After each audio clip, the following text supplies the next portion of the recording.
"That's it," observed Mr. Sykes approvingly. "Women can always put things in fewest words, except when it's blowing up, and then they lengthens it out. And now that he's thoroughly up to it, let's have some supper, and—"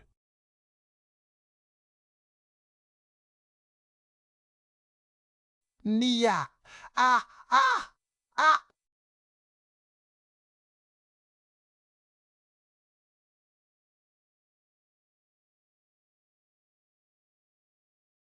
In pursuance of this request, Nancy quickly laid the cloth. Disappearing for a few minutes, she presently returned with a pot of porter and a dish of sheep's heads, which gave occasion to several pleasant witticisms on the part of Mr. Sykes, founded upon the singular coincidence of Jemmy's being a can name common to them, and also to an ingenious implement much used in his profession. Indeed, the worthy gentleman, stimulated by being on active service, was in great spirits and good humour, in proof whereof it may be here remarked that he humorously drank all the beer at a draught, and did not utter, on a rough calculation, more than 80 oaths during the whole progress of the meal. Supper being ended, it may be easily conceived that Oliver had no great appetite for it. Mr. Sykes disposed of a couple of glasses of spirits and water, and threw himself on the bed, ordering Nancy with many imprecations in case of F, a lure, to call him at 5 precisely. Oliver stretched himself in his clothes by command of the same authority, on a mattress upon the floor, and the girl, mending the fire, sat before it in readiness to rouse them at the appointed time. For a long time Oliver lay awake, thinking it not impossible that Nancy might seek that opportunity of whispering some further advice, but the girl sat brooding over the fire without moving save now and then to trim the light, weary with watching and anxiety. He at length fell asleep. When he awoke, the table was covered with tea things, and Sykes was thrusting various articles into the pockets of his great coat, which hung over the back of a chair. Nancy was busily engaged in preparing breakfast. It was not yet daylight, for the candle was still burning, and it was quite dark outside. A sharp rain, too, was beating against the window panes, and the sky looked black and cloudy. "Now then," growled Sykes, as Oliver started up. "5:30. Look sharp, or you'll get no breakfast, for it's late as it is." Oliver was not long in making his toilet. Having taken some breakfast, he replied to a surly inquiry from Sykes by saying that he was quite ready. Nancy, scarcely looking at the boy, threw him a handkerchief to tie round his throat. Sykes gave him a large rough cape to button over his shoulders. Thus attired, he gave his hand to the robber, who, merely pausing to show him with a menacing gesture that he had that same pistol in a side pocket of his great coat, clasped it firmly in his, and, exchanging a farewell with Nancy, led him away. Oliver turned for an instant when they reached the door, in the hope of meeting a look from the girl, but she had resumed her old seat in front of the fire and sat perfectly motionless before it.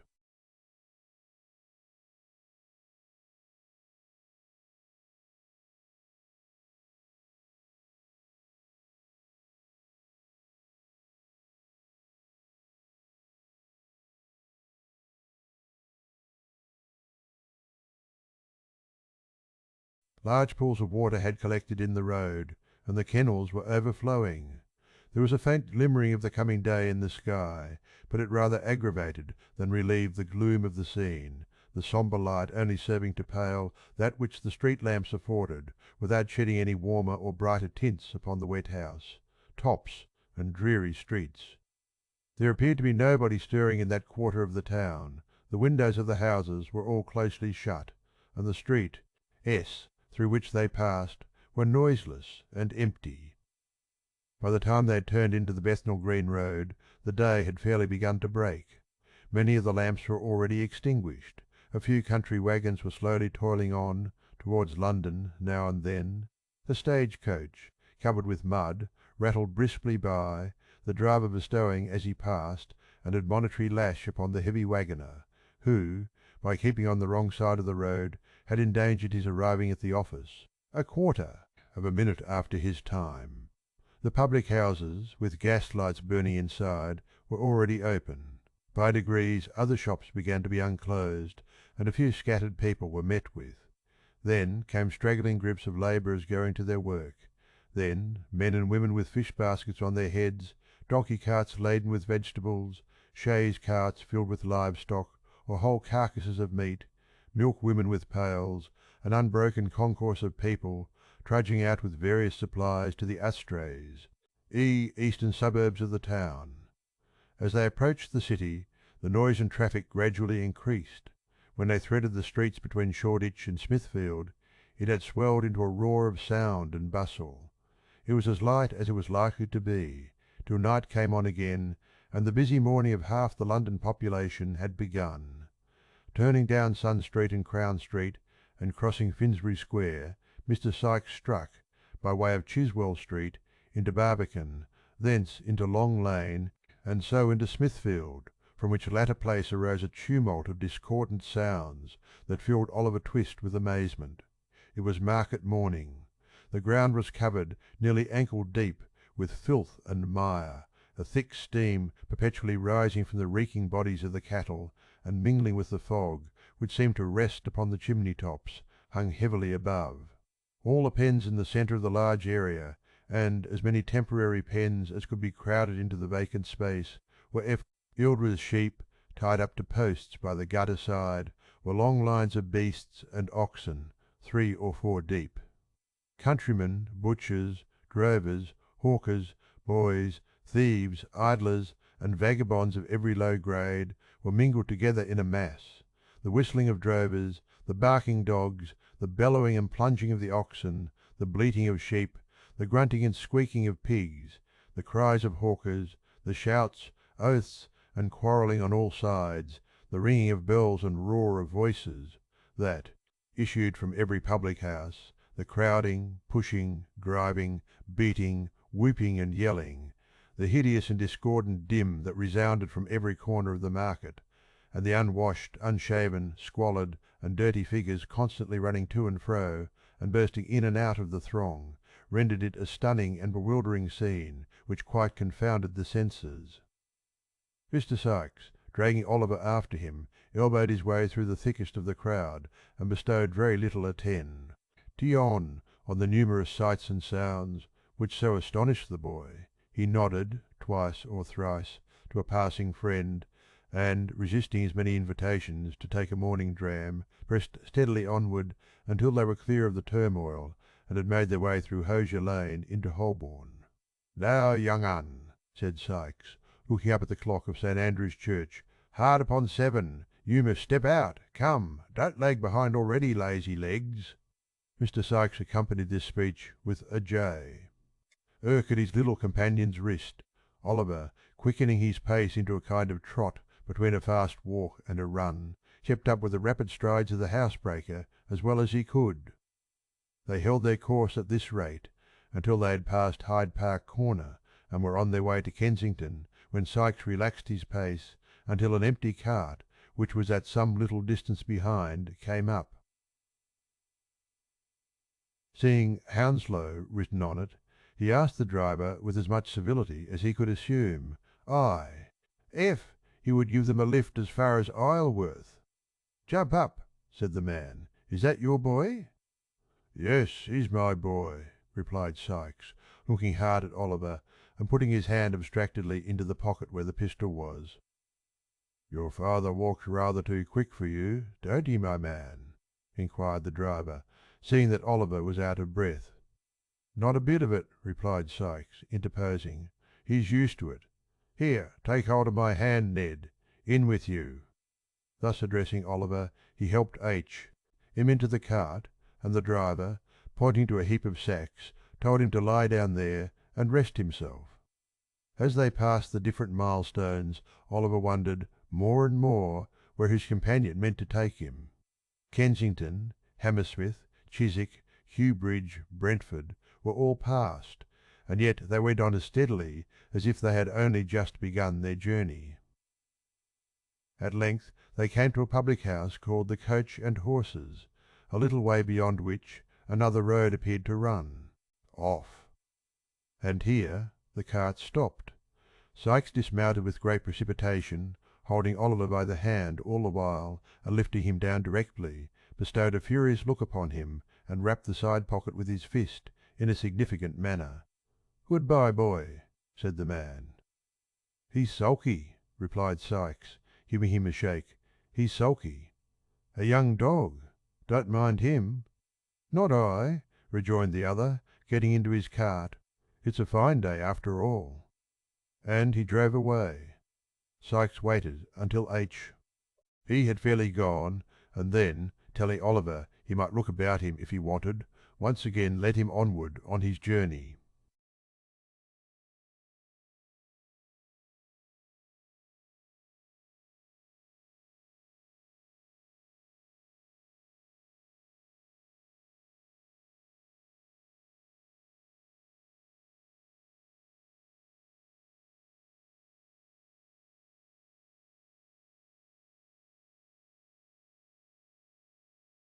Passing many large gardens and gentlemen's houses on both sides of the way, and stopping for nothing but a little beer, and lingered about in the fields for some hours. At length they came back into the town, and, turning into an old public house with a defaced signboard, ordered some dinner by the kitchen fire. The kitchen was an old, low-roofed room, with a great beam across the middle of the ceiling, and benches with high backs to them by the fire, on which were seated several rough men in smock frocks, drinking and smoking. They took no notice of Oliver, and very little of Sikes, and as Sikes took very little notice of them, he and his young comrade sat in a corner by themselves, without being much troubled by their company. They had some cold meat for dinner, and sat so long after it, while Mr. Sikes indulged himself with 3 or 4 pipes, that Oliver began to feel quite certain they were not going any further. Being much tired with the walk, and getting up so early, he dozed a little at first, then, quite overpowered by fatigue and the fumes of the tobacco, fell asleep. It was quite dark when he was awakened by a push from Sikes. Rousing himself sufficiently to sit up and look about him, he found that worthy in close fellowship and communication with a labouring man, over a pint of ale. "So you're going on to Lower Halliford, are you?" inquired Sikes. "Yes, I am," replied the man, who seemed a little the worse, or better as the case might be, for drinking, and not slow about it neither. "My horse hasn't got a load behind him going back, as he had coming up in the mornin', and he won't be long a doing of it, here's luck to him. Ecod, he's a good 'un." "Could you give my boy and me a lift as far as there?" demanded Sikes, pushing the ale towards his new friend. "If you're going directly, I can," replied the man, looking out of the pot. "Are you going to Halliford?" "Going on to Shepperton," replied Sikes. "I'm your man as far as I go," replied the other. "Is all paid, Becky?" "Yes, the other gentleman's paid," replied the girl. "I say," said the man with tipsy gra. "Fitty, that won't do, you know." "Why not?" rejoined Sikes. "You are going to accommodate us, and what's to prevent my standing treat for a pint or so in return?" The stranger reflected upon this argument with a very profound face. Having done so, he seized Sikes by the hand, and declared he was a real good fellow. To which Mr. Sikes replied he was joking, as, if he had been sober, there would have been strong reason to suppose he was. After the exchange of a few more compliments, they bade the company good night, and went out, the girl gathering up the pots and glasses as they did so, and lounging out to the door, with her hands full, to see the party start.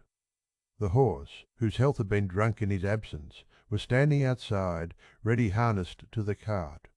Oliver and Sikes got in without any further ceremony, and the man to whom he belonged, having lingered for a minute or two to bear him up and to defy the hostler and the world to produce his equal, mounted also. Then the hostler was told to give the horse his head, and, his head being given him, he made a very unpleasant use of it, tossing it into the air with great disdain, and running into the parlour windows over the way. After performing those feats, and supporting himself for a short time on his hind legs, he started off at great speed, and rattled out of the town right gallantly. The night was very dark. A damp mist rose from the river and the marshy ground about and spread itself over the dreary fields. It was piercing cold, too. All was gloomy and black. Not a word was spoken, for the driver had grown sleepy, and Sykes was in no mood to lead him into conversation. Oliver sat huddled together in a corner of the cart, bewildered with alarm and apprehension, and figuring strange objects in the gaunt trees, whose branches waved grimly to and fro, as if in some fantastic joy at the desolation of the scene. As they passed Sunbury Church, the clock struck 7. There was a light in the fir, rye house window opposite, which streamed across the road and threw into more sombre shadow a dark yew tree with graves beneath it. There was a dull sound of falling water not far off, and the leaves of the old tree stirred gently in the night wind. It seemed like quiet music for the repose of the dead. Sunbury was passed through, and they came again into the lonely road. 2 or 3 miles more, and the cart stopped. Sykes alighted, took Oliver by the hand, and they once again walked on. They turned into no house at Shepperton, as the weary boy had expected, but still kept walking on, in mud and darkness, through gloomy lanes and over cold open wastes, until they came within sight of the lights of a town at no great distance. On looking intently forward, Oliver saw that the water was just below them, and that they were coming to the foot of a bridge.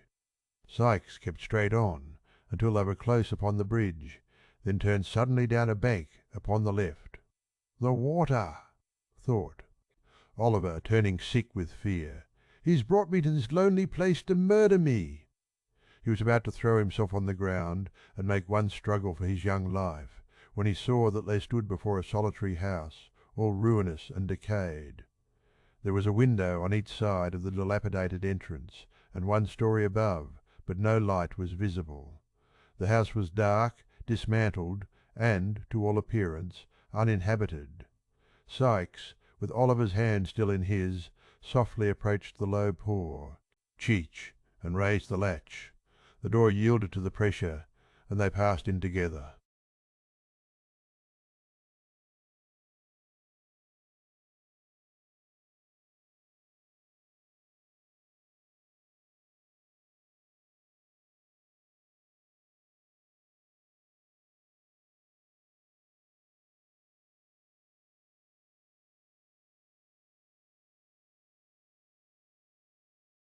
Suppose such a foot in the passage, or some such colbing, as some such article. Show a glim, Toby. "Aha, my pal!" cried the son. Rouse him from his slumbers, for the noise of a wooden body falling violently was heard, and then an indistinct muttering as of a man between sleep and awake. "Do you hear?" cried the same voice. "There's Bill Sykes in the passage with nobody to do the civil to him, and you sleeping there, as if you took laudanum with your meals, and nothing stronger. Are you any fresher now, or do you want the iron candlestick to wake you thoroughly?" A pair of slipshod feet shuffled hastily across the bee. Our floor of the room, as this interrogatory was put, and there issued from a door on the right hand, first a feeble candle, and next the form of the same individual who has been heretofore described as labouring under the infirmity of speaking through his nose and officiating as waiter at the public-house on Saffron Hill. "Mr. Sykes!" exclaimed Barney, with real or counterfeit joy. "Cupboard, sir, cupboard, sir, cupboard." "Here, you get on first," said Sykes, putting Oliver in front of him. "Quicker, or I shall tread upon your heels." Muttering a curse upon his tardiness, Sykes pushed Oliver before him, and they entered a low dark room with a smoky fire, 2 or 3 broken chairs, a table, and a very old couch on which, with his legs much higher than his head, a man was reposing at full length, smoking a long clay pipe. He was dressed in a smartly cut snuff-coloured coat, with large brass buttons, an orange neckerchief, a coarse, staring, shawl-patterned waistcoat, and drab breeches. Mr. Crack, Kit, for he it was, had no very great quantity of hair, either upon his head or face, but what he had was of a reddish dye and tortured into long corkscrew curls, through which he occasionally thrust some very dirty fingers ornamented with large common rings. He was a trifle above the middle size, and apparently rather weak in the legs, but this circumstance by no means detracted from his own admiration of his top boots, which he contemplated in their elevated situation with lively satisfaction. "Bill, my boy," said this figure, turning his head towards the door, "I'm glad to see you. I was almost afraid you'd given it up, in which case I should have made a personal venture." "Hullo!" Uttering this exclamation in a tone of great surprise, as his eyes rested on Oliver, Mr. Toby Crackit brought himself into a sitting posture and demanded who that was. "The boy, only the boy," replied Sikes, drawing a chair towards the fire. "Wood of Bistaflagid's lads," exclaimed Barney, with a gurr. "In! Fagin's, eh?" exclaimed Toby, looking at Oliver. "What an inwallable boy that'll make for the old lady's pockets in chapels. His mug is a fortin to him."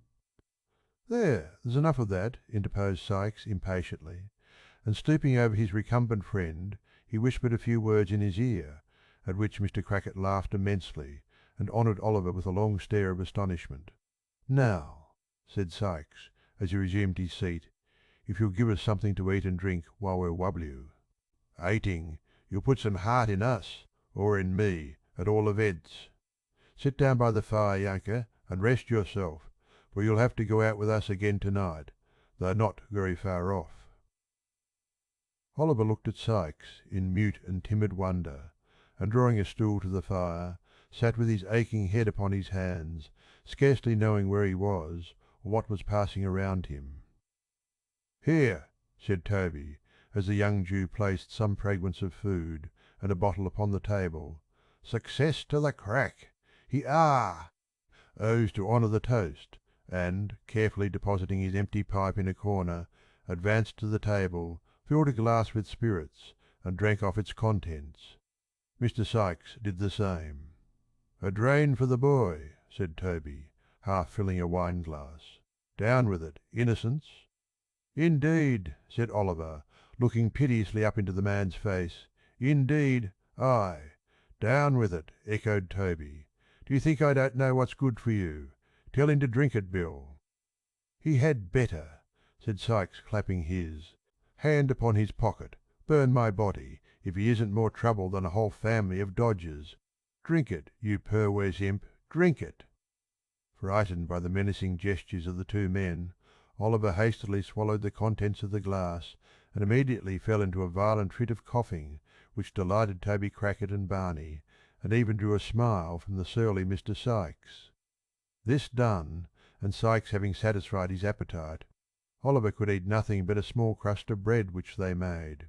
Him swallow. The two men laid themselves down on chairs for a short nap. Oliver retained his stool by the fire. Barney, wrapped in a blanket, stretched himself on the floor, close outside the fender.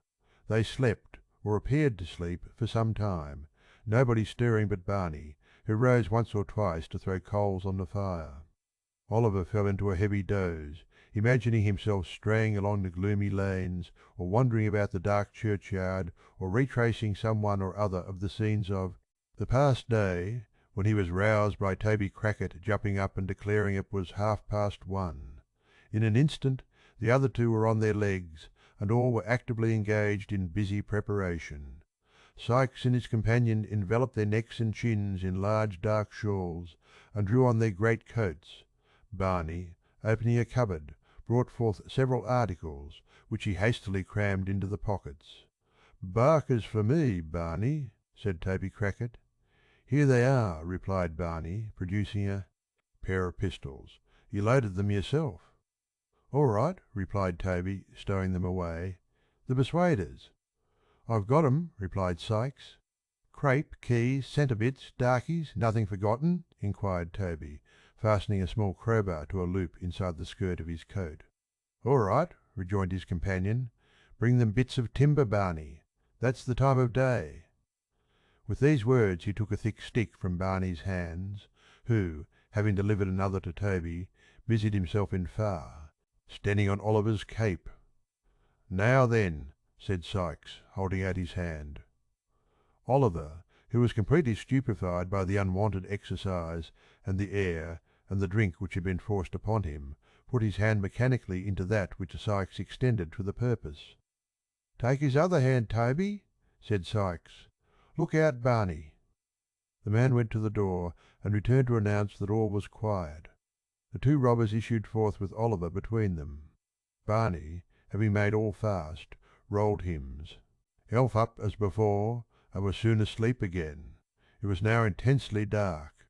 The fog was much heavier than it had been in the early part of the night, and the atmosphere was so damp that, although no rain fell, Oliver's hair and eyebrows, within a few minutes after leaving the house, had become stiff with the half-frozen moisture that was floating about.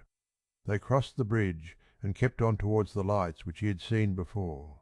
They were at no great distance off, and, as they walked pretty briskly, they soon arrived at Chertsey. "Slap through the town," whispered Sikes. "There'll be nobody in the way to-night to see us." Toby acquiesced, and they hurried through the main street of the little town, which at that late hour was wholly deserted. A dim light shone at intervals from some bedroom window, and the hoarse barking of dogs occasionally broke the silence of the night. But there was nobody abroad. They had cleared the town, as the church bell struck 2. Quickening their pas, they turned up a road upon the left hand. After walking about a quarter of a mile, they stopped before a detached house surrounded by a wall, to the top of which Toby Crackit, scarcely pausing to take breath, climbed in a twinkling. "The boy next," said Toby. "Hoist him up. I'll catch hold of him." Before Oliver had time to look round, Sikes had caught him under the arms, and in 3 or 4 seconds he and Toby were lying on the grass on the other side. Sikes followed directly, and they stole cautiously towards the house, and now, for the first time, Oliver, well nigh mad with grief and terror, saw that housebreaking and robbery, if not murder, were the objects of the expedition. He clasped his hands together and involuntarily uttered a subdued exclamation of horror. A mist came before his eyes, the cold sweat stood upon his ashy face, his limbs failed him, and he sank upon his knees. "Get up!" murmured Sikes, trembling with rage and drawing the pistol from his pocket. "Get up, or I'll strew your brains upon the grass." "Oh, for God's sake let me go!" cried Oliver. "Let me run away and die in the fields.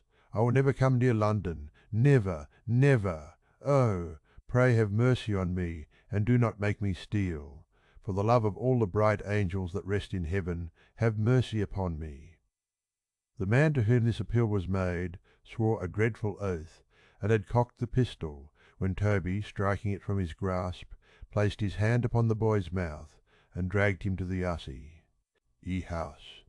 "Hush!" cried the man. "You won't answer here. Say another word, and I'll do your business myself with a crack on the head. That makes no noise, and is quite as certain, and more genteel.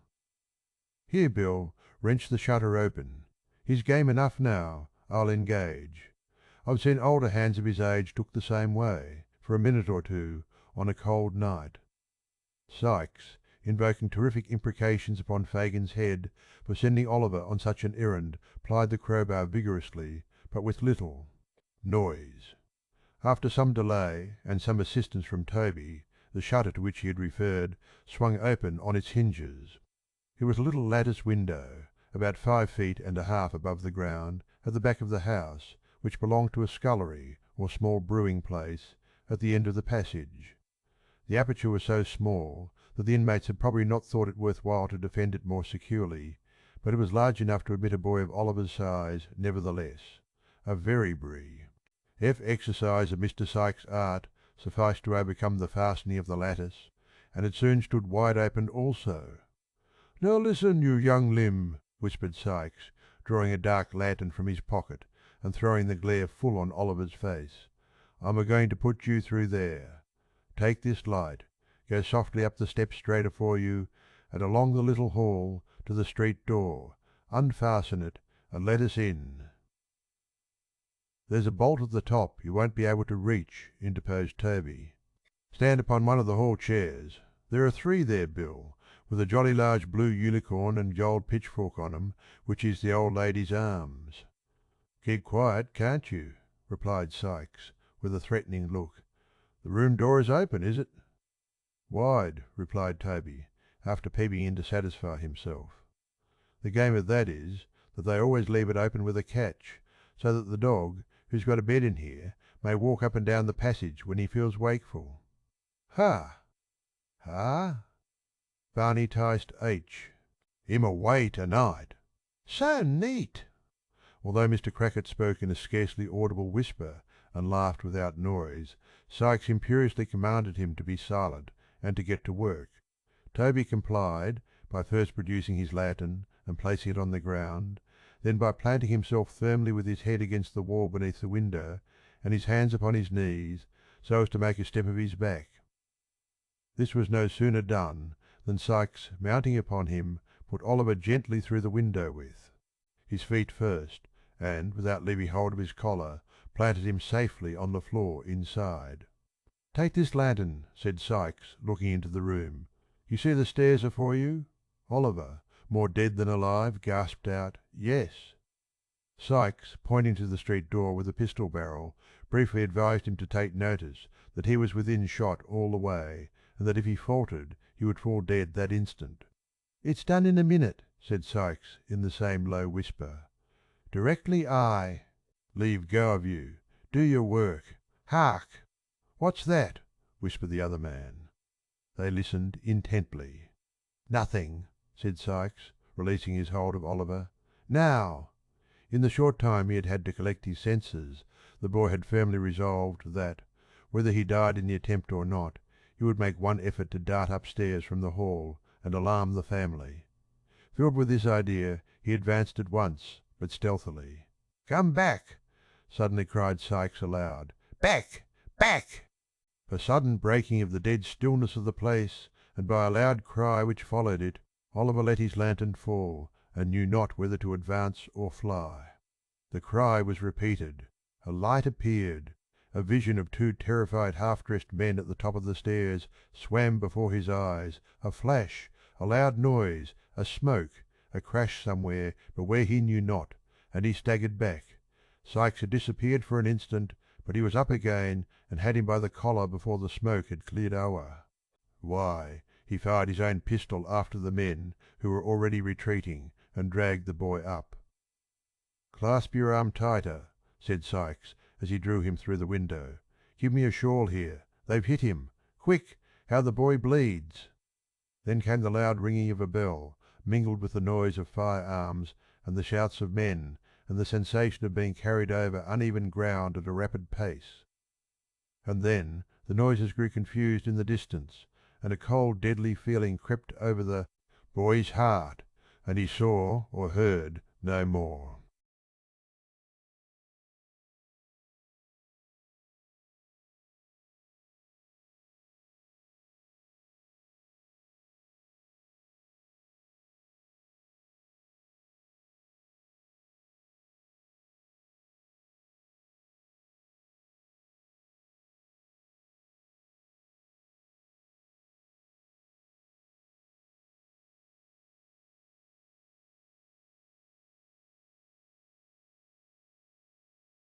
Want to some points the sumble want some points the subst up in clouds, and, whirling it into 1,000 misty eddies, scattered it in air.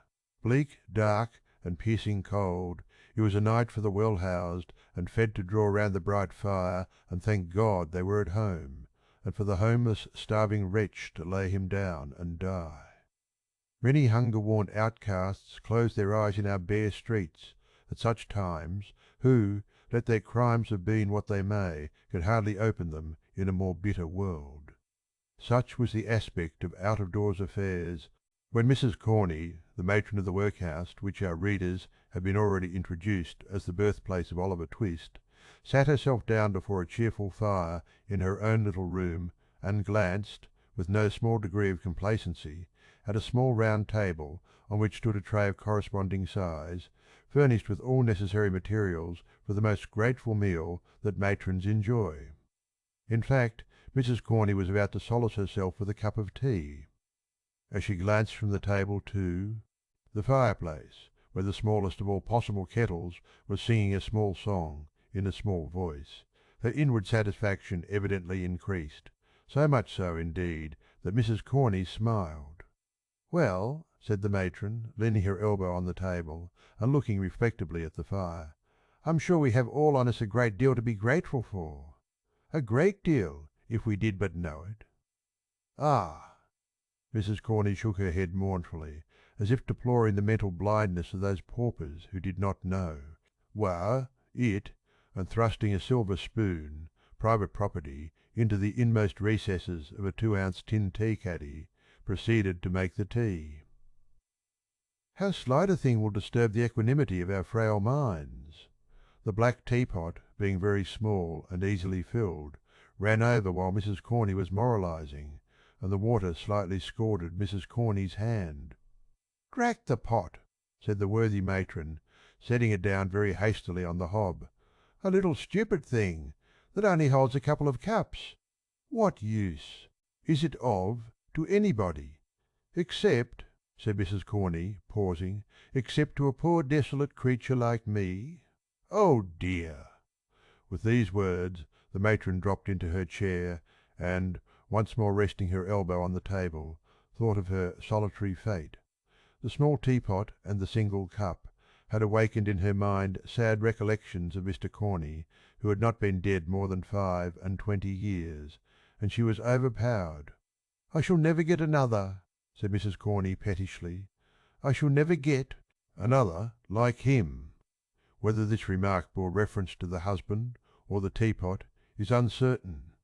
It might have been the latter, for Mrs. Corney looked at it as she spoke, and took it up afterwards. She had just tasted her first cup when she was disturbed by a soft tap at the room door. "Oh, come in with you," said Mrs. Corney, sharply. "Some of the old women dying, I suppose. They always die when I'm at meals. Don't stand there, letting the cold air in, don't. What's amiss now, eh?" "Nother." "Ma'am, nothing," replied a man's voice. "Dear me!" exclaimed the matron, in a much sweeter tone. "Is that Mr. Bumble?" "At your service, ma'am," said Mr. Bumble, who had been stopping outside to rub his shoes clean and to shake the snow off his coat, and who now made his appearance, bearing the cocked hat in one hand and a bundle in the other. "Shall I shut the door, ma'am?" The lady modestly hesitated to reply, lest there should be any impropriety in holding an interview with Mr. Bumble, with closed doors. Mr. Bumble, taking advantage of the hesitation, and being very cold himself, shut it without permission. "Hard weather, Mr. Bumble," said the matron. "Hard, indeed, ma'am," replied the beadle. "Anti-parochial weather this, ma'am. We have given away, Mrs. Corney, we have given away a matter of 20 quartern loaves and a cheese and a half, this very blessed afternoon, and yet them paupers are not contented." "Of course not. When would they be, Mr. Bumble?" said the matron, sipping her tea. "When, indeed, ma'am?" rejoined Mr. Bumble. "Why, here's one man that, in consideration of his wife and large family, has a quartern loaf and a good pound of cheese, full weight. Is he grateful, ma'am? Is he grateful? Not a copper farthing's worth of it. What does he do, ma'am, but ask for a few coals, if it's only a pocket handkerchief full, he says. Coals! What would he do with coals? Toast his cheese with 'em, and then come back for more. That's the way with these people, ma'am. Give 'em an apron full of coals to day, and they'll come back for another, the day after to morrow, as brazen as alabaster." The matron expressed her entire concurrence in this intelligible simile, and the beadle went on. "I never," said Mr. Bumble, "see anything like the pitch it's got to. The day afore yesterday a man you have been a married woman, ma'am, and I may mention it to you a man, with hardly a rag upon his back, here," Mrs. Corney looked at the floor, goes to our overseer's door, W. Henny has got company coming to dinner, and says, "He must be relieved, Mrs. Corney." As he wouldn't go away, and shocked the company very much, our overseer sent him out a pound of potatoes and half a pint of oatmeal. "My heart," says the ungrateful villain, "what's the use of this to me? You might as well give me a pair of iron spectacles." "Very good," says our overseer, taking him away again, "you won't get anything else here." "Then I'll die in the streets," says the vagrant. "Oh no, you wobble you." "Own't," says our overseer. "Ha, ha, that was very good, so like Mr. Granite, wasn't it?" interposed the matron. "Well, Mr. Bumble?" "Well, ma'am," rejoined the beadle, "he went away, and he did die in the streets. There's an obstinate pauper for you." "It beats anything I could have believed," observed the matron emphatically. "But don't you think out of door relief a very bad thing anyway, Mr. Bumble? You're a gentleman of experience, and ought to know. Come." "Mrs. Corney," said the bee, Ardle, smiling as men smile who are conscious of superior information, "out of door relief, properly managed, ma'am, is the parochial safeguard." The great principle of out of door relief is to give the paupers exactly what they don't want, and then they get tired of coming. "Dear me!" exclaimed Mrs. Corney. "Well, that is a good one too." "Yes, betwixt you and me, ma'am," returned Mr. Bumble, "that's the great principle, and that's the reason why, if you look at any cases hat get into them audacious newspapers, you'll always observe that sick families have been relieved with slices of cheese. That's the rule now, Mrs. Corney, all over the country." "But, however," said the beadle, stopping to unpack his bundle, "these are official secrets, ma'am, not to be spoken of, except, as I may say, among the parochial officers such as ourselves. This is the port wine, ma'am, that the board ordered for the infirmary, real, fresh, genuine port wine, only out of the cask this. Forenoon, clear as a bell, and no sediment." Having held the first bottle up to the light, and shaken it well to test its excellence, Mr. Bumble placed them both on top of a chest of drawers, folded the handkerchief in which they had been wrapped, put it carefully in his pocket, and took up his hat as if to go. "You'll have a very cold walk, Mr. Bumble," said the matron. "It blows, ma'am," replied Mr. Bumble, turning up his coat collar. "Enough to cut one's ears off." The matron looked. "Fro" (mere) the little kettle to the beadle, who was moving towards the door, and as the beadle coughed, preparatory to bidding her good night, bashfully inquired whether he wouldn't take a cup of tea.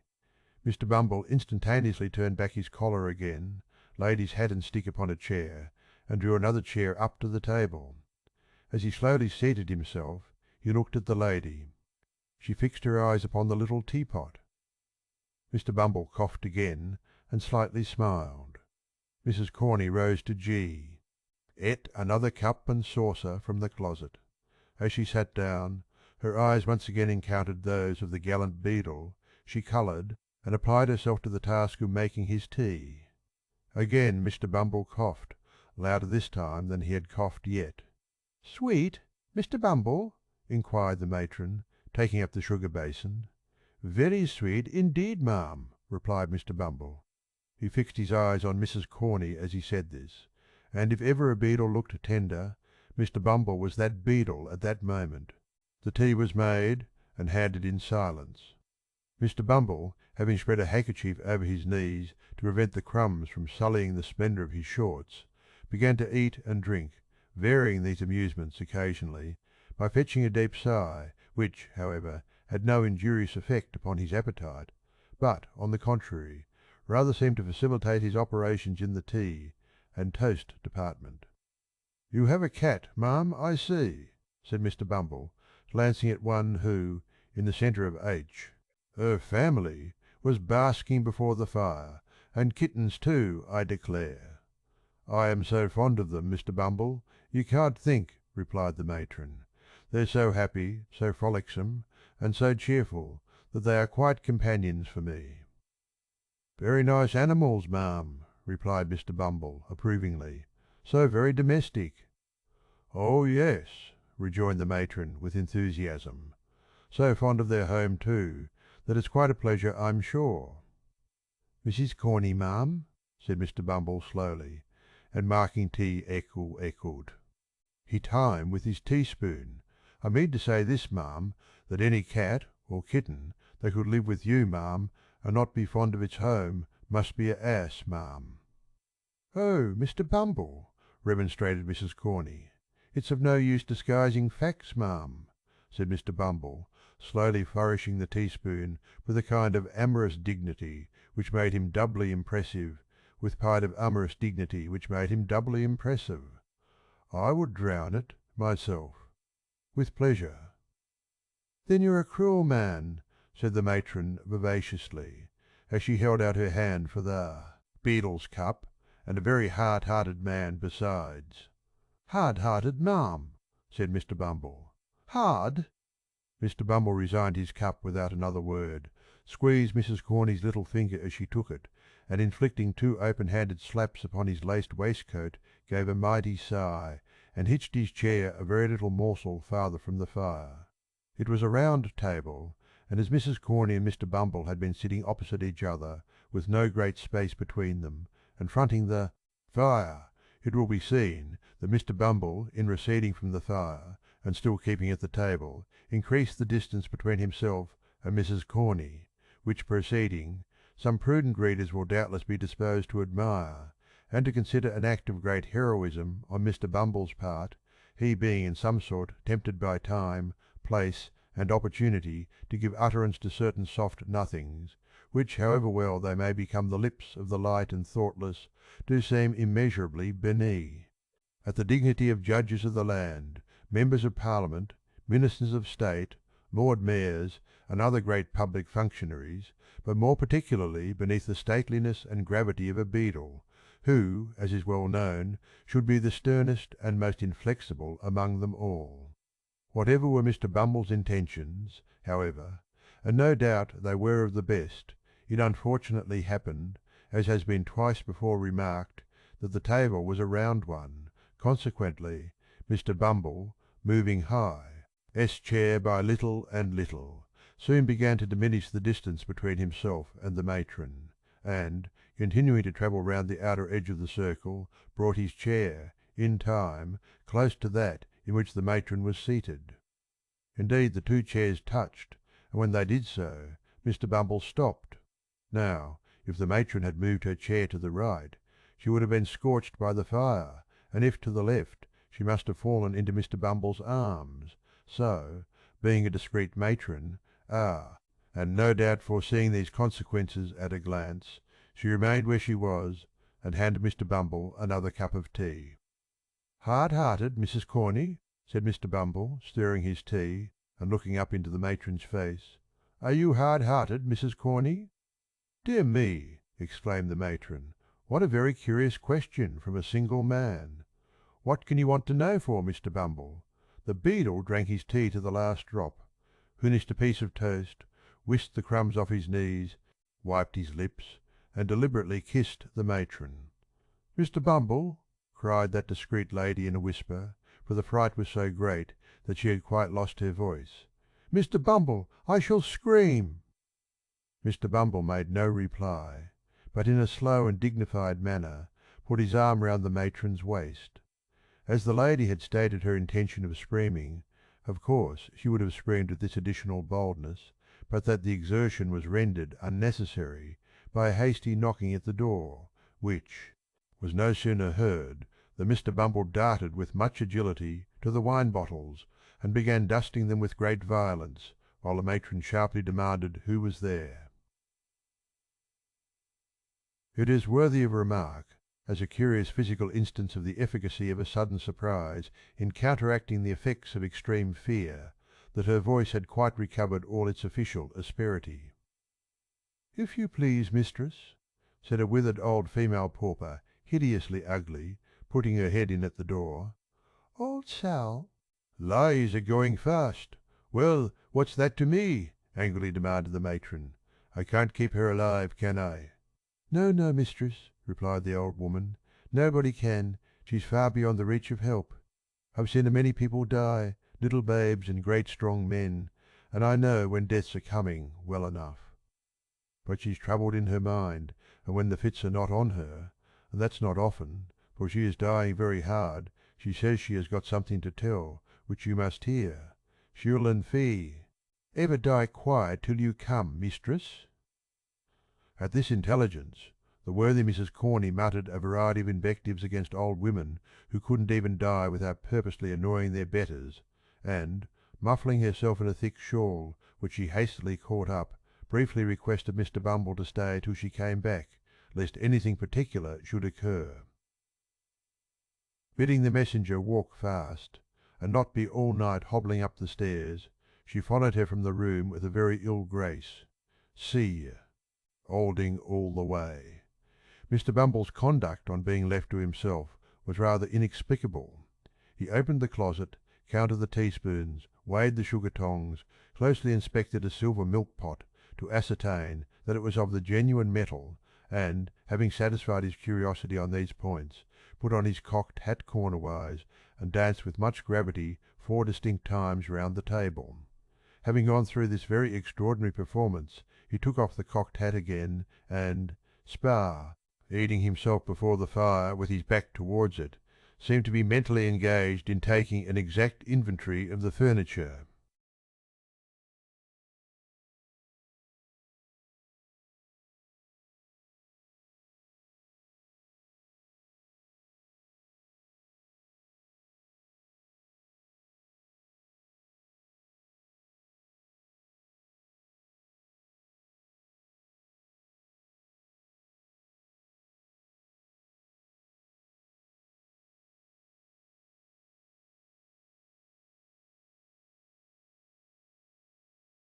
The work of Nature's hand. Alas! how few of Nature's faces are left alone to gladden us with their beauty! The cares and sorrows and hungerings of the world change them as they change hearts, and it is only when those passions sleep and have lost their hold for ever that the troubled clouds pass off and leave heaven's surface clear.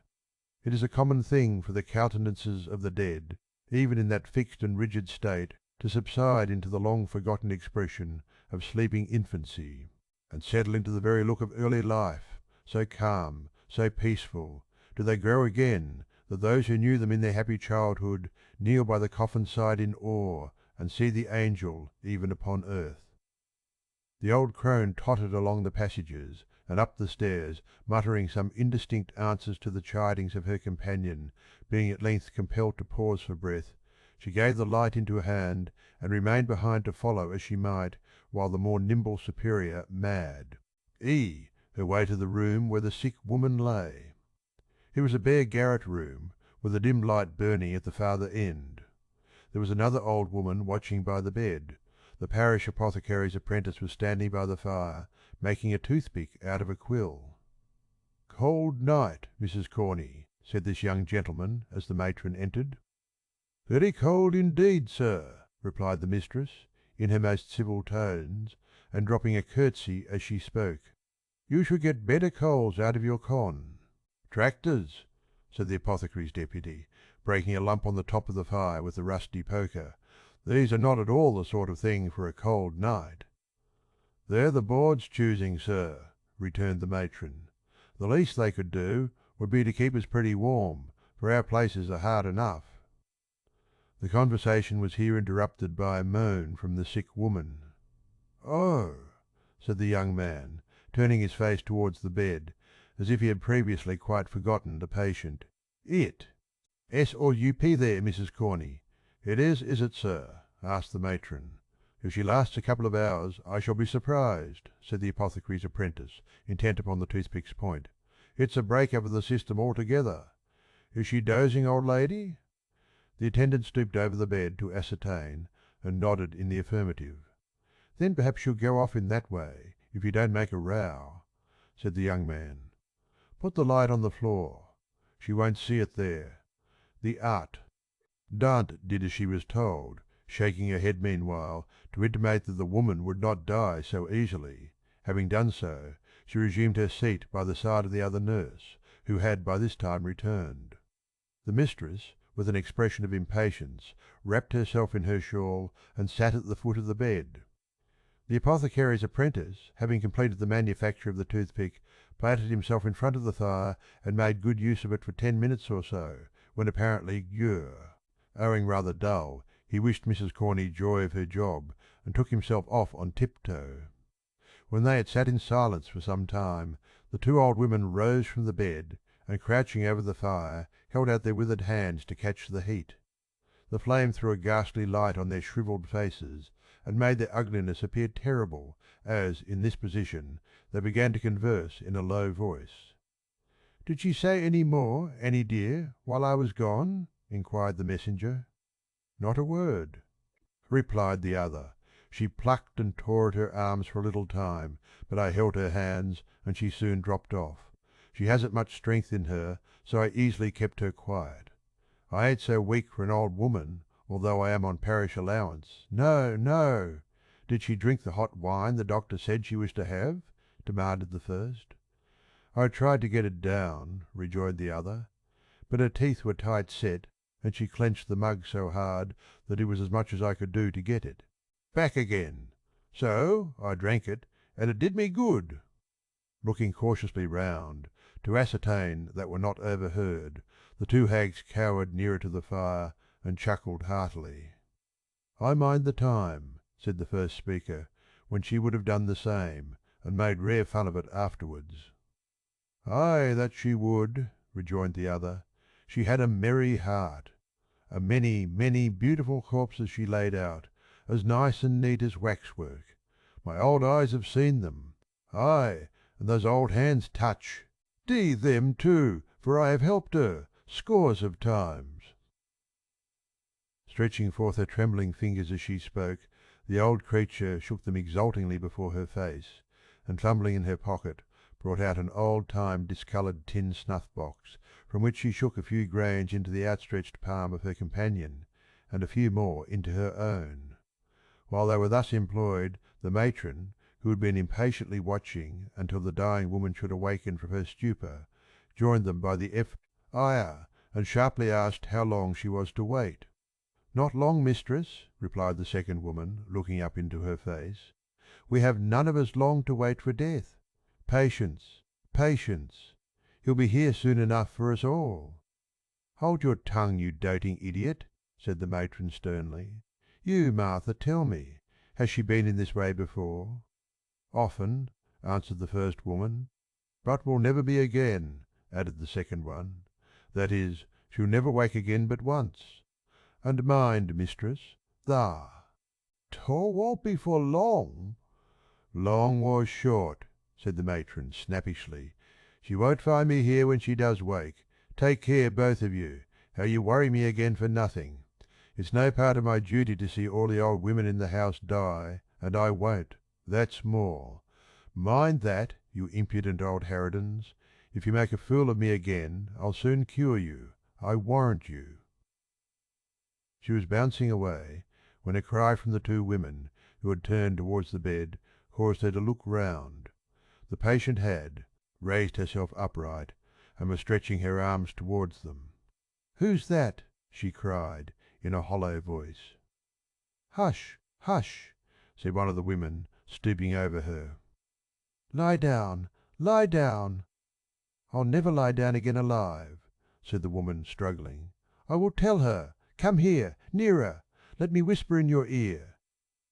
She clutched the matron by the arm, and forcing her into a chair by the bedside, was about to speak, when looking round, she caught sight of the two old women bending forward. The attitude of eager listeners. "Turn them away," said the woman drowsily. "Make haste, make haste." The two old crones, chiming in together, began pouring out many piteous lamentations that the poor dear was too far gone to know her best friends, and were uttering sundry protestations that they would never leave her, when the superior pushed them from the room, closed the door, and returned to the bedside. On being excluded, the old ladies changed their tone, and cried through the keyhole that old Sally was drunk, which, indeed, was not unlikely, since, in addition to a moderate dose of opium prescribed by the apothecary, She was labouring under the effects of a final taste of gin and water which had been privily administered in the openness of their hearts by the worthy old ladies themselves. "Now listen to me," said the dying woman aloud, as if making a great effort to revive one latent spark of energy. "In this very room, in this very bed, I once nursed a pretty young creature." "Free! That was brought into the house with her feet cut and bruised with walking, and all soiled with dust and blood. She gave birth to a boy and died. Let me think. What was the year again?" "Never mind the year," said the impatient auditor. "What about her?" "Ay," murmured the sick woman, relapsing into a former drowsy state. "What about her? What about—" "I know!" she cried, jumping fiercely up, her face flushed, and her eyes starting from her head. "I robbed her. So I did. She wasn't cold. I tee. Loo, she wasn't cold when I stole it." "Stole what, for God's sake?" cried the matron, with a gesture as if she would call for help. "It," replied the woman, laying her hand over the other's mouth. "The only thing she had. She wanted clothes to keep her warm and food to eat, but she had kept it safe and had it in her bosom. It was gold, I tell you. Rich gold. That might have saved her life." "Gold!" echoed the matron, bending eagerly over the woman as she fell back. "Go on, go on." "Yes." "Hat of it? Who was the mother? When was it?" "She charged me to keep it safe," replied the woman with a groan, "and trusted me as the only woman about her.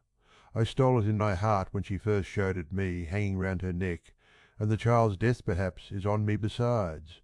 They would have treated him better if they had known it all." "Known what?" asked the other. "Speak." "The boy grew so like his mother," said the woman, rambling on, and not heeding the question, "that I could never forget it when I saw his face. Poor girl, poor girl! She was so young, too, such a gentle lamb. Wait, there's more to tell. I have not told you all, have I?" "No, no," replied the matron, inclining her head to catch the words, as they came more faintly from the dying woman. "Be quick, or it may be too late." "The mother," said the woman, making a more violent effort than before. "The mother, when the pains of death first came upon her, whispered in my ear that if her baby was born alive and—thrived, the day might come when it would not feel so much disgraced to hear its poor young mother named. And oh, kind Heaven, she said, folding her thin hands together, whether it be boy or girl, raise up some friends for it in this troubled world, and take pity upon a lonely, desolate child, abandoned to its mercy." "The boy's name?" demanded the matron. "They called him Oliver," replied the woman, feebly. "The gold I stole was—" "Yes, yes, what?" cried the other. She was bending eager, live of the woman to hear her reply, but drew back instinctively, as she once again rose slowly and stiffly into a sitting posture, then, clutching the coverlid with both hands, muttered some indistinct sounds in her throat and fell lifeless on the bed. "Stone dead," said one of the old women, hurrying in as soon as the door was opened. "And nothing to tell, after all," rejoined the matron, walking carelessly away. The two crones, to all appearance, too busily occupied in the preparation, for their dreadful duties to make any reply, were left alone, hovering about the body.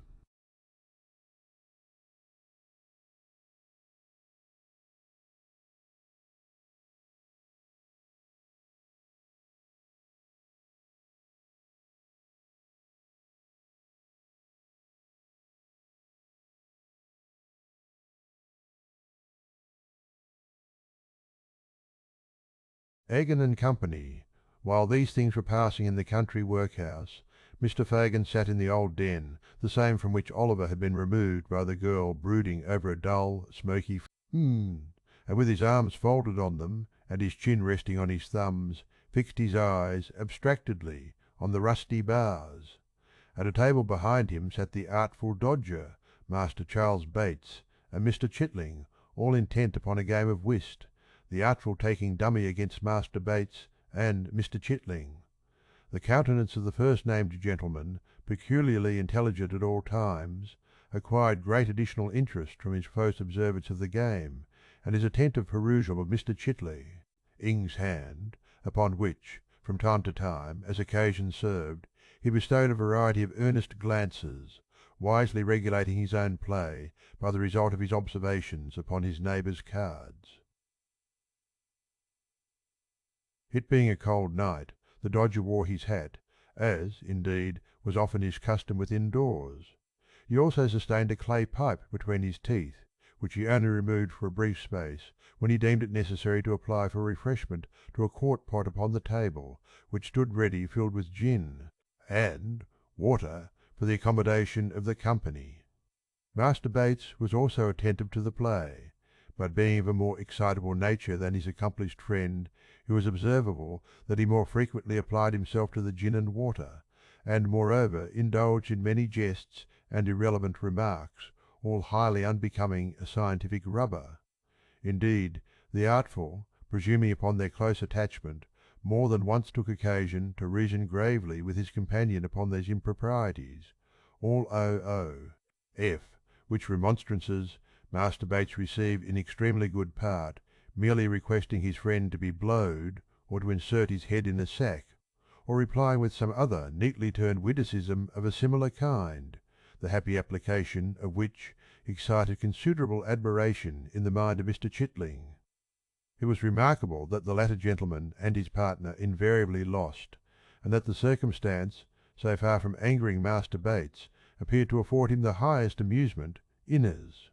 Much as he laughed most uproariously at the end of every deal, and protested that he had never seen such a jolly game in all his born days. "That's 2 doubles and the rub," said Mr. Chitling, with a very long face, as he drew half a crown from his waistcoat pocket. "I never see such a feller as you, Jack. You win everything. Even when we've good cards, Charlie and I can't make nothing of 'em." Either the matter or the manner of this remark, which was made very ruefully, delighted Charlie Bate, so much that his consequent shout of laughter roused the Jew from his reverie, and induced him to inquire what was the matter. "Matter, Fagin!" cried Charlie. "I wish you had watched the play. Tommy Chitling hasn't won a point, and I went partners with him against the artful and dumb." "Ay, ay," said the Jew, with a grin, which sufficiently demonstrated that he was at no loss to understand the reason. "Try 'em again, Tom. Try 'em again, Tom. Try 'em again." "No more of it for me, thank'ee, Fagin," replied Mr. Alack. "Chitling, I've had enough. That 'ere Dodger has such a run of luck that there's no standing again him." "Ha, ha, my dear," replied the Jew. "You must get up very early in the morning to win against the Dodger." "Morning," said Charlie Bates. "You must put your boots on overnight, and have a telescope at each eye, and a opera glass between your shoulders, if you want to come over him." Mr. Dawkins received these handsome compliments with much philosophy, and offered to cut any gentleman, in company, for the first picture card, at a shilling at a time.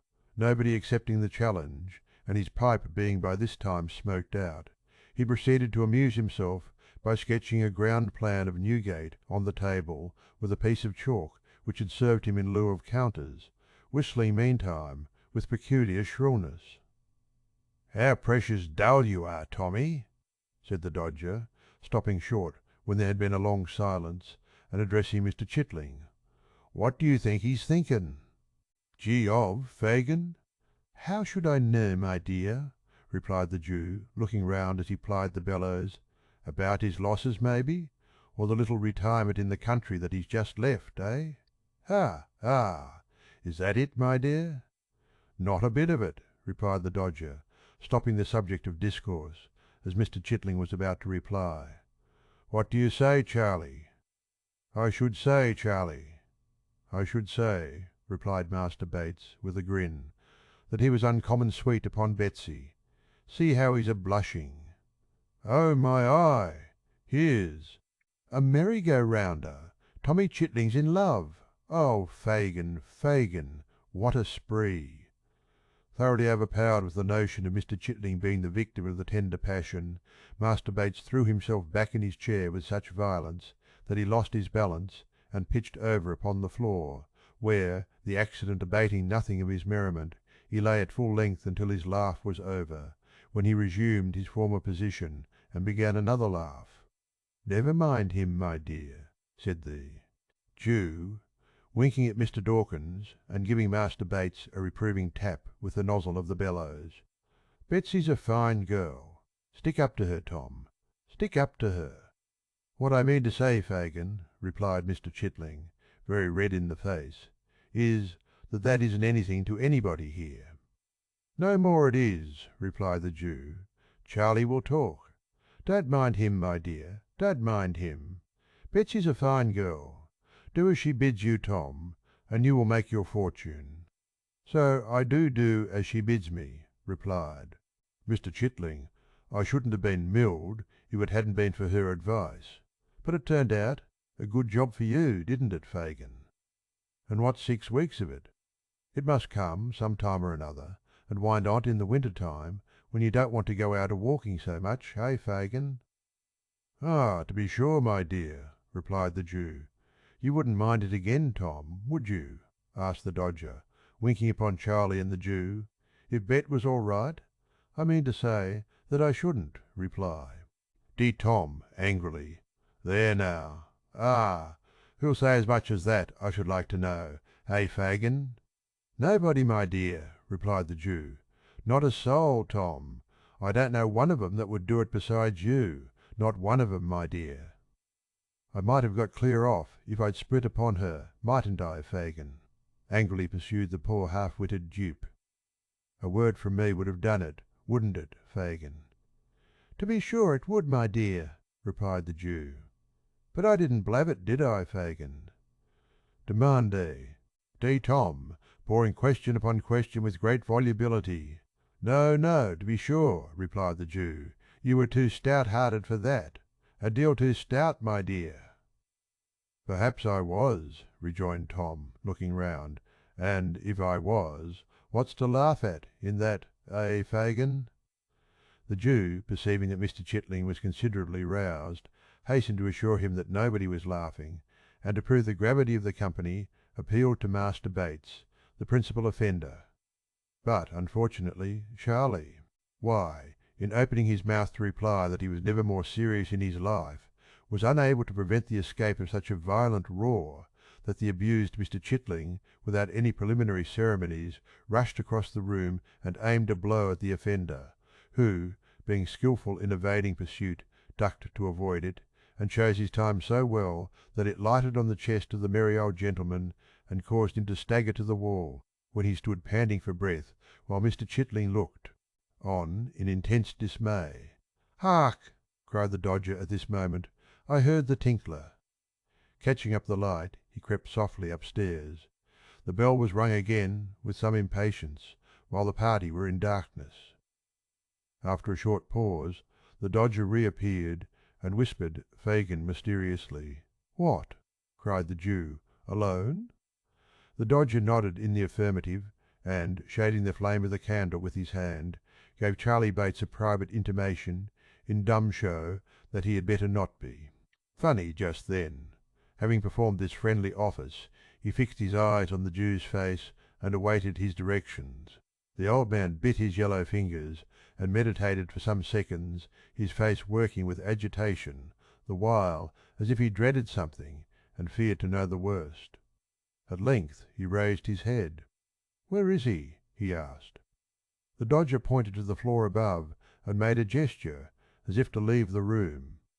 "Yes," said the Jew, answering the mute inquiry. "Bring him down." "Hush! Quiet, Charlie! Gently, Tom! Scarce, scarce!" This brief direction to Charlie Bates and his recent antagonist was softly and immediately obeyed.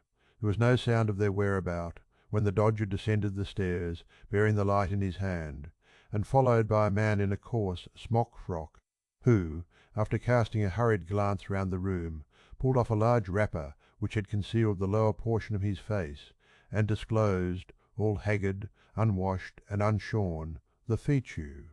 Rees of flash, Toby Crackit. How are you, Fagin? Said this worthy, nodding to the Jew.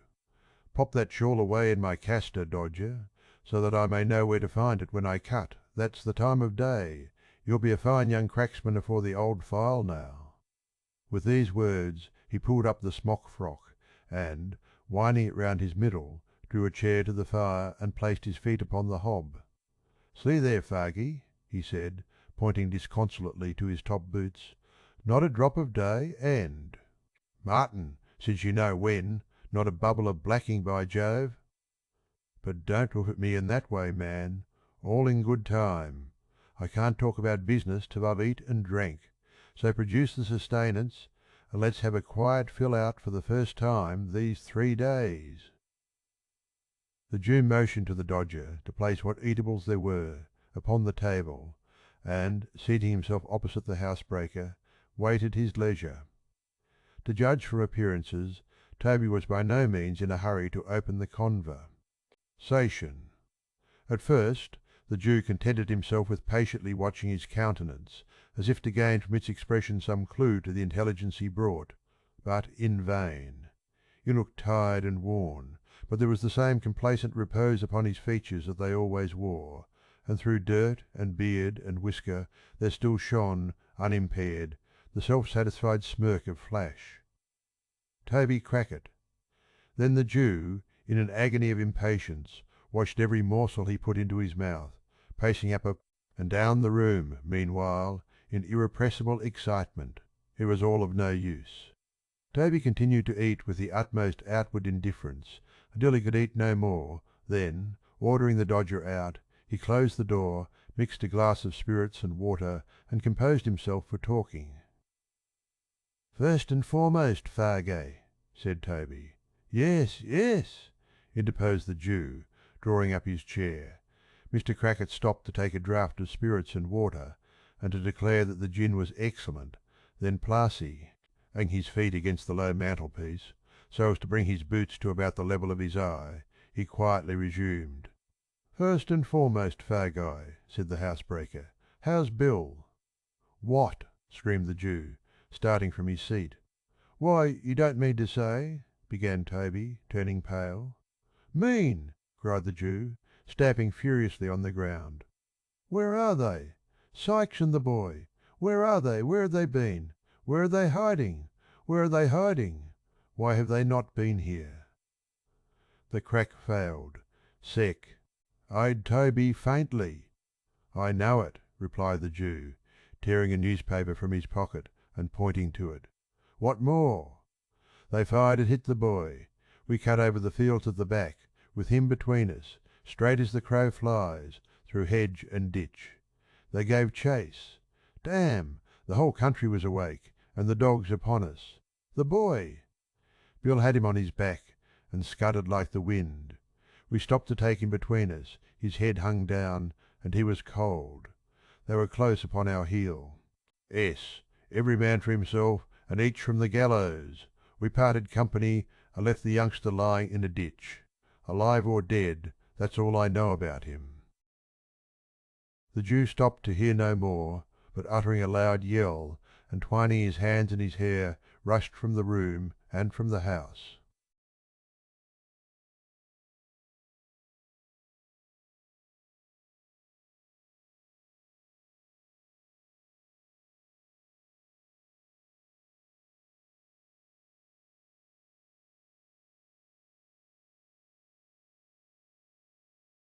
To recover the effect of Toby Crackit's intelligence. He had relaxed nothing of his unusual speed, but was still pressing onward in the same wild and disordered manner, when the sudden dashing past of a carriage and a boisterous cry from the foot passengers, who saw his danger, drove him back upon the pavement. Avoiding, as much as was possible, all the main streets, and skulking only through the byways and alleys, he at length emerged on Snow Hill. Here he walked even faster than before. No! Ah, did he linger until he had again turned into a court, when, as if conscious that he was now at his proper element, he fell into his usual shuffling pace and seemed to breathe more freely. Near to the spot on which Snow Hill and Holborn Hill meet opens, upon the right hand as you come out of the city, a narrow and dismal alley leading to Saffron Hill. In its filthy shops are exposed for sale huge bunches of second-hand silk handkerchiefs of all sizes and patterns, for here reside the trade. Ours who purchase them from pickpockets. Hundreds of these handkerchiefs hang dangling from pegs outside the windows or flaunting from the doorposts, and the shelves within are piled with them. Confined as the limits of Field Lane are, it has its barber, its coffee shop, its beer shop, and its fried fish warehouse. It is a commercial colony of itself, the emporium of petty larceny, visited early morning, and setting in of dusk by silent merchants who traffic in dark back parlours, and who go as strangely as they come. Here the clothesman, the shoe vamper, and the rag merchant display their goods, as signboards to the petty thief. Here stores of old iron and bones, and heaps of mildewy fragments of woollen stuff and linen rust and rot in the grimy cellars. It was into this place that the Jew turned. He was well known to the sallow denizens of the lane, for such of them as were on the look out to buy or sell nodded familiarly as he passed along. He replied to their saluter, tie-ins in the same way, but bestowed no closer recognition until he reached the further end of the alley, when he stopped to address a salesman of small stature who had squeezed as much of his person into a child's chair as the chair would hold, and was smoking a pipe at his warehouse door. "Why, the sight of you, Mr. Fagin, would cure the hoptalmy," said this respectable trader in acknowledgment of the Jew's inquiry after his health. "The neighbourhood was a little too hot, lively," said Farr. Gin, elevating his eyebrows and crossing his hands upon his shoulders. "Well, I've heard that complaint of it once or twice before," replied the trader, "but it soon cools down again. Don't you find it so?" Fagin nodded in the affirmative. Pointing in the direction of Saffron Hill, he inquired whether anyone was up yonder to-night. "At the Cripples?" inquired the man. The Jew nodded. "Let me see," pursued the merchant, reflecting. "Yes, there's some half-dozen of 'em gone in, that I knows. I don't think your friend's there." "Sykes is not, I suppose?" inquired the Jew, with a disappointed countenance.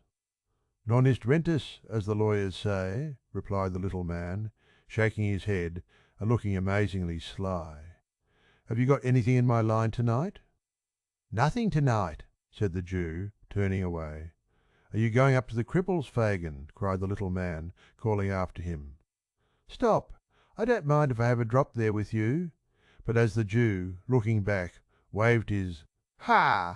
to intimate that he preferred being alone, and, moreover, as the little man could not very easily disengage himself from the chair, the sign of the Cripples was, for a time, bereft of the advantage of Mr. Lively's presence.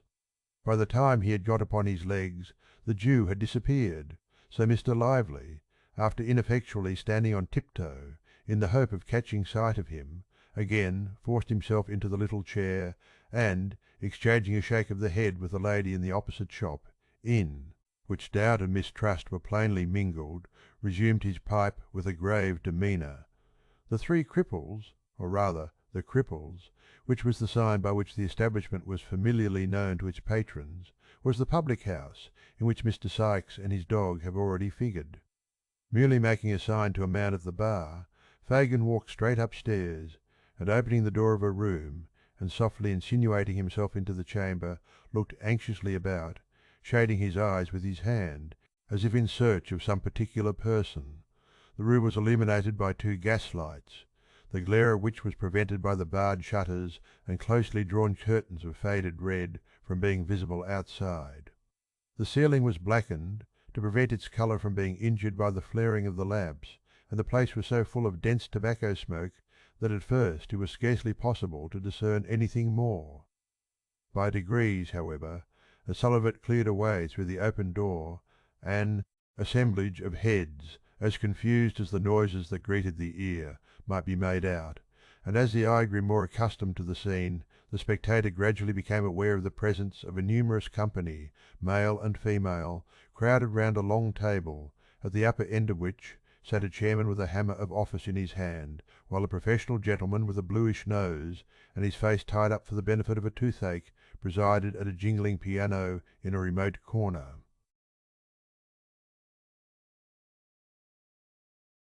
As Fagin stepped softly in, the professional gentleman, running over the keys by way of prelude, occasioned a general cry of order for a song, which, having subsided, a young lady proceeded to entertain the company with a ballad in 4 verses, between each of which the accompanist played the melody all through as loud as he could. When this was over, the chairman gave a sentiment, after which the professional gentleman on the chairman's right and left volunteered a duet, and sang it with great wars. It was curious to observe some faces which stood out prominently from among the group. There was the chairman himself, the landlord of the house, a coarse, rough, heavy-built fellow, who, while the songs were proceeding, rolled his eyes hither and thither, and, seeming to give himself up to joviality, had an eye for everything that was done, and an ear for everything that was said, and sharp ones too. Near him were the singers, receiving with professional indifference the compliments of the company, and applying themselves, in turn, to a dozen proffered glasses of spirits and water, tended by their more boisterous admirers, whose countenances, expressive of almost every vice in almost every grade, irresistibly attracted the attention by their very repulsiveness.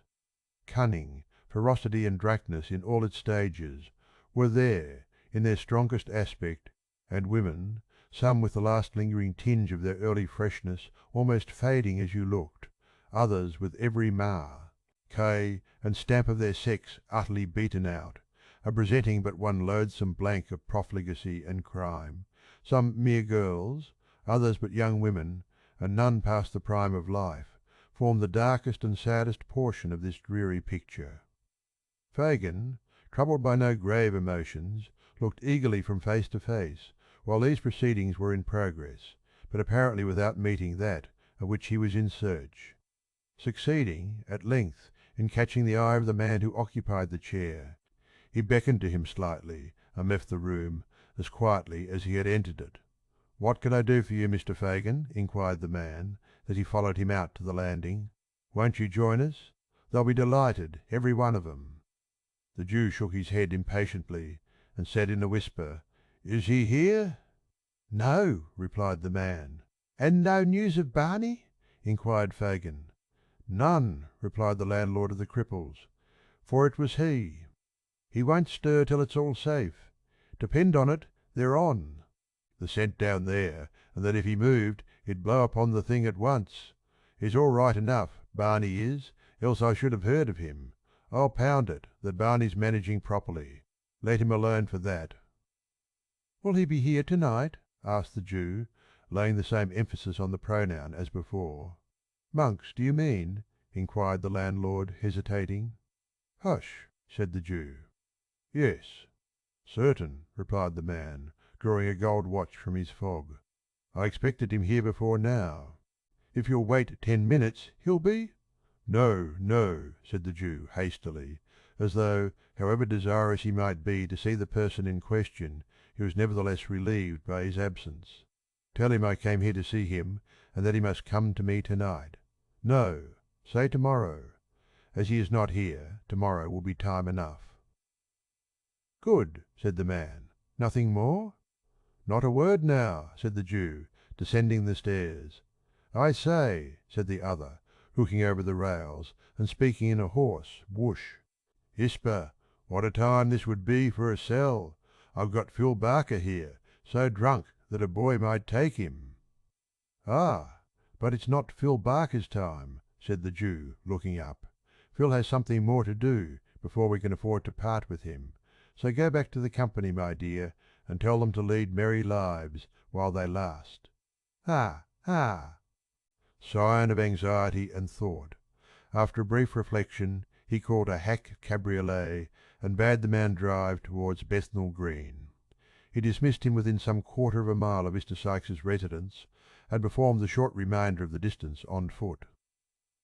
"Now," muttered the Jew, as he knocked at the door, "if there is any deep play here, I shall have it out of you, my girl, cunning as you are." She was in her room, the woman said. Fagin crept softly upstairs and entered it without any previous ceremony. The girl was alone, lying with her head upon the table and her hair straggling over it. "She has been drinking," thought the Jew, coolly, "or perhaps she is only miserable." The old man turned to close the door as he made this reflection. The noise thus occasioned roused the girl. She eyed his crafty face narrowly as she inquired to his recital of Toby Crackett's story. When it was concluded, she sank into her former attitude, but spoke not a word. She pushed the candle patiently away, and once or twice as she feverishly changed her position, shuffled her feet upon the ground, but this was all. During the silence, the Jew looked restlessly about the room as if to assure himself that there were no appearances of Sikes having covertly returned. Apparently satisfied with his inspection, he coughed twice or thrice, and made as many efforts to open a conversation, but the girl heeded him no more than if he had been made of stone. At length he made another attempt, and rubbing his hands together, said, in his most conciliatory tone, "And where should you think Bill was now, my dear?" The girl moaned out some half-intelligible reply that she could not tell, and seemed from the smothered noise that escaped her to be crying. "And the boy too," said the Jew, straining his eyes to catch a glimpse of her face. "Poor leetle child, left in a ditch, Nance, only think." "The child," said the girl, suddenly looking up, "is better where he is than among us, and if no harm comes to Bill from it, I hope he lies dead in the ditch, and that his young bones may rot there." "What!" cried the Jew in amazement. "Aye, I do," returned the girl, meeting his gaze. "I shall be glad to have him away from my eyes, and to know that the worst is over. I can't bear to have him about me. The sight of him turns me against myself, and all of you." "Pooh, pooh!" said the Jew scornfully. "You're drunk." "Am I?" cried the girl bitterly. "It's no fault of yours if I'm not." "You'd never have me anything else, if you had your will, except now. The humour doesn't suit you, doesn't it?" "No," rejoined the Jew furiously, "it does not." "Change it then," responded the girl with a laugh. "Change it!" exclaimed the Jew, exasperated beyond all bounds by his companion's unexpected obstinacy and the vexation of the night. "I will change it. Listen to me, you drab. Listen to me, you drab. Listen to me, who with 6 words can strangle Sikes as surely as if I had his bull's throat between my fingers now. If he comes back and leaves the boy behind him, if he gets off free and dead or alive fails to restore him to me, murder him yourself if you would have him escape Jack Ketch. And do it the moment he sets foot in this room, or mind me, it will be too late." "What is all this?" cried the girl involuntarily. "What is it?" pursued Fagin, mad with rage. "When the boy's worth hundreds of pounds to me, am I to lose what chance threw me in the way of getting safely, through the whims, of a drunken gang that I could whistle away the lives of, and me bound, too, to a born devil that only wants the will, and has the power to Panting for breath, the old man stammered for a word, and in that instant checked the torrent of his wrath, and changed his whole demeanour. A moment before his clenched hands had grasped the air, his eyes had dilated, and his face grown livid with passion, but now he shrunk into a chair, and, cowering together, trembled with the apprehension of ing himself disclosed some hidden villainy. After a short silence he ventured to look round at his companion. He appeared somewhat reassured on beholding her in the same listless attitude from which he had first roused her. "Nancy, dear," croaked the Jew in his usual voice, "did you mind me, dear?" "Don't worry me now, Fagin," replied the girl, raising her head languidly. "If Bill has not done it this time, he will another. He has done many a good job for you, and will do many more when he can, and when he can't he won't, so no more about that." "Regarding this boy, my dear," said the Jew, rubbing the palms of his hands nervously together. "The boy must take his chance with the rest," interrupted Nancy hastily. "And I say again, I hope he is dead, and out of harm's way, and out of yours, that is, if Bill comes to no harm. And if Toby got clear off, Bill's pretty sure to be safe, for Bill's worth two of Toby any time." "And about what I was saying, my dear," observed the Jew, Kay, keeping his glistening eye steadily upon her. "You must say it all over again, if it's anything you want me to do," rejoined Nancy. "And if it is, you had better wait till to-morrow. You put me up for a minute, but now I'm stupid again." Fagin put several other questions, all with the same drift of ascertaining whether the girl had profited by his unguarded hints, but she answered them so readily, and was withal so utterly unmoved by his searching looks, that his original impression of her being, "Gee, more than a trifle in liquor," was confirmed. Nancy, indeed, was not exempt from a failing which was very common among the Jew's female pupils, and in which, in their tenderer years, they were rather encouraged than checked. Her disordered appearance, and a wholesale perfume of Geneva which pervaded the apartment, afforded strong confirmatory evidence of the justice of the Jew's supposition, and when, after indulging in the temporary display of violence above described, she subsided, first into dulness, and afterwards into a compound of feelings, under the influence of which she shed tears one minute, and in the next gave utterance to various exclamations of "Never say die!" and divers calculations as to what might be the amount of the odds so long as a lady or gentleman was happy, Mr. Fagin, who had had considerable experience of such matters in his time, saw with great satisfaction that she was very far gone indeed. Having eased his mind by this discovery, and having accomplished his twofold object of imparting to the girl what he had that night heard, and of ascertaining with his own eyes that Sikes had not returned, Mr. Fagin again turned his face homeward, leaving his young friend asleep with her head upon the table. It was within an hour of midnight. The weather being dark and piercing cold, he had no great temptation to loiter. The sharp wind that scoured the streets seemed to have cleared them of passengers as of dust and mud, for few people were abroad, and they were to all appearance hastening fast home. It blew from the right quarter for the Jew, however, and straight before it he went, trembling and shivering as every fresh gust drove him rudely on his way. He had reached the corner of his own street, and was already fumbling in his pocket for the door key, when a dark figure emerged from a projecting entrance which lay in deep shadow, and, crossing the road, glided up to him unperceived. "Fagin!"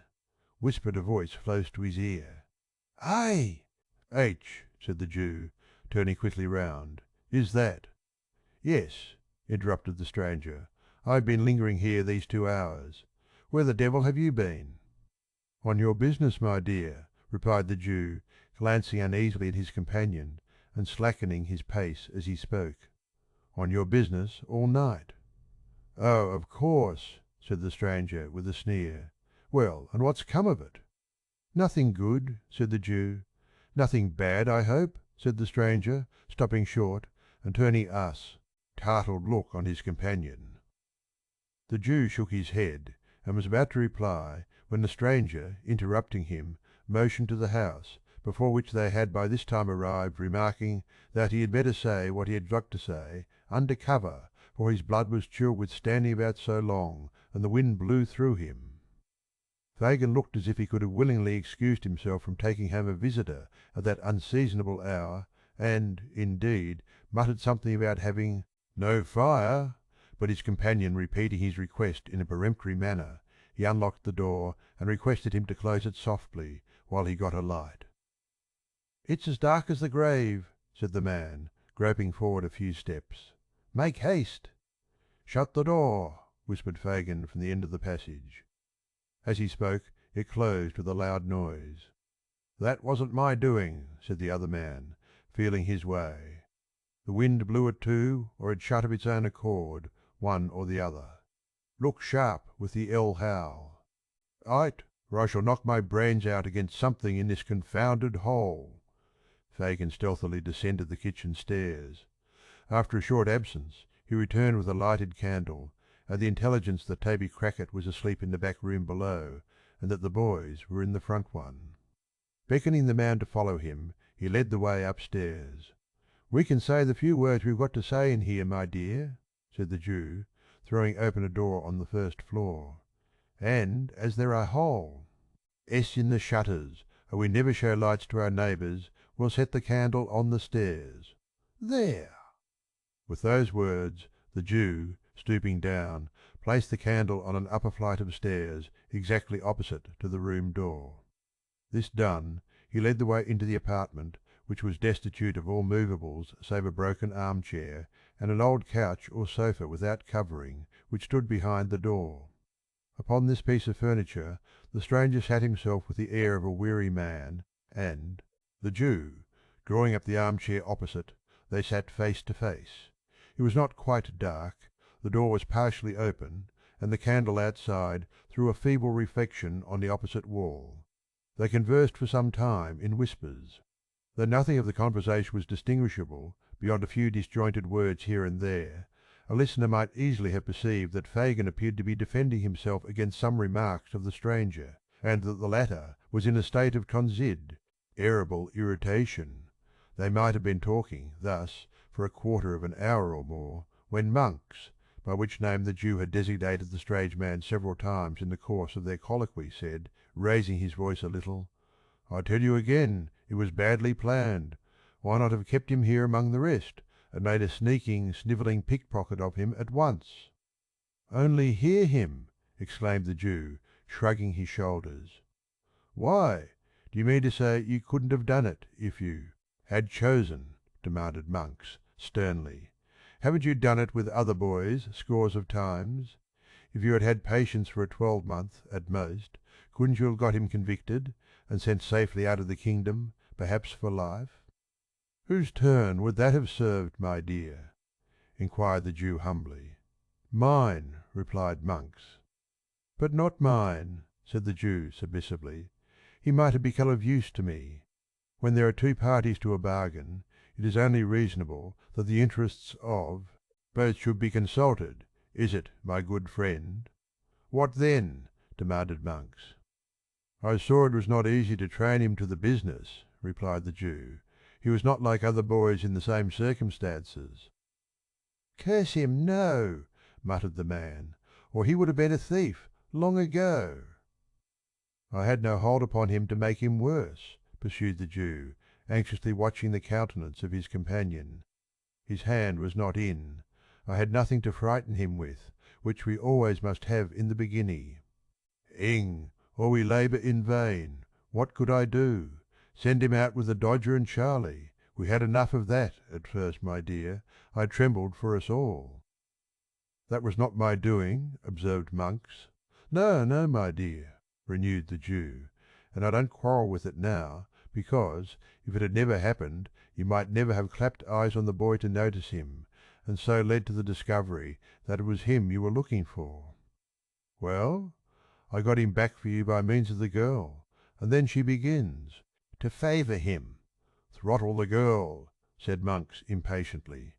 "Why, we can't afford to do that just now, my dear," replied the Jew, smiling, "and, besides, that sort of thing is not in our way, or, one of these days, I might be glad to have it done." "I know what these girls are, Monks. Well, as soon as the boy begins to harden she'll care no more for him than for a block of wood. You want him made a thief. If he is alive, I can make him one from this time, and if," said the Jew, drawing in, "ere to the other, it's not likely, mind, but if the worst comes to the worst, and he is dead—" "It's no fault of mine if he is," interposed the other man, with a look of terror, and clasping the Jew's arm with trembling hands. "Mind that, Fagin! I had no hand in it. Anything but his death, I told you from the first. I won't shed blood, it's always found out, and haunts a man besides. If they shot him dead, I was not the cause. Do you hear me? Fire this infernal den! What's that? What?" "Caw!"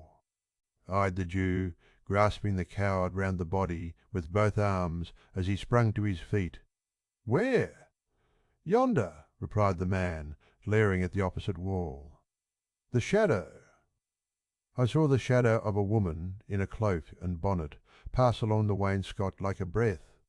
The Jew released his hold, and they rushed tumultuously from the room. The candle, wasted by the draught, was standing where it had been placed. It showed them only the empty staircase, and their own white faces. A profound silence reigned throughout the house. "It's your fancy," said the Jew, taking up the light, and turning to his companion. "I'll swear I saw it," replied Monks, trembling.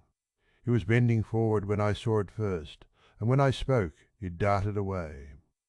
The Jew glanced contemptuously at the pale face of his associate, and telling him he could follow, if he pleased, ascended the stairs. They looked into all the rooms. They were cold, bare, and empty. They descended into the passage, and thence into the cellars below. The green damp hung upon the low walls. The tracks of the snail and slug glistened in the light of the candle, but all was still as death. "What do you think now?" said the Jew, when they had regained the passage. "Besides ourselves, there's not a creature in the house except Toby and the boys, and they're safe enough. See here." As a proof of the fact, the Jew drew forth 2 keys from his pocket, and explained that when he first went downstairs he had Locke to them in to prevent any intrusion on the conference. This accumulated testimony effectually staggered Mr. Monks.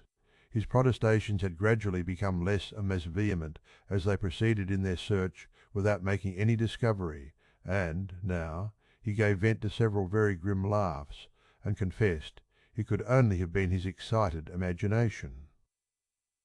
He declined any renewal of the conversation, however, for that night, suddenly remembering that it was past 1 o'clock, and so the amiable plea parted.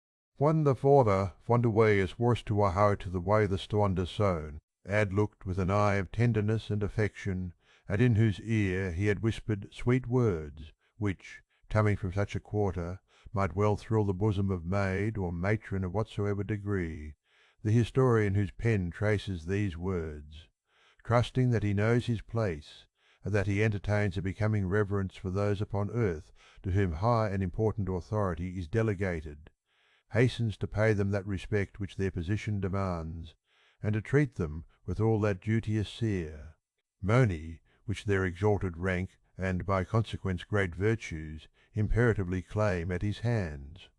Towards this end, indeed, he had purposed to introduce in this place a dissertation touching the divine right of beadles, and elucidative of the position that a beadle can do no wrong, which could not fail to have been both pleasurable and profitable to the right-minded reader, but which he is unfortunately compelled, by want of time and space, to postpone to some more convenient and fitting opportunity, on the arrival of which he will be prepared to show that a beadle properly constituted, that is to say, a parochial beadle attached to a parochial workhouse, and attending in his official capacity the parochial church, is in right and virtue of his office possessed of all the excellences and best qualities of humanity, and that to none of those excellences can mere company's beadles, or court of law beadles, or even chapel of ease beadles, save the last, and they in a very lowly and inferior degree lay the remotest sustainable claim. Mr. Bumble had recounted the teaspoons, reweighed the sugar tongs, made a closer inspection of the milk pot, and ascertained to a nicety the exact condition of the furniture, down to the very horsehair seats of the chairs, and had repeated each process full 6 times, before he began to think that it was time for Mrs. Corney to return. Thinking begets thinking. As there were no sounds of Mrs. Corney's approach, it occurred to Mr. Bumble that it would be an innocent and virtuous way of spending the time if he were further to allay his curiosity by a cursory glance at the interior of Mrs. Corney's chest of drawers. Having listened at the keyhole to assure himself that nobody was approaching the chamber, Mr. Bumble, beginning at the bottom, proceeded to make himself acquainted with the contents of the 3 long drawers which, being filled with various garments of good fashion and texture, carefully preserved battue, in 2 layers of old newspapers speckled with dried lavender, seemed to yield him exceeding satisfaction, arriving, in course of time, at the right-hand corner drawer in which was the key, and beholding therein a small padlocked box, which, being shaken, gave forth a pleasant sound, as of the chinking of coin, Mr. Bumble returned with a stately walk to the fireplace, and, resuming his old attitude, said, with a grave and determined air, "I'll do it." He followed up this remarkable declaratio, by shaking his head in a waggish manner for 10 minutes, as though he were remonstrating with himself for being such a pleasant dog, and then he took a view of his legs in profile with much seeming pleasure and interest. He was still placidly engaged in this latter survey when Mrs. Corney, hurrying into the room, threw herself, in a breathless state, on a chair by the fireside, and covering her eyes with one hand, placed the other over her heart, and gasped for breath. Mrs. Corney, sigh. D. Mr. Bumble, stooping over the matron. What is this, ma'am? Has anything happened, ma'am? Pray answer me. I'm on. Mr. Bumble, in his alarm, could not immediately think of the word tenterhooks, so he said, broken bottles. "Oh, Mr. Bumble!" cried the lady, "I have been so dreadfully put out." "Put out, ma'am!" exclaimed Mr. Bumble, who was dared to. "I know," said Mr. Bumble, checking himself, with native majesty, "this is them wicious paupers." "It's dreadful to think of," said the L. Ardie, shuddering. "Then don't think of it, ma'am," rejoined Mr. Bumble. "I can't help it," whimpered the lady. "Then take something, ma'am," said Mr. Bumble soothingly. "A little of the wine? Not for the world," replied Mrs. Corney. "I couldn't. Oh, the top shelf in the right-hand corner. Oh!" Uttering these words, the good lady pointed distractedly to the cupboard, and underwent a convulsion from internal spasms. Mr. Bumble rushed to the closet, and, snatching a pint green-glass bottle from the shelf thus incoherently indicated, filled a teacup with its contents, and held it to the lady's lips. "I'm better now," said Mrs. Corney, falling back, after drinking half of it. Mr. Bumble raised his eyes piously to the ceiling in thankfulness, and, bringing them down again to the brim of the cup, lifted it to his nose. "Peppermint!" exclaimed Mrs. Corney in a faint voice, smiling gently on the beadle as she spoke. "Try it. There's a little something else in it." "Mr. Bum." Bill tasted the medicine with a doubtful look, smacked his lips, took another taste, and put the cup down empty. "It's very comforting," said Mrs. Corney. "Very much so indeed, ma'am," said the beadle. As he spoke, he drew a chair beside the matron, and tenderly inquired what had happened to distress her. "Nothing," replied Mrs. Corney. "I am a foolish, excitable, weak creature." "Not weak, ma'am," retorted Mr. Bumble, drawing his chair a little closer. "Are you a weak creature, Mrs. Corney?" "We are all weak creeters," said Mrs. Corney, laying down a general principle. "So we are," said the beadle.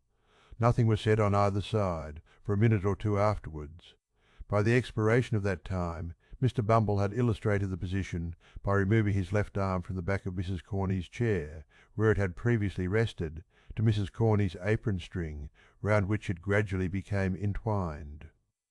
"We are all weak creeters," said Mr. Bumble. Mrs. Corney sighed. "Don't sigh, Mrs. Corney." "Mrs.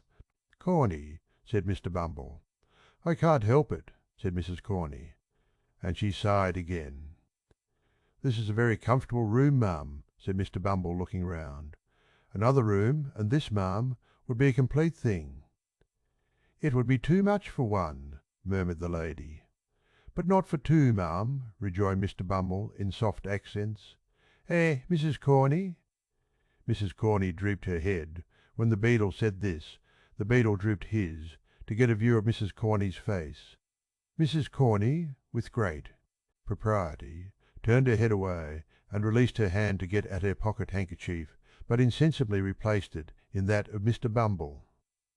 "The Board allows you coals, don't they, Mrs. Corney?" inquired the beadle, affectionately pressing her hand. "And candles," replied Mrs. Corney, slightly returning the pressure. "Coals, candles, and house rent free," said Mr. Bumble. "Oh, Mrs. Corney, what an angel you are!" The lady was not proof against this burst of feeling. She sank into Mr. Bumble's arms, and that gentleman in his agitation imprinted a passionate kiss upon her chaste nose. "Such parochial perfection!" exclaimed Mr. Bumble rapturously. "You know that Mr. Slout is worse to-night, my fascinator?" "Yes," replied Mrs. Corney bashfully. "He can't live a week, the doctor says," pursued Mr. Bumble. "He is the master of this establishment. His death will cause a wacancy. That wacancy must be filled up. Oh, Mrs. Corney, what a prospect this opens! What an opportunity for a gin! 'Ing of hearts and housekeepings," Mrs. Corney sobbed. "The little word," said Mr. Bumble, bending over the bashful beauty. "The one little word, my blessed Corney. Ye." "Yes," sighed out the matron. "One more," pursued the beadle. "Compose your darling feeling for only one more. When is it to come off?" Mrs. Corney twice essayed to speak, and twice failed. At length summoning up courage, she threw her arms around Mr. Bumble's neck, and said, it might be as soon as ever he pleased, and that he was a irresistible duck. Matters being thus amicably and satisfactorily arranged, the contract was solemnly ratified in another teacupful of the peppermint mixture, which was rendered the more necessary by the flutter and agitation of the lady's spirits. While it was being disposed of, she acquainted Mr. Bumble with the old woman's decease. "Very good," said that gentleman, sipping his peppermint. "I'll call at Sowerberry's as I go home, and tell him to send to morrow M. Warning. Was it that has frightened you, love?" "It wasn't anything particular, dear," said the lady evasively. "It must have been something, love," urged Mr. Bumble. "Won't you tell your own bee?" "Not now," rejoined the lady. "One of these days. After we're married, dear." "After we're married, dear!" exclaimed Mr. Bumble. It wasn't any impudence from any of the male paupers, as "No, no, love," interposed the lady hastily. "If I thought it was," continued Mr. Bumble, "if I thought as any one of 'em had dared to lift his woolga eyes to that lovely countenance—" "They wouldn't have dared to do it, love," responded the lady. "They had better not," said Mr. Bumble, clenching his fist. "Let me see any man, parochial or extra parochial, as would presume to do it, and I can tell him that he wouldn't do it a second time." Unembellished by any violence of gesticulation, this might have seemed no very high compliment to the lady's charms, but, as Mr. Bumble accompanied the threat with many warlike gestures, she was much touched with this proof of his devotion, and protested, with great admiration, that he was indeed a dove. The dove then turned up his coat collar, and put on his cocked hat, and, having exchanged a long and affectionate embrace with his future partner, once again braved the cold wind of the night, merely pausing, for a few minutes, in the male paupers' ward, to abuse them a little, with the view of satisfying himself that he could fill the office of workhouse, mas, with needful acerbity. Assured of his qualifications, Mr. Bumble left the building with a light heart, and bright visions of his future promotion, which served to occupy his mind until he reached the shop of the undertaker. Now, Mr. and Mrs. Sowerberry having gone out to tea and supper, and Noah Claypole not being at any time disposed to take upon himself a greater amount of physical exertion than is necessary to a convenient performance of the two functions of eating and drinking, the shop was not closed, although it was past the usual hour of shutting up. Mr. Bumble tapped with his cane on the counter several times, but, attracting no attention, and beholding a light shining through the glass window of the little parlour at the back of the shop, he made bold to peep in and see what was going forward, and when he saw what was going forward he was not a little surprised. The cloth was laid for supper, the table was covered with bread and butter, plates and glasses, a porter, pot, and a wine bottle. At the upper end of the table Mr. Noah Claypole lolled negligently in an easy chair, with his legs thrown over one of the arms, an open clasp knife in one hand, and a mass of buttered bread in the other. Close beside him stood Charlotte, opening oysters from a barrel, which Mr. Claypole condescended to swallow with remarkable avidity. A more than ordinary redness in the region of the young gentleman's nose, and a kind of fixed wink in his right eye, denoted that he was in a slight degree intoxicated. These symptoms were confirmed by the intense relish with which he took his oysters, for which nothing but a strong appreciation of their cooling properties in cases of internal fever could have sufficiently accounted. "Here's a delicious fat one, Noah dear," said Charlotte. "Try him, do, only this one." "What a delicious thing is a oyster," remarked Mr. Claypole, after he had swallowed it. "What a pity it is a number of 'em should ever make you feel uncomfortable."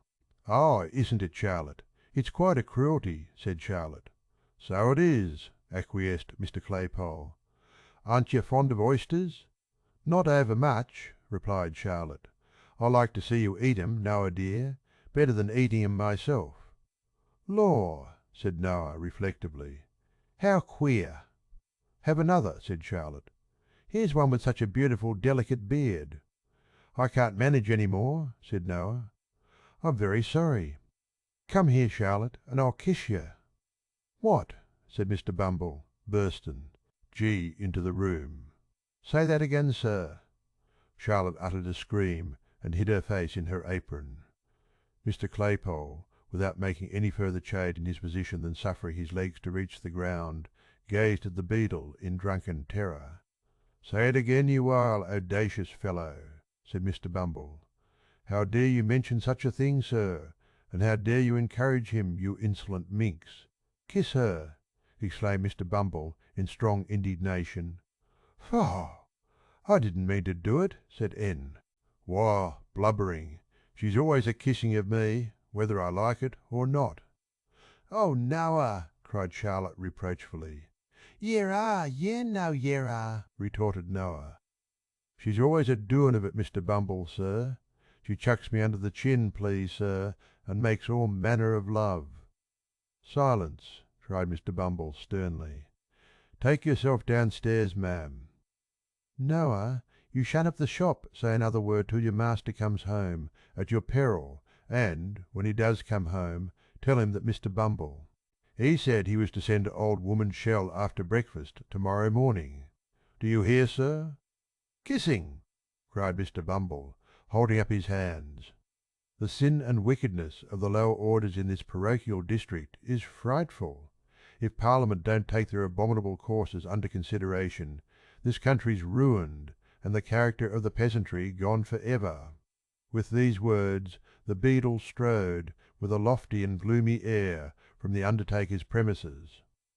And now that we have a cumper, neared him so far on his road home, and have made all necessary preparations for the old woman's funeral, let us set on foot a few inquires after young Oliver Twist, and ascertain whether he be still lying in the ditch where Toby Crackit left him.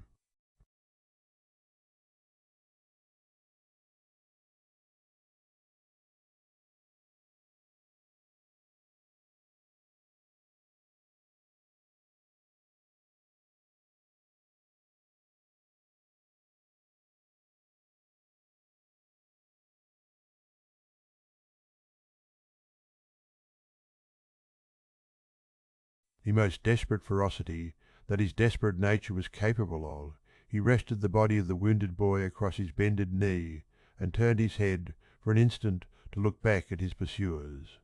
There was little to be made out, in the mist and darkness, but the loud shouting of men vibrated through the air, and the barking of the neighbouring dogs, roused by the sound of the alarm bell, resounded in every direction. "Stop, you white-livered hound!" cried the robber, shouting after Toby Crack. It, who, making the best use of his long legs, was already ahead. "Stop!" The repetition of the word brought Toby to a dead stand. Still, for he was not quite satisfied that he was beyond the range of pistol shot, and Sykes was in no mood to be played with. "Bear a hand with the boy," cried Sykes, beckoning furiously to his confederate. "Come back."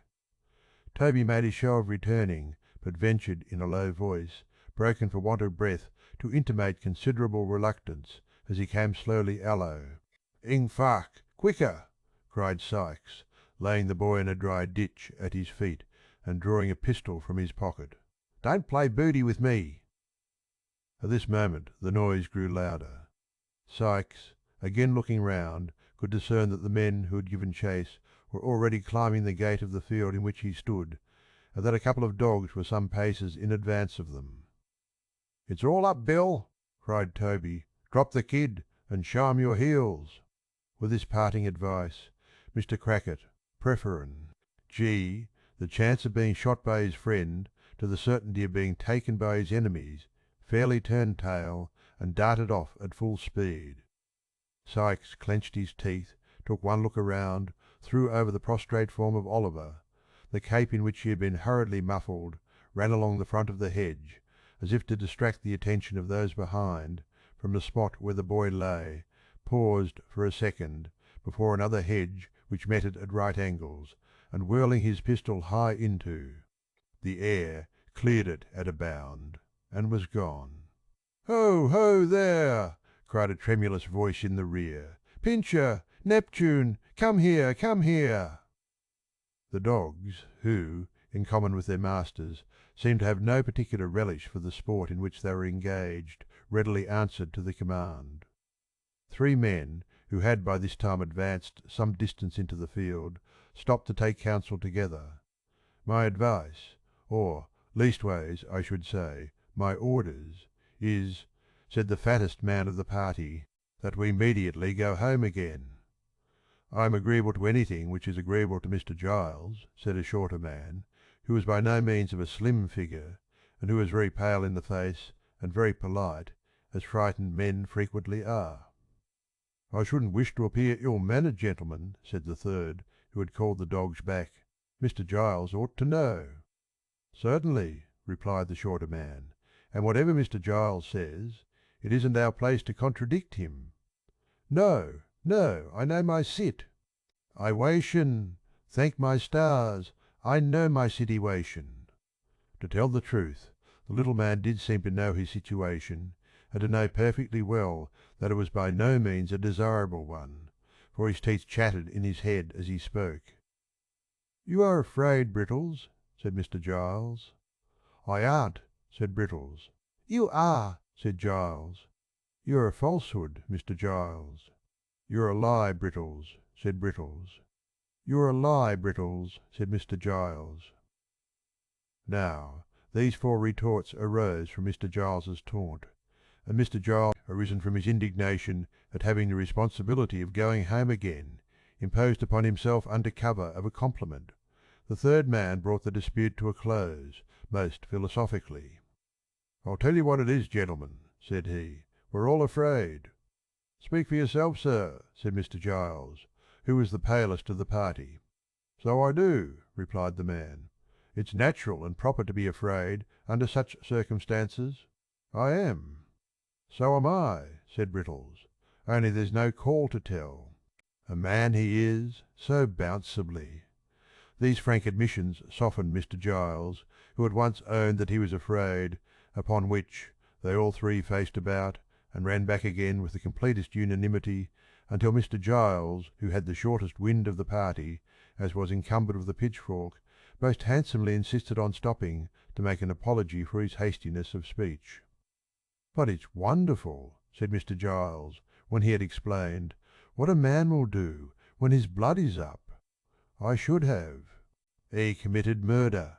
I know I should, if we caught one of them rascals." As the other two were impressed with a similar presentiment, and as their blood, like his, had all gone down again, some speculation ensued upon the cause of this sudden change in their temperament. "I know what it was," said Mr. Giles. "It was the gate." "I shouldn't wonder if it was," exclaimed Brittles, catching at the idea. "You may depend upon it," said Giles, "that gate stopped the flow of the excitement. I les dos, mine suddenly going away as I was climbing over it. By a remarkable coincidence, the other two had been visited with the same unpleasant sensation at that precise moment. It was quite obvious, therefore, that it was the gate, especially as there was no doubt regarding the time at which the change had taken place, because all three remembered that they had come in sight of the robbers at the instant of its occurrence. This dialogue was held between the two men who had surprised the Burg, Lass, and a travelling tinker who had been sleeping in an outhouse, and who had been roused, together with his two mongrel curs, to join in the pursuit. Mr. Giles acted in the double capacity of butler and steward to the old lady of the mansion. Brittles was a lad of all work, who, having entered her service a mere child, was treated as a promising young boy still, though he was something past 30, encouraging each other with such converse as this, but keeping very close together, not with styes, anding and looking apprehensively round. Whenever a fresh gust rattled through the boughs, the three men hurried back to a tree, behind which they had left their lantern, lest its light should inform the thieves in what direction to fire. Catching up the light, they made the best of their way home, at a good round trot, and long after their dusky forms had ceased to be discernible, the light might have been seen twinkling and dancing in the distance, like some exhalation of the damp and gloomy atmosphere through which it was swiftly borne. The air grew colder as day came slowly on, and the mist rolled along the ground like a dense cloud of smoke. The grass was wet, the pathways and low places were all mire and water, the damp breath of an unwholesome wind went languidly by, with a hollow moaning. Still Oliver lay motionless and insensible on the spot where Sikes had left him. Morning drew on apace. The air became more sharp and piercing as its first dulled hue. The death of night, rather than the birth of day, glimmered faintly in the sky. The objects which had looked dim and terrible in the darkness grew more and more defined, and gradually resolved into their familiar shapes. The rain came down, thick and fast, and pattered noisily among the leafless bushes, but Oliver felt it not as it beat against him, for he still lay stretched helpless and unconscious on his bed of clay. At length a low cry of pain broke the stillness that prevailed, and uttering it, the boy awoke. His left arm, rudely bandaged in a shawl, hung heavy and useless at his side. The bandage was saturated with blood. He was so weak that he could scarcely raise himself into a sitting posture. When he had done so, he looked feebly round for help and groaned with pain. Trembling in every joint from cold and exhaustion, he made an effort to stand upright, but, shuddering from head to foot, fell prostrate on the ground. After a short return of the stupor in which he had been so long plunged, Oliver, urged by a creeping sickness at his heart, which seemed to warn him that if he lay there he must surely die, got upon his feet and essayed to walk. His head was dizzy, and he staggered to and fro like a drunken man, but he kept up nevertheless, and with his head drooping languidly on his breast, went stumbling onward, he knew not whither. And now hosts of bewildering and confused ideas came crowding on his mind. He seemed to be still walking between Sikes and Crackit, who were angrily disputing, for the very words they said sounded in his ears, and when he caught his own attention, as it were by making some violent effort to save himself from falling, he found that he was talking to them.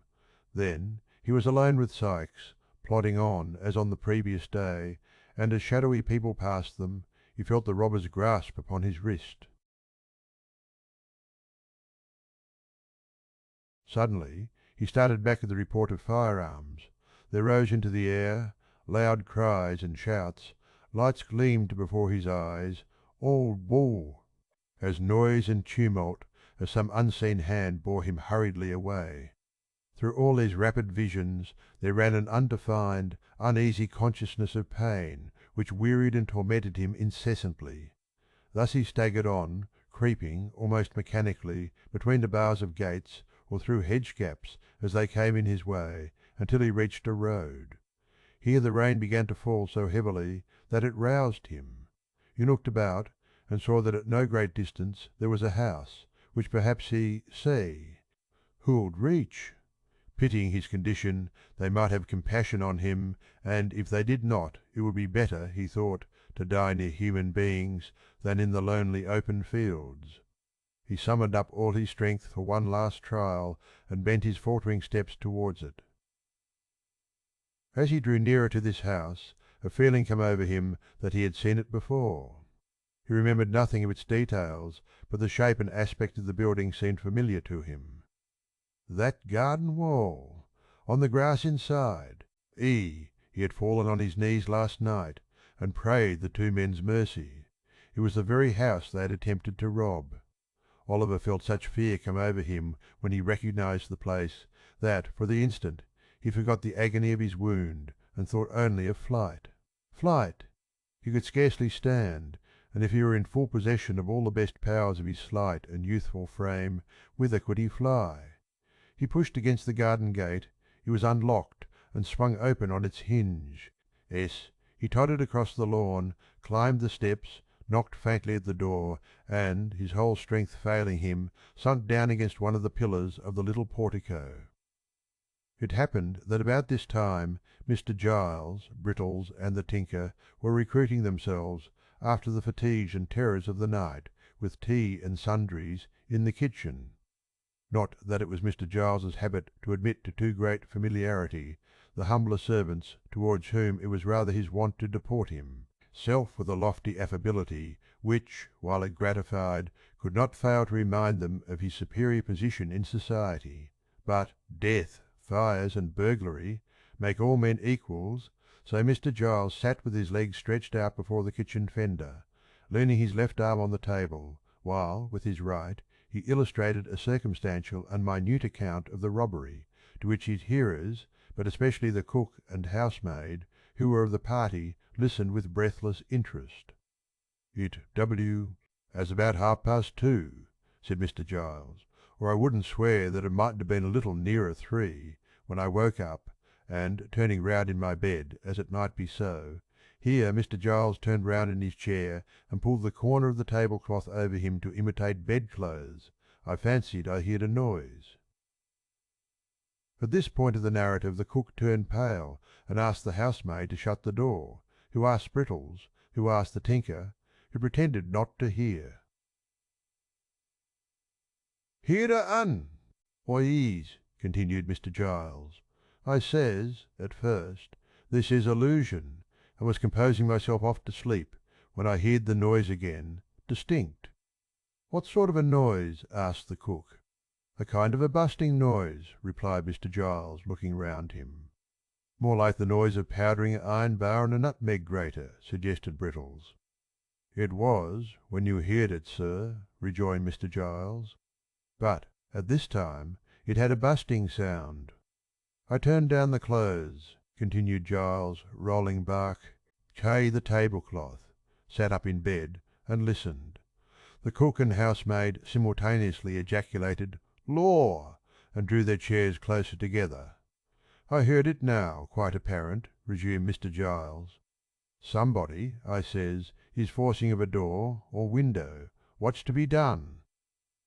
"I'll call up that poor lad, Brittles, and save him from being murdered in his bed, or his throat," I says, "maybe cut from his right ear to his left, without his ever knowing it." Here all eyes were turned upon Brittles, W.I.'s, who fixed his upon the speaker and stared at him, with his mouth wide open and his face expressive of the most unmitigated horror. "I tossed off the clothes," said Giles, throwing away the tablecloth, and looking very hard at the cook and housemaid, got softly out of bed, drew on a pair of "Ladies present, Mr. Giles?" murmured the tinker. "Of shoes, sir," said Giles, turning upon him, and laying great emphasis on the word, seized the loaded pistol that always goes upstairs with the P, late basket, and walked on tiptoes to his room. "Brittles," I says, when I had woke him, "don't be frightened." "So you did," observed Brittles in a low voice. "We're dead men, I think, Brittles," I says, continued Giles, But don't be frightened." "Was he frightened?" asked the cook. "Not a bit of it," replied Mr. Giles. "He was as firm." "Ah! Pretty near as firm as I was." "I should have died at once, I'm sure, if it had been me," observed the housemaid. "You're a woman," retorted B. Riddles, plucking up a little. "Brittles is right," said Mr. Giles, nodding his head approvingly. From a woman nothing else was to be expected. We, being men, took a dark lantern that was standing on Brittle's hob, and groped our way downstairs in the pitch dark, as it might be so. Mr. Giles had risen from his seat and taken 2 steps with his eyes shut, to accompany his description with appropriate action, when he started violently, in common with the rest of the company, and hurried back, K, to his chair. The cook and housemaid screamed. "It was a knock," said Mr. Giles, assuming perfect serenity. "Open the door, somebody." Nobody moved. "It seems a strange sort of a thing, a knock coming at such a time in the morning," said Mr. Giles, surveying the pale faces which surrounded him, and looking very blank himself. "But the door must be opened. Do you hear somebody?" Mr. Giles, as he spoke, looked at Brittles, but that young man, being naturally modest, probably considered hymns. Elf, nobody, and so held that the inquiry could not have any application to him. At all events, he tendered no reply. Mr. Giles directed an appealing glance at the tinker, but he had suddenly fallen asleep. The women were out of the question. "If Brittles would rather open the door, in the presence of witnesses," said Mr. Giles, after a short silence, "I am ready to make one." "So am I," said the tinker, waking up as suddenly as he had fallen asleep. Brittles capitulated on these terms. "And tea." He party, being somewhat reassured by the discovery made on throwing open the shutters that it was now broad day, took their way upstairs with the dogs in front. The 2 women, who were afraid to stay below, brought up the rear. By the advice of Mr. Giles, they all talked very loud, to warn any evil-disposed person outside that they were strong in numbers, and by a master stroke of policy, originating in the brain of the same ingenious gentleman, the dogs' tails were well pinched in the hall, to make them bark savagely. These precautions having been taken, Mr. Giles held on fast by the tinker's arm to prevent his running away, as he presently said, and gave the word of command to open the door. Brittles obeyed. The group, peeping timorously over each other's shoulders, beheld no more formidable object than poor little Oliver Twist, speechless and exhausted, who raised his heavy eyes and mutely solicited their compassion. "A boy!" exclaimed Mr. Giles valiantly, pushing the tie, Inca, into the background. "What's the matter with the Why, Brittles, look here, don't you know?" Brittles, who had got behind the door to open it, no sooner saw Oliver than he uttered a loud cry. Mr. Giles, seizing the boy by one leg and one arm, fortunately not the broken limb, lugged him straight into the hall, and deposited him at full length on the floor thereof. "Here he is!" bawled Giles, calling in a state of great excitement, up the staircase. "Here's one of the thieves, ma'am. Here!" "It's a thief, miss. Wounded, miss." "I shot him, miss," and Brittles held the light. "In a lantern, miss," cried Brittles, applying one hand to the side of his mouth so that his voice might travel the better. The 2 women servants ran upstairs to carry the intelligence that Mr. Giles had captured a robber, and the tinker busied himself in endeavouring to restore Oliver, lest he should die before he could be hanged. In the midst of all this noise and commotion there was heard a sweet female voice, which quelled it in an instant. "Giles!" whispered the voice from the stairhead. "I'm here, miss," replied Mr. Giles. "Don't be frightened, miss, I ain't much injured. He didn't make a very desperate resistance, miss. I was soon too many for him." "Hush!" replied the young lady. "You frightened my aunt as much as the thieves did. Is the poor creature much hurt?" "Wounded desperate much hurt." "Wounded desperate, miss," replied Giles, with indescribable complacency. "He looks as if he was a-going, miss," bawled Brittles, in the same manner as before. "Wouldn't you like to come and look at him, miss, in case he should?" "Hush, pray, there's a good man," rejoined the lady. Wait quietly only one instant while I speak to aunt." With a footstep as soft and gentle as the voice, the speaker tripped away. She soon returned with the direction that the wounded person was to be carried carefully upstairs to Mr. Giles's room, and that Brittles was to saddle the pony and betake himself instantly to Chertsey from W.I., "ich place he was to dispatch with all speed a constable and doctor. But won't you take one look at him first, miss?" asked Mr. Giles, with as much pride as if Oliver were some bird of rare plumage that he had skilfully brought down. "Not one little peep, miss?" "Not now, for the world," replied the young lady. "Poor fellow! Oh, treat him kindly, Giles, for my sake." The old servant looked up at the speaker as she turned away with a glance as proud and admiring as if she had been his child. Then, bending over Oliver, he helped to carry him upstairs with the care and solicitude of a woman.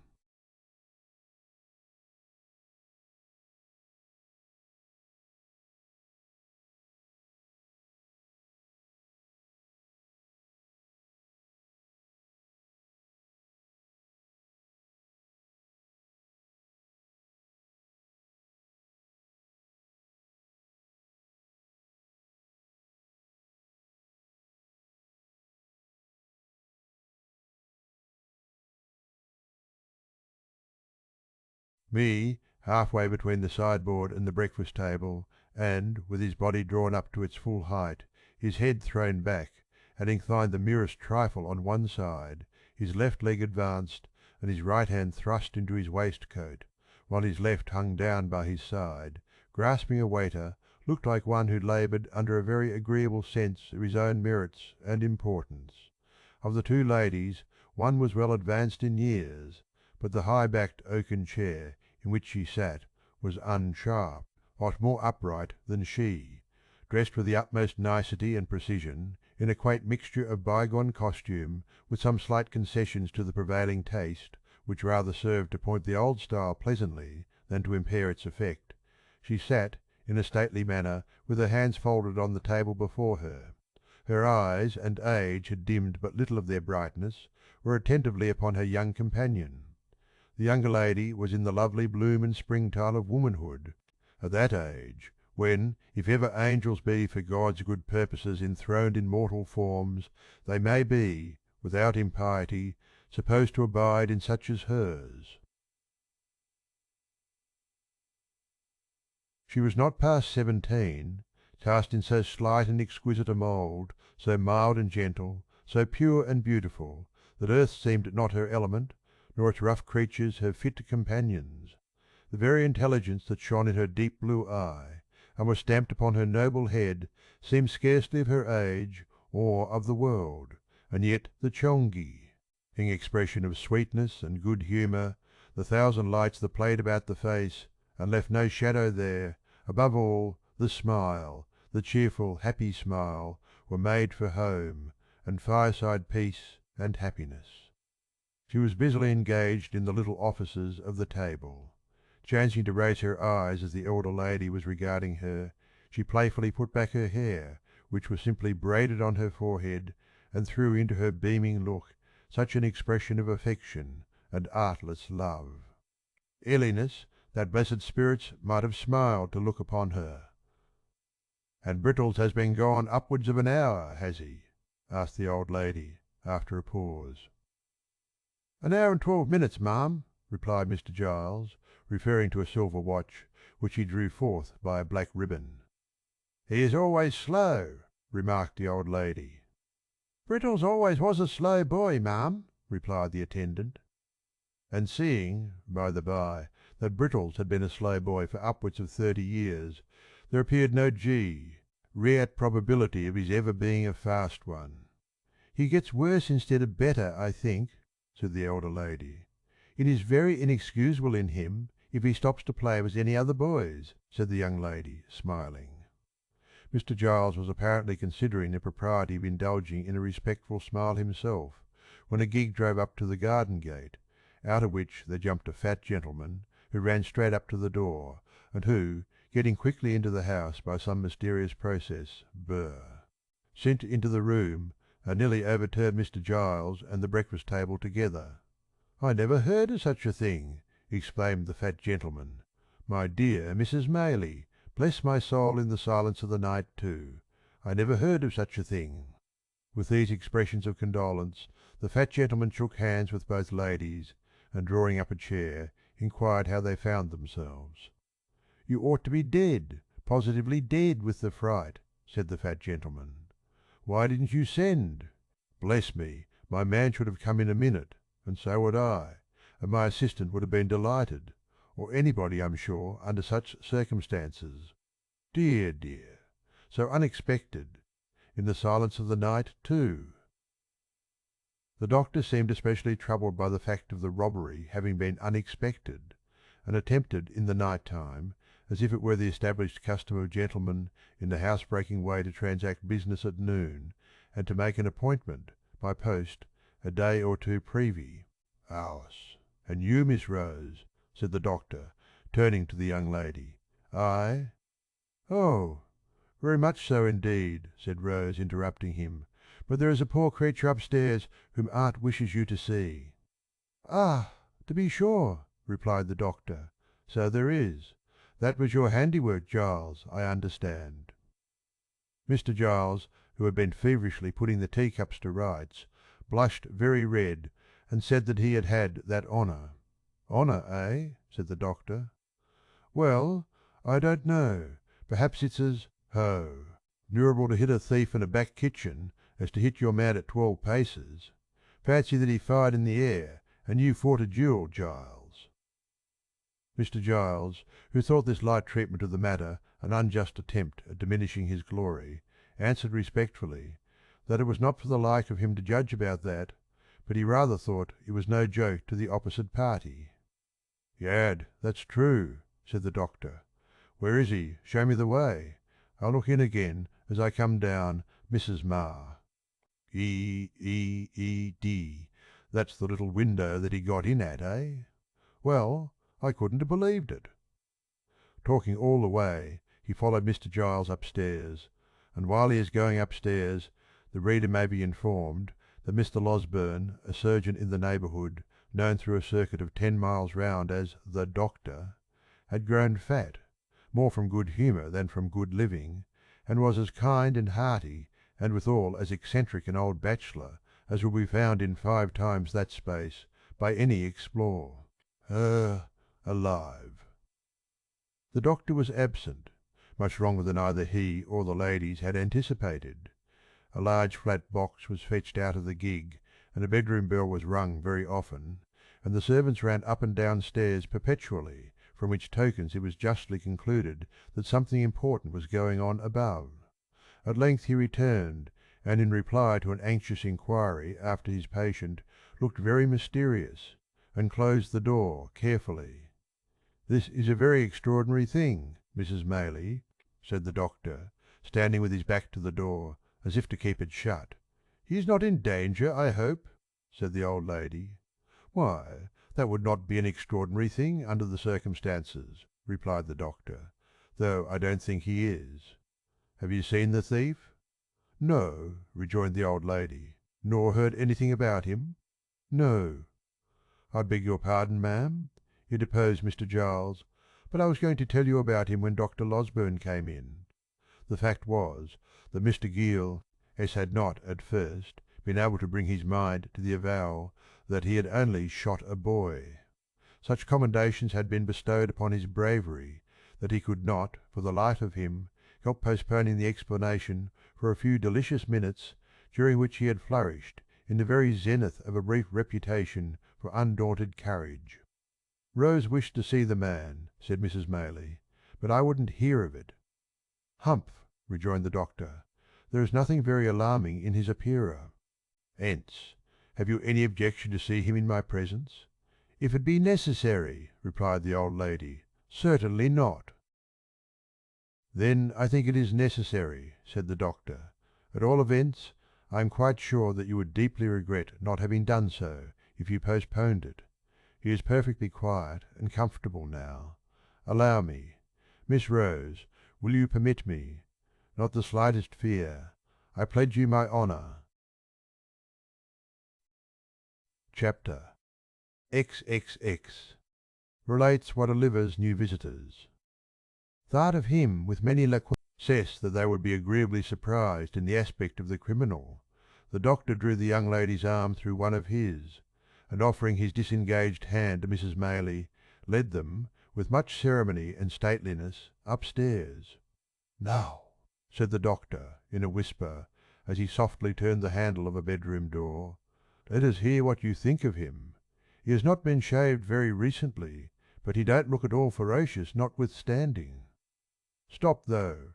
Let me first see that he is in visi. Ting order."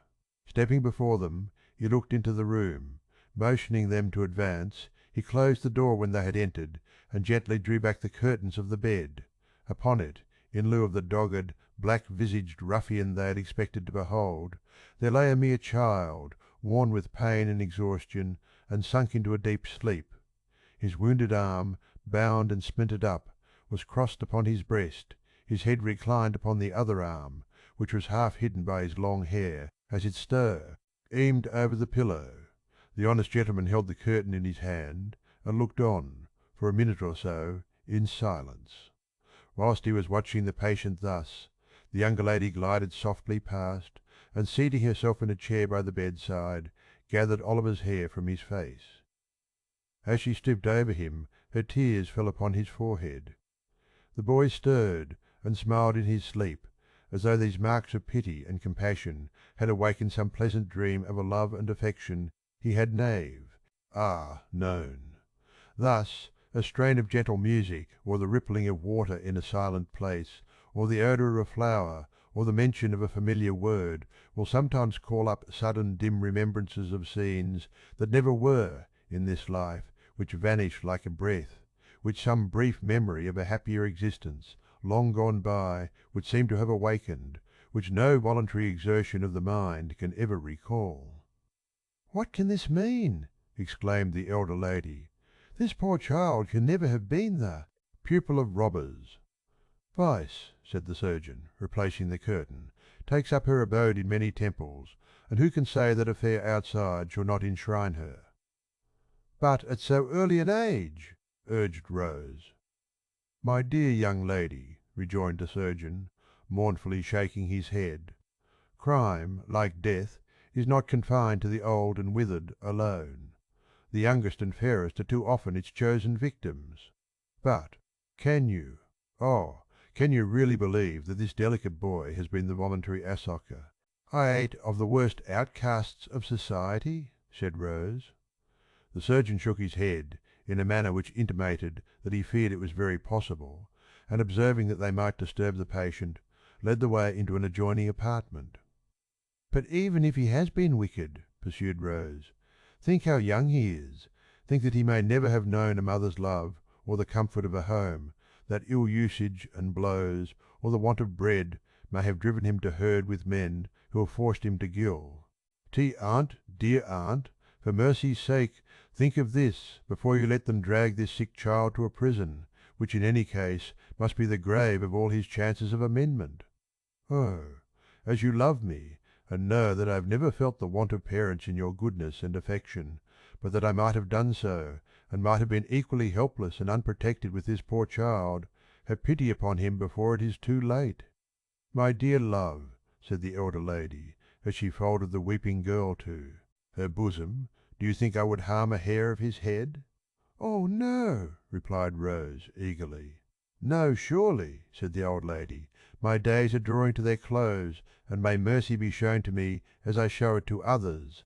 What can I do to save him, sir?" "Let me think, ma'am," said the doctor. "Let me think." Mr. Losberne thrust his hands into his pockets and took several turns up and down the room, often stopping and balancing himself on his toes and frowning frightfully. After various exclama, tie-ins of "I've got it now," and "No, I haven't," and as many renewals of the walking and frowning, he at length made a dead halt, and spoke as follows: "I think if you give me a full and unlimited commission to bully Giles and that little boy Brittles, I can manage it. Giles is a faithful fellow and an old servant, I know, but you can make it up to him in 1,000 ways, and reward him for being such a good shot besides. You don't object to that, unless there is some other way of preservin'?" "Gee, the child!" replied Mrs. Maylie. "There is no other," said the doctor. "No other? Take my word for it." "Then my aunt invests you with full power," said Rose, smiling through her tears. "But pray don't be harder upon the poor fellows than is indispensably necessary." "You seem to think," retorted the doctor, "that everybody is disposed to be hard-hearted to-day except yourself, Miss Rose. I only hope, for the sake of the rising male sex generally, that you may be found in as vulnerable and soft-hearted a mood by the first eligible young fellow who appeals to your compassion, and I wish I were a young fellow, that I might avail myself on the spot of such a favourable opportunity for doing so as the present." "You are as great a boy as poor Brittles himself," returned Rose, blushing. "Well," said the doctor, laughing heartily, "that is no very difficult matter. But to return to this boy. The great point of our agreement is yet to come. He will wake in an hour or so, I dare say, and although I have told that thick-headed constable fellow downstairs that he mustn't be moved or spoken to, on peril of his life, I think we may converse with him without danger.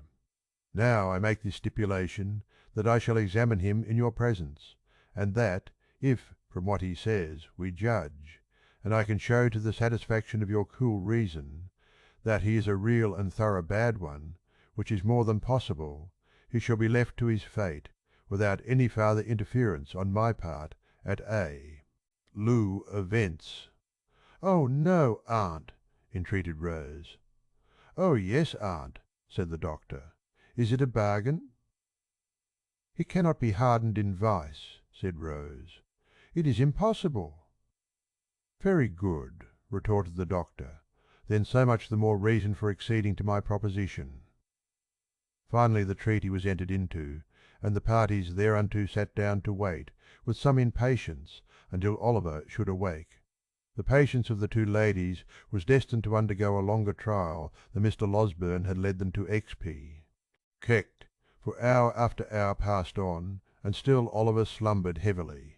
It was evening, indeed, before the kind-hearted doctor brought them the intelligence that he was at length sufficiently restored to be spoken to.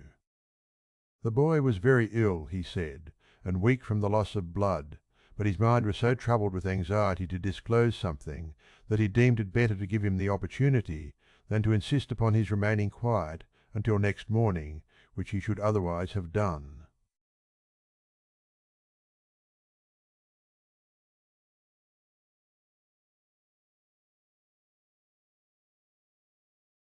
He conference was a long one.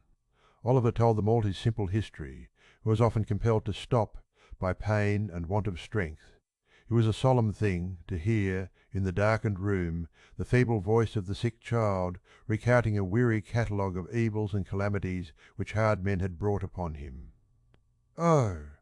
if when we oppress and grind our fellow creatures we bestowed but one thought on the dark evidences of human error which, like dense and heavy clouds, are rising, slowly it is true, but not less surely to heaven, to pour their after vengeance on our heads, if we heard but one instant, in imagination, the deep testimony of dead men's voices, which no power can stifle and no pride shut out, where would be the injury and injustice, the suffering, misery, cruelty, and wrong, that each day's life brings with it?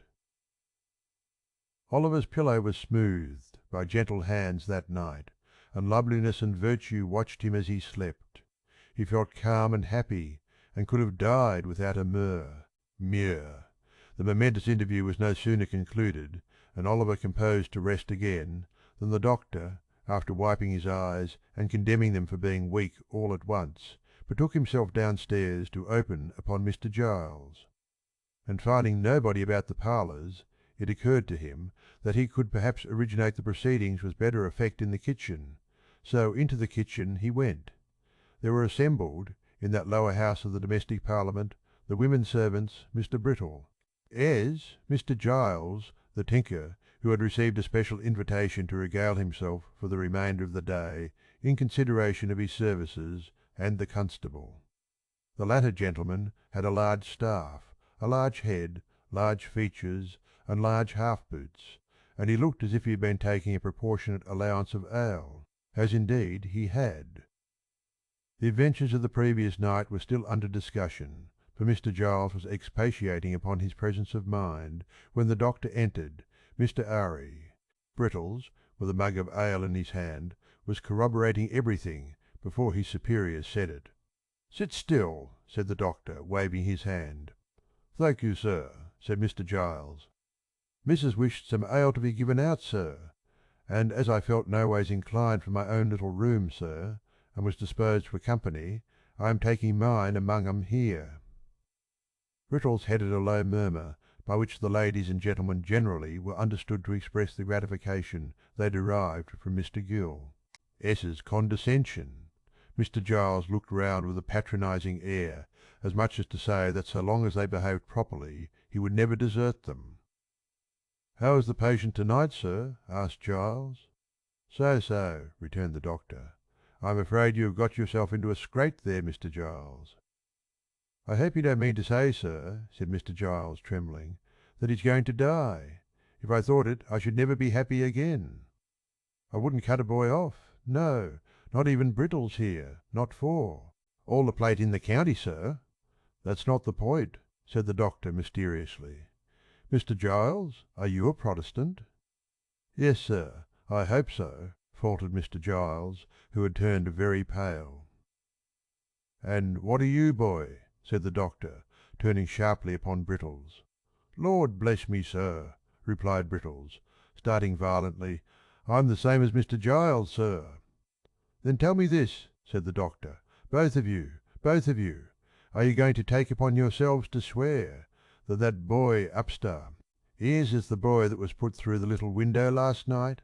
Out with it! Come, we are prepared for you."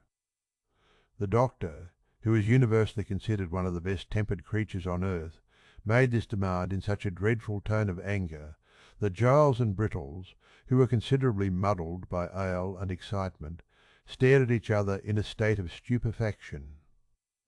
"Pay attention to the reply. Constable, will you?" said the doctor, shaking his forefinger with great solemnity of manner, and tapping the bridge of his nose with it to bespeak the exercise of that worthy's utmost acuteness. "Something may come of this before long." The constable looked as wise as he could, and took up his staff of office, which had been reclining indolently in the chimney corner. "It's a simple question of identity, you will observe," said the doctor. "That's what it is, sir," replied the constable, coughing with great violence, for he had finished his ale in a hurry, and some of it had gone the wrong way. "Here's the house broken into," said the doctor, and a couple of men catch one moment's glimpse of a boy in the midst of gunpowder smoke and in all the distraction of alarm and darkness. Here's a boy comes to that very same house next morning, and because he happens to have his arm tied up, these men lay violent hands upon him, by doing which they place his life in great danger, and swear he is the thief. Now, the question is whether these men are justified by the fact. If no, in what situation do they place themselves? The constable nodded profoundly. He said, if that wasn't law, he would be glad to know what was. "I ask you again," thundered the doctor, "are you, on your solemn oaths, able to identify that boy?" Brittles looked doubtfully at Mr. Giles. Mr. Giles looked doubtfully at Brittles. The constable put his hand behind his ear to catch the reply. The two women and the tinker leaned forward to listen. The doctor glanced keenly round, when a ring was he. Out at the gate, and at the same moment, the sound of wheels. "It's the runners!" cried Brittles, to all appearance much relieved. "The what?" exclaimed the doctor, aghast in his turn. "The Bow Street officers, sir," replied Brittles, taking up a candle. "Me and Mr. Giles sent for 'em this morning." "What?" cried the doctor. "Yes," replied Brittles. "I sent a message up by the coachman, and I only wonder they weren't here before, sir." "You did you? Then confound your slow coach's dow. 'En here, that's all," said the doctor, walking away.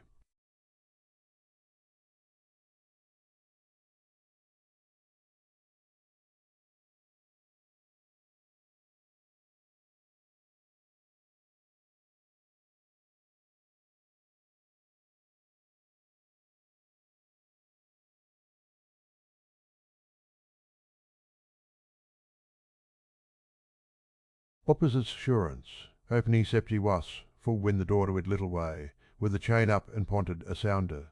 Or, and wiped his shoes on the mat, as coolly as if he lived there. "Just send somebody out to relieve my mate, will you, young man?" said the officer. "He's in the gig, a minding the prad. Have you got a coach's here that you could put it up in for 5 or 10 minutes?" Brittles replying in the affirmative, and pointing out the building, the portly man stepped back to the garden gate and helped his companion to put up the gig, while Brittles lighted them, in a state of great admiration. This done, they returned to the house, and, being shown into a parlour, took off their great coats and hats, and showed like what they were. The man who had knocked at the door was a stout personage of middle height, aged about 50, with shiny black hair, cropped pretty close, half whiskers, a round face, and sharp eyes. The other was a red-headed, bony man in top boots, with a rather ill-favoured countenance and a turned-up, sinister-looking nose. "Tell your governor that Blathers and do." "Off is here, will you?" said the stouter man, smoothing down his hair and laying a pair of handcuffs on the table. "Oh, good evening, master. Can I have a word or two with you in private, if you please?" This was addressed to Mr. Losberne, who now made his appearance. That gentleman, motioning Brittles to retire, brought in the two ladies and shut the door. "This is the lady of the house," said Mr. Losberne, motioning towards Mrs. Maylie. Mr. Blathers made a bow. Being desired to sit down, E. put his hat on the floor, and taking a chair, motioned to Duff to do the same.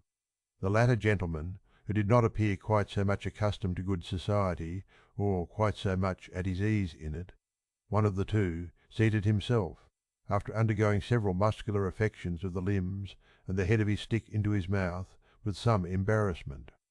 "Now, with regard to this here robbery, master," said Blathers, "what are the circumstances?"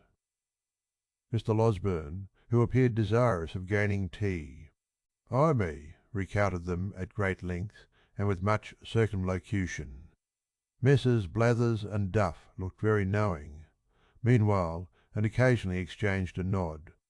"I can't say for certain till I see the work, of course," said Blathers, "but my opinion at once is, I don't mind committing myself to that extent that this wasn't done by a yokel, Duff?" "Certainly not," replied Duff.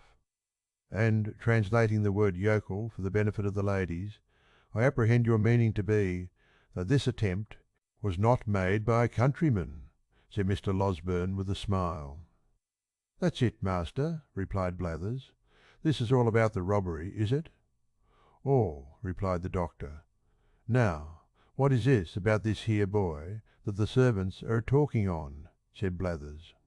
"Nothing at all," replied the doctor. "One of the frightened servants chose to take it into his head that he had something to do with this attempt to break into the house, but it's nonsense, sheer absurdity. Very easy disposed of." "If it is," remarked Duff. "What he says is quite correct," observed Blathers, nodding his head in a confirmatory way and playing carelessly with the handcuffs as if they were a pair of castanets. "Who is the boy? What account does he give of himself? Where did he come from? He didn't drop out of the clouds, did he, master?" "Of course not," replied the doctor, with a nervous glance at the two ladies. "I know his whole history, but we can talk about that presently. You would like first to see the place where the thieves made their attempt, I suppose?" "Certainly," rejoined Mr. Blathers. "We had better inspect the premises first, and examine the servants afterwards. That's the usual way of doing business." Lights were then procured, and Messrs. Blathers and Duff, attended by the native constable, Brittles, Giles, and everybody else in short, went into the little room at the end of the passage and looked out at the window, and afterwards went round by way of the lawn and looked in at the window, and after that had a candle handed out to inspect the shutter with, and after that a lantern to trace the footsteps with, and after that a pitchfork to poke the bushes with. This done, amidst the breathless interest of all beholders, they came in again, and Mr. Giles and Brittles were put through a melodramatic representation of their share in the previous night's adventures, which they performed some 6 times over, contradicting each other in not more than one important respect the first time, and in not more than a dozen the last. This consummation being arrived at, Blathers and Duff cleared the room and held a long council together, compared with which, for secrecy and solemnity, a consultation of great doctors on the knottiest point in medicine would be mere child's play. Meanwhile the doctor walked up and down the next room in a very uneasy state, and Mrs. Maylie and Rose looked on with anxious faces. "Upon my word," he said, making a halt after a G. "Great number of very rapid turns, I hardly know what to do." "Surely," said Rose, "the poor child's story, faithfully repeated to these men, will be sufficient to exonerate him." "I doubt it, my dear young lady," said the doctor, shaking his head. "I don't think it would exonerate him either with them or with legal functionaries of a higher grade. What is he, after all, they would say? A runaway. Judged by mere worldly considerations and probabilities, his story is a very doubtful one." "Yo!" "You believe it, surely?" interrupted Rose. "I believe it, strange as it is, and perhaps I may be an old fool for doing so," rejoined the doctor, "but I don't think it is exactly the tale for a practical police officer, nevertheless." "Why not?" demanded Rose. "Because, my pretty cross-examiner," replied the doctor, "because, viewed with their eyes, there are many ugly points about it. He can only prove the parts that look ill, and none of those that look well. Confound the fellows, they will. Have the why and the wherefore, and will take nothing for granted. On his own showing, you see, he has been the companion of thieves for some time past, he has been carried to a police officer, on a charge of picking a gentleman's pocket. He has been taken away, forcibly, from that gentleman's house to a place which he cannot describe or point out, and of the situation of which he has not the remotest idea. He is brought down to Chertsey by men who seem to have taken a violent fancy to him, whether he will or no, and is put through a window to rob a house, and then, just at the very moment when he is going to alarm the inmates, and so do the very thing that would set him all to rights, there rushes into the way a blundering dog of a half-bred butler and shoots him, as if on purpose to prevent his doing any good for himself. Don't you see all this?" "I see it, of course," replied Rose, smiling at the doctor's impetuosity, "but still I do not see anything in it to criminate the P." "Or child?" "No," replied the doctor, "of course not. Bless the bright eyes of your sex! They never see, whether for good or bad, more than one side of any question, and that is, always, the one which first presents itself to them." Having given vent to this result of experience, the doctor put his hands into his pockets, and walked up and down the room with even greater rapidity than before. "The more I think of it," said the doctor, "the more I see that it will occasion endless trouble and difficulty if we put these men in possession of the boy's real story. I am certain it will not be believed, and even if they can do nothing to him in the end, still the dragging it forward and giving publicity to all the doubts that will be cast upon it must interfere materially with your benevolent plan of rescuing him from misery."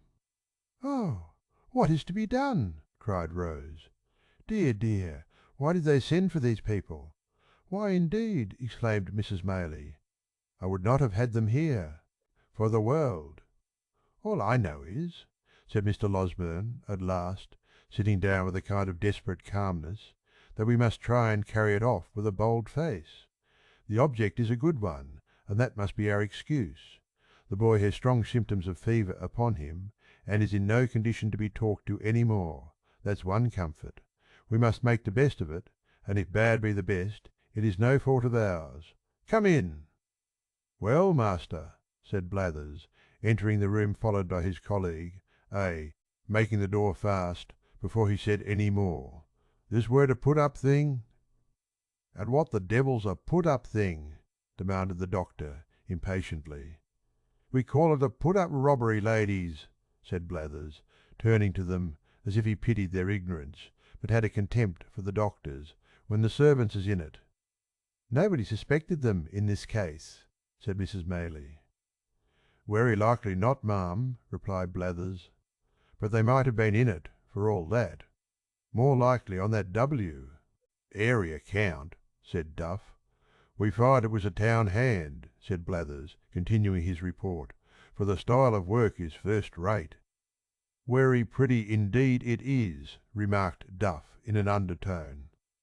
"There was 2 of 'em in it," continued Blathers, "and they had a boy with 'em. That's plain from the size of the window. That's all to be said at present. We'll see this lad that you've got upstairs at once, if you please." "Perhaps they will take something to drink first, Mrs. Maylie," said the doctor, his face brightening as if some new thought had occurred to him. "Oh, to be sure!" exclaimed Rose eagerly. "You shall have it immediately, if you will." "Why, thank you, miss," said Blathers, drawing his coat sleeve across his mouth. "It's dry work, this sort of duty." "Anything that's handy, miss. Don't put yourself out of the way on our accounts." "What shall it be?" asked the doctor, following the young lady to the sideboard. "A little drop of spirits, master. If it's all the same, replied Blathers.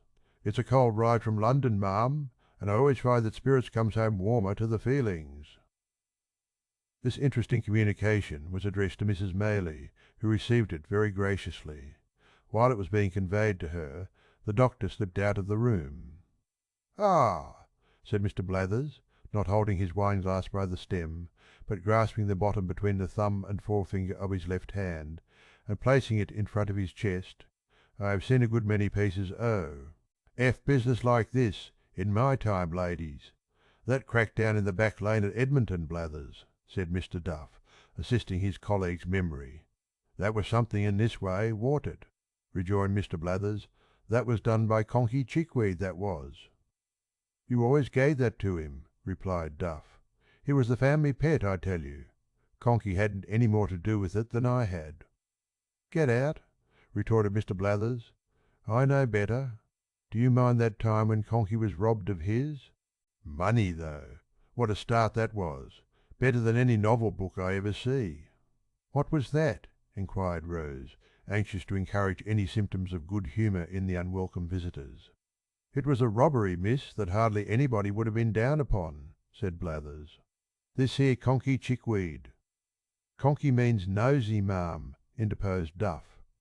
"Of course the lady knows that, don't she?" demanded Mr. Blathers. "Always interrupting, you are, partner.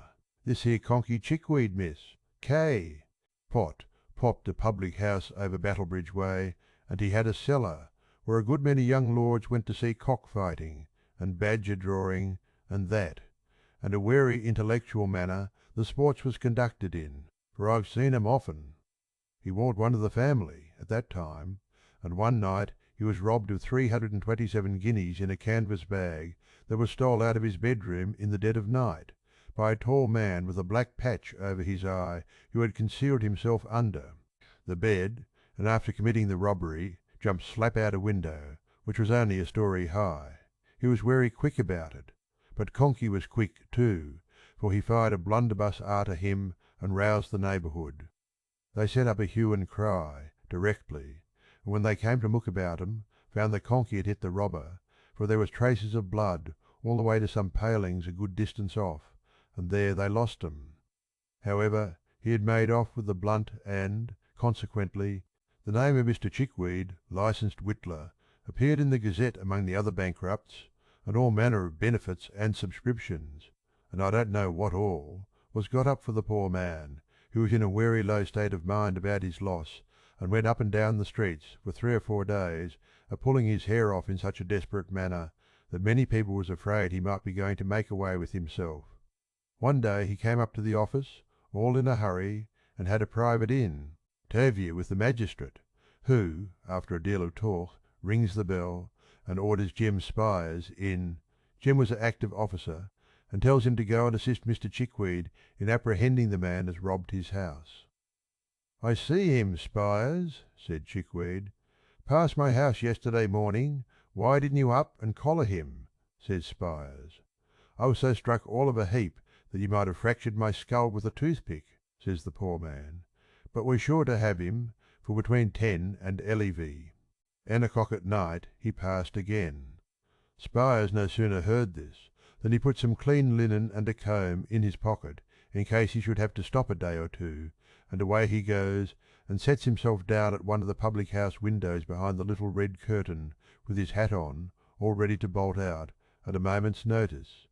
He was smoking his pipe here, late at night, when all of a sudden Chickweed roars out, "Here he is! Stop thief! Murder!" Jim Spires dashes out, and there he sees Chi. Queed, a tearing down the street full cry. Away goes Spires, on goes Chickweed, round turns the people, everybody roars out, "Thieves!" And Chickweed himself keeps on shouting all the time, like mad. Spires loses sight of him a minute as he turns a corner, shoots round, sees a little crowd, dives in, which is the man. "Dee me," says Chickweed, "I lost him again."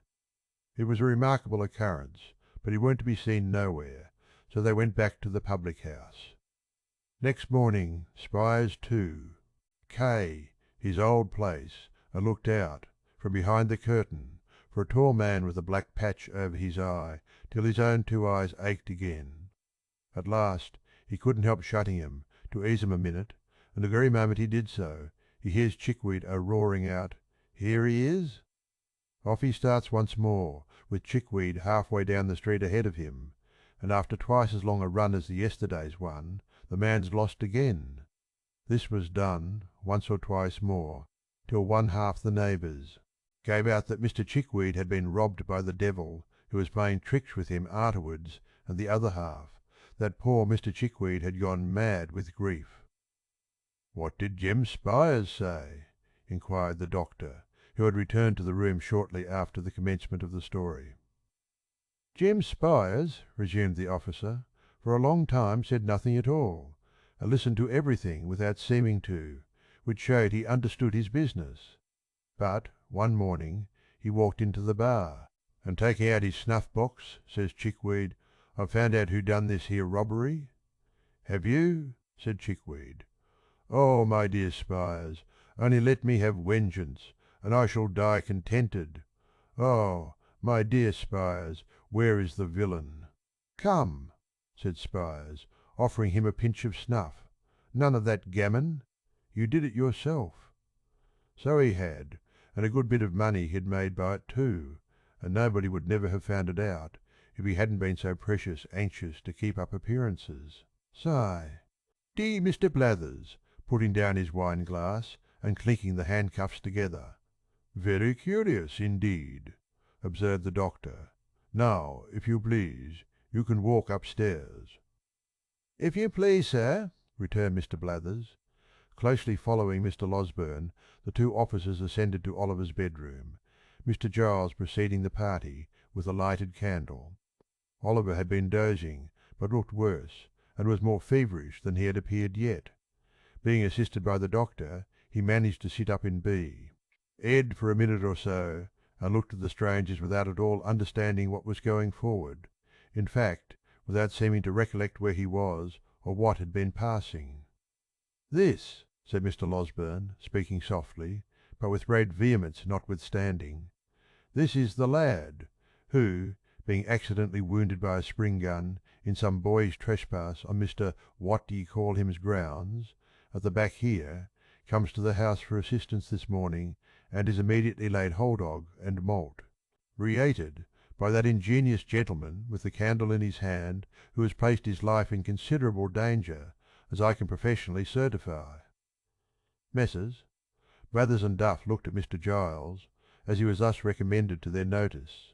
The bewildered butler gazed from them towards Oliver, and from Oliver towards Mr. Losberne, with the most ludicrous mixture of fear and perplexity. 'You don't mean to deny that, I suppose?' said the doctor, laying Oliver gently down again. He was all done for. "Thee for the best, sir," answered Giles. "I am sure I thought it was the boy, or I wouldn't have meddled with him. I am not of an inhuman disposition, sir." "Thought it was what boy?" inquired the senior officer. "The housebreaker's boy, sir," replied Giles. They certainly had a boy." "Well, do you think so now?" inquired Blathers. "Think what now?" replied Giles, looking vacantly at his questioner. "Think it's the same boy, stupid head," rejoined Blathers impatiently. "I don't know." "I really don't know," said Giles, with a rueful countenance. "I couldn't swear to him." "What do you think?" asked Mr. Blathers. "I don't know what to think," replied poor Giles. "I don't think it is the boy. Indeed, I'm almost certain that it isn't. You know it can't be." "Has this man been a drinking, sir?" inquired Blathers, turning to the doctor. "What a precious muddle‐headed chap you are," said Duff, addressing Mr. Giles with supreme contempt. Mr. Losberne had been feeling the partie, Ent's pulse during this short dialogue, but he now rose from the chair by the bedside and remarked that if the officers had any doubts upon the subject they would perhaps like to step into the next room and have Brittles before them.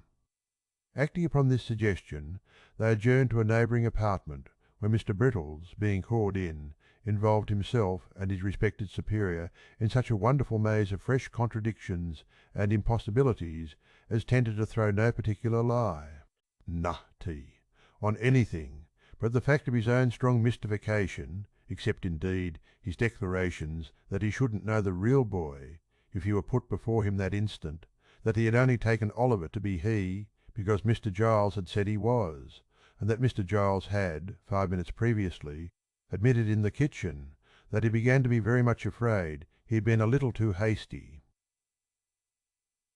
Among other ingenious surmises, the question was then raised whether Mr. Giles had really hit anybody, and up. On examination of the fellow pistol to that which he had fired, it turned out to have no more destructive loading than gunpowder and brown paper, a discovery which made a considerable impression on everybody but the doctor, who had drawn the ball about 10 minutes before. Upon no one, however, did it make a greater impression than on Mr. Giles himself, who, after labouring for some hours under the fear of having mortally wounded a fellow creature, eagerly caught at this new idea and favoured it to the utmost. Finally, the officers, without troubling themselves very much about Oliver, left the Chertsey constable in the house and took up their rest for that night in the town, promising to return the next morning. With the next morning there came a rumour that 2 men and a boy were in the cage at Kingston, who had been apprehended overnight under suspicious circumstances and to Kingston messes. Blathers and Duff journeyed accordingly. The suspicious circumstances, however, resolved, finding themselves, on investigation, into the one fact that they had been discovered sleeping under a haystack, which, although a great crime, is only punishable by imprisonment, and is, in the merciful eye of the English law and its comprehensive love of all the king's subjects, held to be no satisfactory proof, in the absence of all other evidence, that the sleeper or sleepers have committed burglary accompanied with violence, and have therefore rendered themselves liable to the punishment death, messes. Blathers and Duff came back again, as wise as they went. In short, after some more examination and a great deal more conversation, a neighbouring magistrate was readily induced to take the joint bail of Mrs. Maylie and Mr. Losberne for Oliver's appearance, if he should ever be called upon, and Blathers and Duff, being rewarded with a couple of guineas, returned to town with divided opinions on the subject of their expedition, the latter gentleman on a mature consideration of the circumstances, inclining to the belief that the burglarious attempt had originated with the family pet, and the former being equally disposed to concede the full merit of it to the great Mr. Conkey Chickweed. Meanwhile Oliver gradually throve and prospered under the united care of Mrs. Maylie, Rose, and the kind-hearted Mr. Losberne. If fervent prayers gushing from hearts overcharged with gratitude be heard in heaven, and if they be not, what prayers are! The blessings which the orphan child called down upon them, sunk into their souls, diffusing peace and happiness.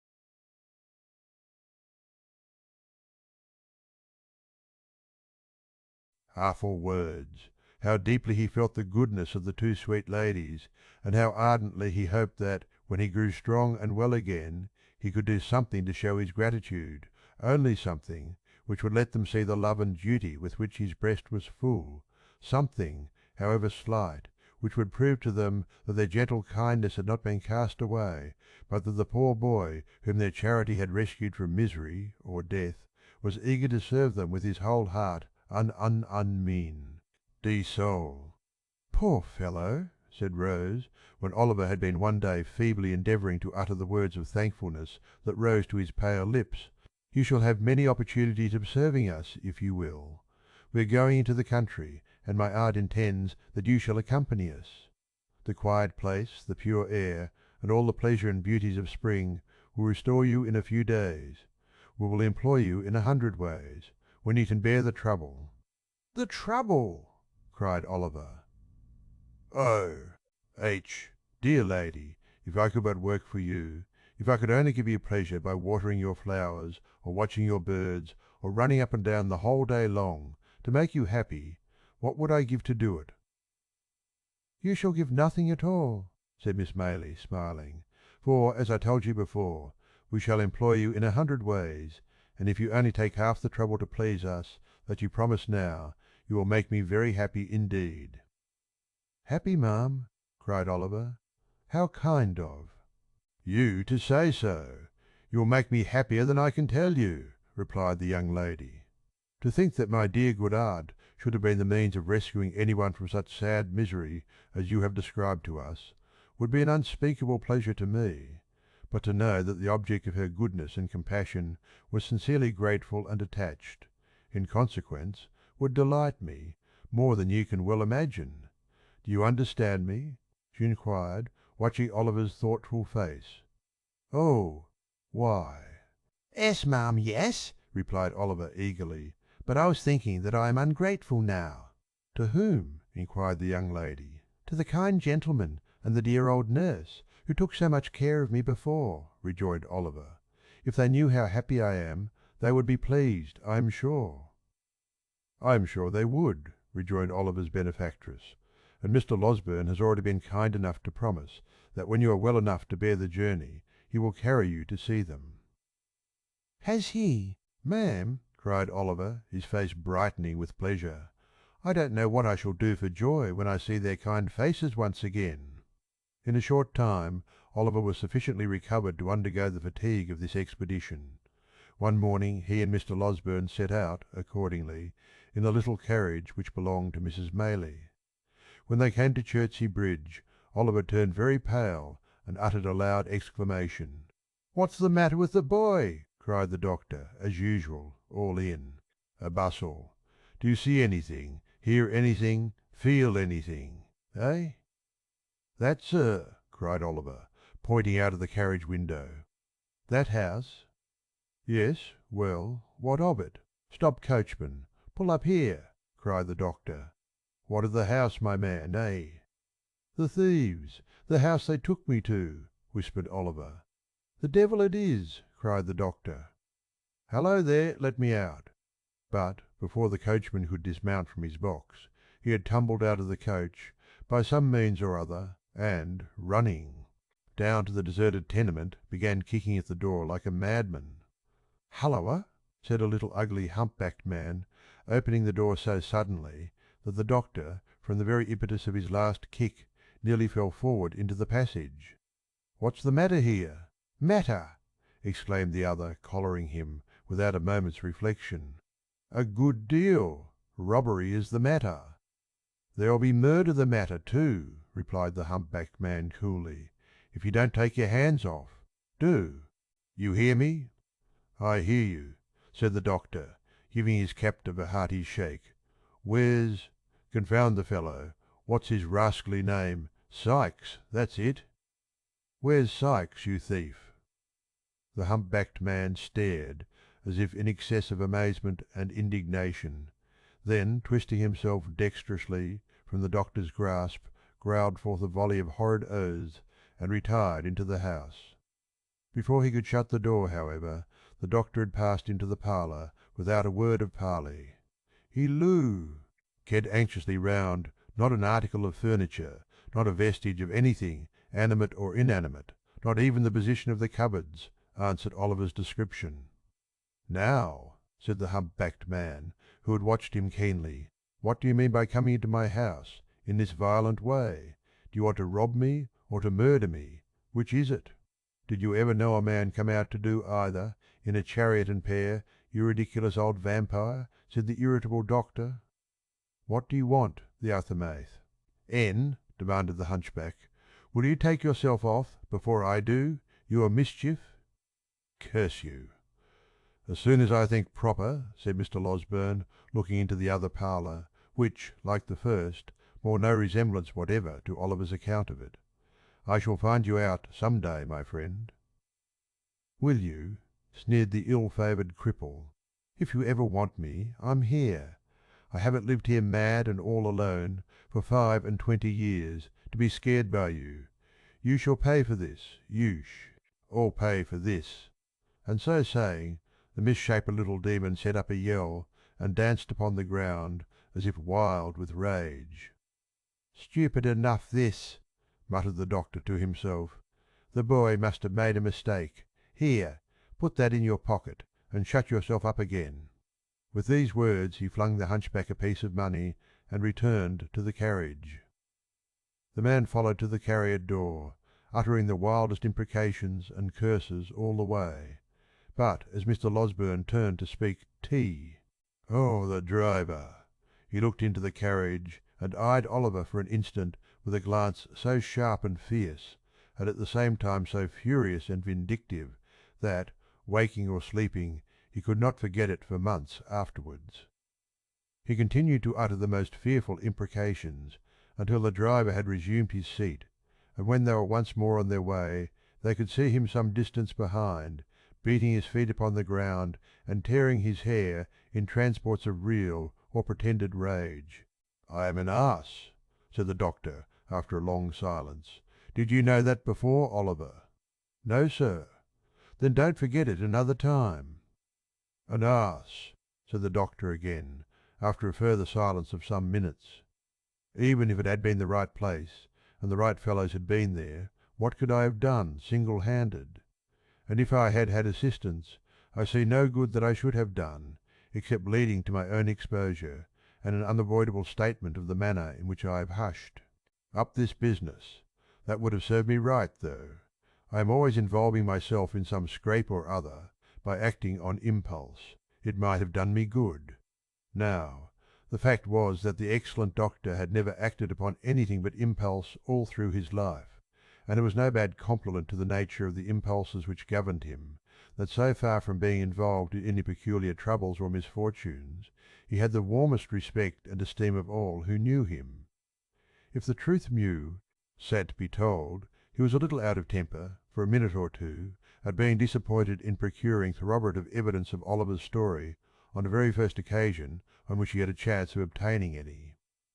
He soon came round again, however, and finding that Oliver's replies to his questions were still as straightforward and consistent, and still delivered with as much apparent sincerity and truth, as they had ever been, he made up his mind to attach full credence to them from that time for Eath. As Oliver knew the name of the street in which Mr. Brownlow resided, they were enabled to drive straight thither. When the coach turned into it, his heart beat so violently that he could scarcely draw his breath. "Now, my boy, which house is it?" inquired Mr. Losberne. "That, that," replied Oliver, pointing eagerly out of the window. "The White House." "Oh, make haste, pray make haste. I feel as if I should die, it makes me tremble so." "Come, come," said the good doctor, patting him on his shoulder. You will see them directly, and they will be overjoyed to find you safe and well." "Oh, I hope so," cried Oliver. "They were so good to me, so very, very good to me." The coach rolled on. It stopped. No, that was the wrong house, the next door. It went on a few paces and stopped again. Oliver looked up at the windows with tears of happy expectation coursing down his face. Alas! The white house was empty, and there was a bill in the window. "To let." "Knock at the next door," cried Mr. Losberne, taking Oliver's arm in his. "What has become of Mr. Brownlow, who used to live in the adjoining house, do you know?" The servant did not know, but would go and inquire. She presently returned and said that Mr. Brownlow had sold off his goods and gone to the West Indies 6 weeks before. Oliver clasped his hands and sank feebly backward. "Has his housekeeper gone too?" inquired Mr. Losberne after a moment's pause. "Yes, sir," replied the servant. "The old gentleman, tea." He, housekeeper, and a gentleman who was a friend of Mr. Brownlow's, all went together. "Then turn towards home again," said Mr. Losberne to the driver, "and don't stop to bait the horses till you get out of this confounded London." "The bookstall keeper, sir," said Oliver. "I know the way there. See him, pray, sir, do see him." "My poor boy, this is disappointment enough for one day," said the doctor. "Quite enough for both of us. If we go to the bookstall keeper's we shall certainly fin. D that he is dead, or has set his house on fire, or run away. No! Home again straight!" And in obedience to the doctor's impulse, home they went.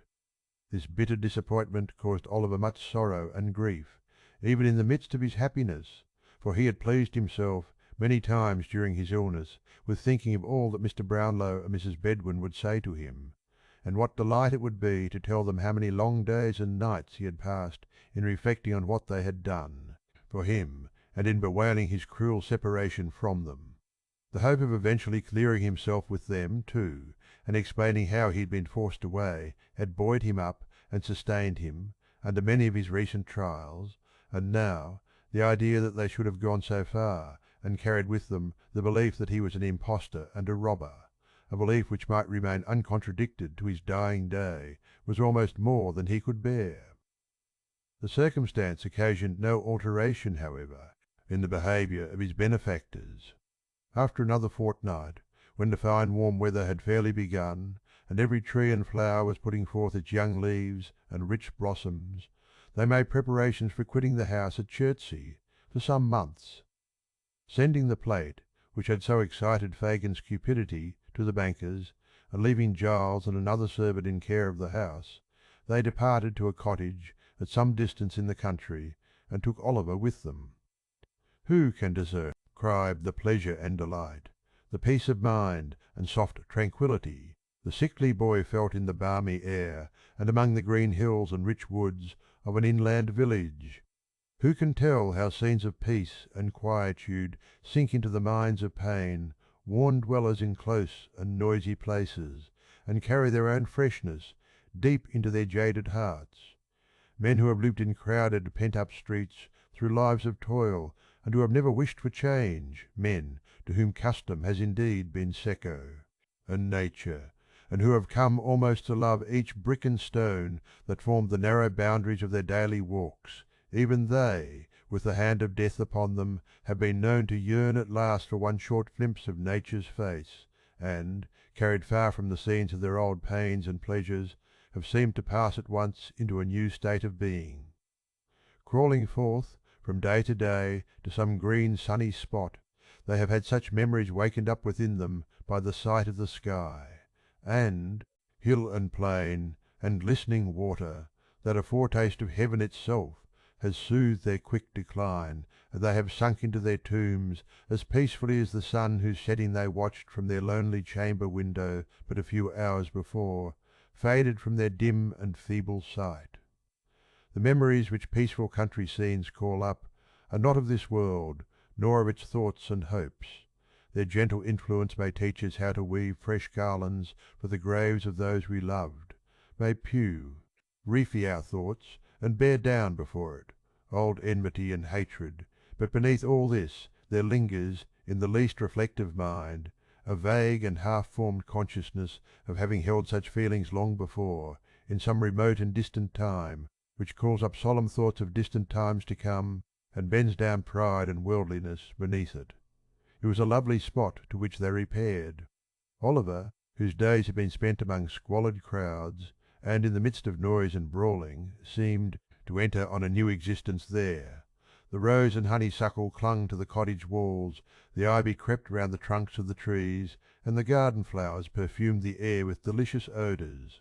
Hard by was a little churchyard, not crowded with tall unsightly gravestones, but full of humble mounds covered with fresh turf and moss, beneath which the old people of the village lay at rest. Oliver often wandered here, and, thinking of the wretched grave in which his mother lay, would sometimes sit him down and sob unseen, but when he raised his eyes to the deep sky overhead he would cease to think of her as lying in the ground, and would weep for her sadly but without pain.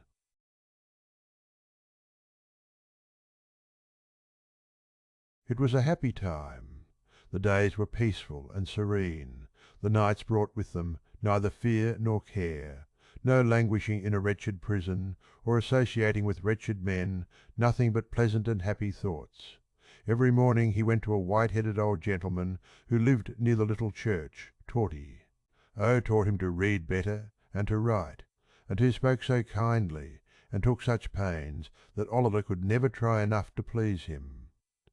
Then he would walk with Mrs. Maylie and Rose and hear them talk of books, or perhaps sit near them in some shady place and listen whilst the young lady read, which he could have done until it grew too dark to see the letters. Then he had his own lesson for the next day to prepare, and at this he would work hard, in a little room which looked into the G. Arden till evening came slowly on, when the ladies would walk out again, and he with them, listening with such pleasure to all they said, and so happy if they wanted a flower that he could climb to reach, or had forgotten anything he could run to fetch, that he could never be quick enough about it. When it became quite dark and they returned home, the young lady would sit down to the piano and play some pleasant air, or sing in a low and gentle voice some old song which it pleased her aunt to hear. There would be no candles lighted at such times as these, and Oliver would sit by one of the windows listening to the sweet music in a perfect rapture. And when Sunday came, how differently the day was spent from any way in which he had ever spent it yet, and how happily too, like all the other days in that most happy time. There was the little church in the morning, with the green leaves fluttering at the windows, the birds singing without, and the sweet-smelling air stealing in the low porch, and filling the homely building with its fragrance. The poor people were so neat and clean, and knelt so reverently in prayer, that it seemed a pleasure, not a tedious duty, their assembling there together, and though the singing might be rude, it was real, and sounded more musical, to Oliver's ears at least, than any he had ever heard in church before. Then there were the walks as usual, and many calls at the clean houses of the labouring men, and at night Oliver read a chapter or two from the Bible, which he had been studying all the week, and in the performance of which duty he felt more proud and pleased than if he had been the clergyman himself. In the morning Oliver would be afoot by 6 o'clock, roaming the fields and plundering the hedges far and wide for nosegays of wild flowers, with which he would return laden home, and which it took great care and consideration to arrange, to the best advantage, for the embellishment of the breakfast table. There was fresh groundsel too, for Miss Maylie's birds, with which Oliver, who had been studying the subject under the able tuition of the village clerk, would decorate the cages in the most approved taste. When the birds were made all spruce and smart for the day, there was usually some little commission of charity to execute in the village, or, failing that, there was rare cricket playing sometimes on the green, or, failing that, there was always something to do in the garden or about the plant. To which Oliver, who had studied this science also, under the same master, who was a gardener by trade, applied himself with hearty good will, until Miss Rose made her appearance, when there were 1,000 commendations to be bestowed on all he had done. So 3 months glided away, 3 months which, in the life of the most blessed and favoured of mortals, might have been unmingled happiness, and which in Oliver's were true felicity. With the purest and most amiable generosity on one side, and the truest, warmest, soul-felt gratitude on the other, it is no wonder that, by the end of that short time, Oliver Twist had become completely domesticated with the old lady and her niece, and that the fervent attachment of his young and sensitive heart was repaid by their pride in, and attachment to, himself.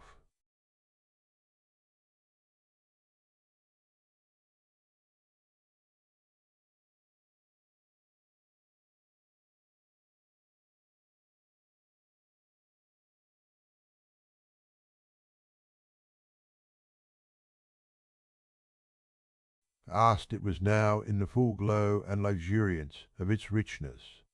The great trees, which had looked shrunken and bare in the earlier months, had now burst into strong life and health, and stretching forth their green arms over the thirsty ground, converted open and naked spots into choice nooks, where was a deep and pleasant shade from which to look upon the wide prospect, steeped in sunshine, which lay stretched beyond. The earth had donned her mantle of brightest green, and shed her richest perfumes abroad. It was the prime and vigour of the year, all things were glad and flourishing. Still the same quiet life went on at the little cottage, and the same cheerful serenity prevailed among its inmates. Oliver had long since grown stout and healthy, but health or sickness made no difference in his warm feelings of a great many people. He was still the same gentle, attached, affectionate creature that he had been when pain and suffering had wasted his strength, and when he was dependent for every slight attention and comfort on those who tended him. One beautiful night, when they had taken a longer walk than was customary with them, for the day had been unusually warm, and there was a brilliant moon, and a light wind had sprung up, which was unusually refreshing. Rose had been in high spirits too, and they had walked on, in merry conversation, until they had far exceeded their ordinary bounds. Mrs. Maylie being fatigued, they returned more slowly home. The young lady merely tarned. Throwing off her simple bonnet, sat down to the piano as usual. After running abstractedly over the keys for a few minutes, she fell into a low and very solemn air, and as she played it, they heard a sound as if she were weeping. "Rose, my dear," said the elder lady. Rose made no reply, but played a little quicker, as though the words had roused her from some painful thoughts. "Rose, my love," cried Mrs. Maylie, rising hastily, and bending over her. "What is this? In tears? My dear child, what distresses you?" "Nothing, aunt, nothing," replied the young lady. "I don't know what it is, I can't describe it, but I feel—" "Not ill, my love?" interposed Mrs. Maylie. "No, no, oh, not ill," replied Rose, shuddering as though some deadly chillness were passing over her while she spoke. "I shall be better presently. Close the window, pray." Oliver hastened to comply with her request. The young lady, making an effort to recover her cheerfulness, strove to play some livelier tune, but her fingers dropped powerless over the keys. Covering her face with her hands, she sank upon a sofa and gave vent to the tears which she was now unable to repress. "My child," said the elderly lady, folding her arms about her, "I never saw you so before." "I would not alarm you if I could avoid it," rejoined Rose, "but indeed I have tried very hard, and cannot help this. I fear I'm ill, aunt." She was indeed, for when candles were brought, they saw that in the very short time which had elapsed since their return home, the hue of her countenance had changed to a marble whiteness. Its expression had lost nothing of its beauty, but it was changed, and there was an anxious, haggard look about the gentle face which it had never worn before. Another minute, and it was suffused with a crimson flush, and a heavy wildness came over the soft blue eye. Again this disappeared, like the shadow thrown by a passing cloud, and she was once more deadly pale.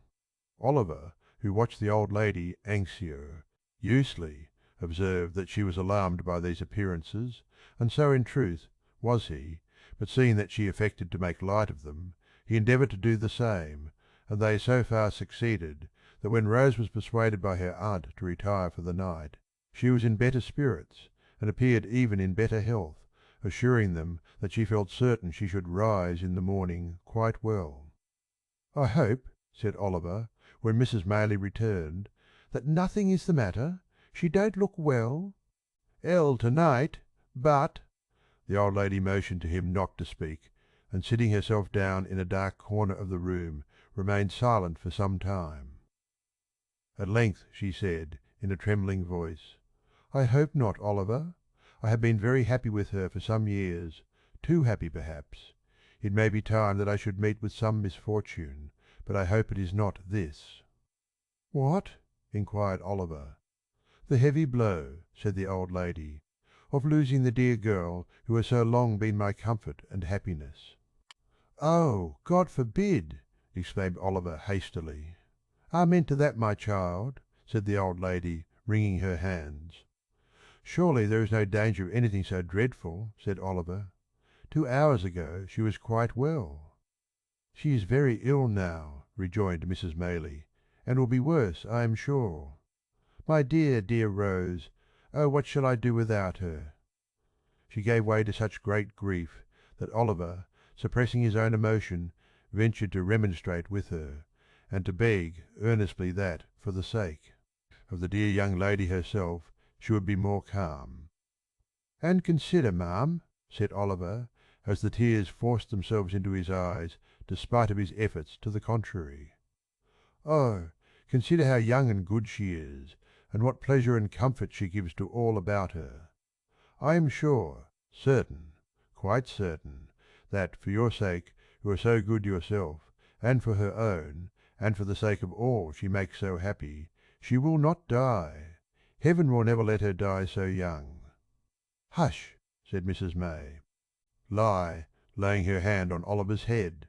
"You think like a child, poor boy, but you teach me my duty notwithstanding." "I had forgotten it for a moment, Oliver, but I hope I may be pardoned, for I am old, and have seen enough of illness and death to know the agony of separation from the objects of our love.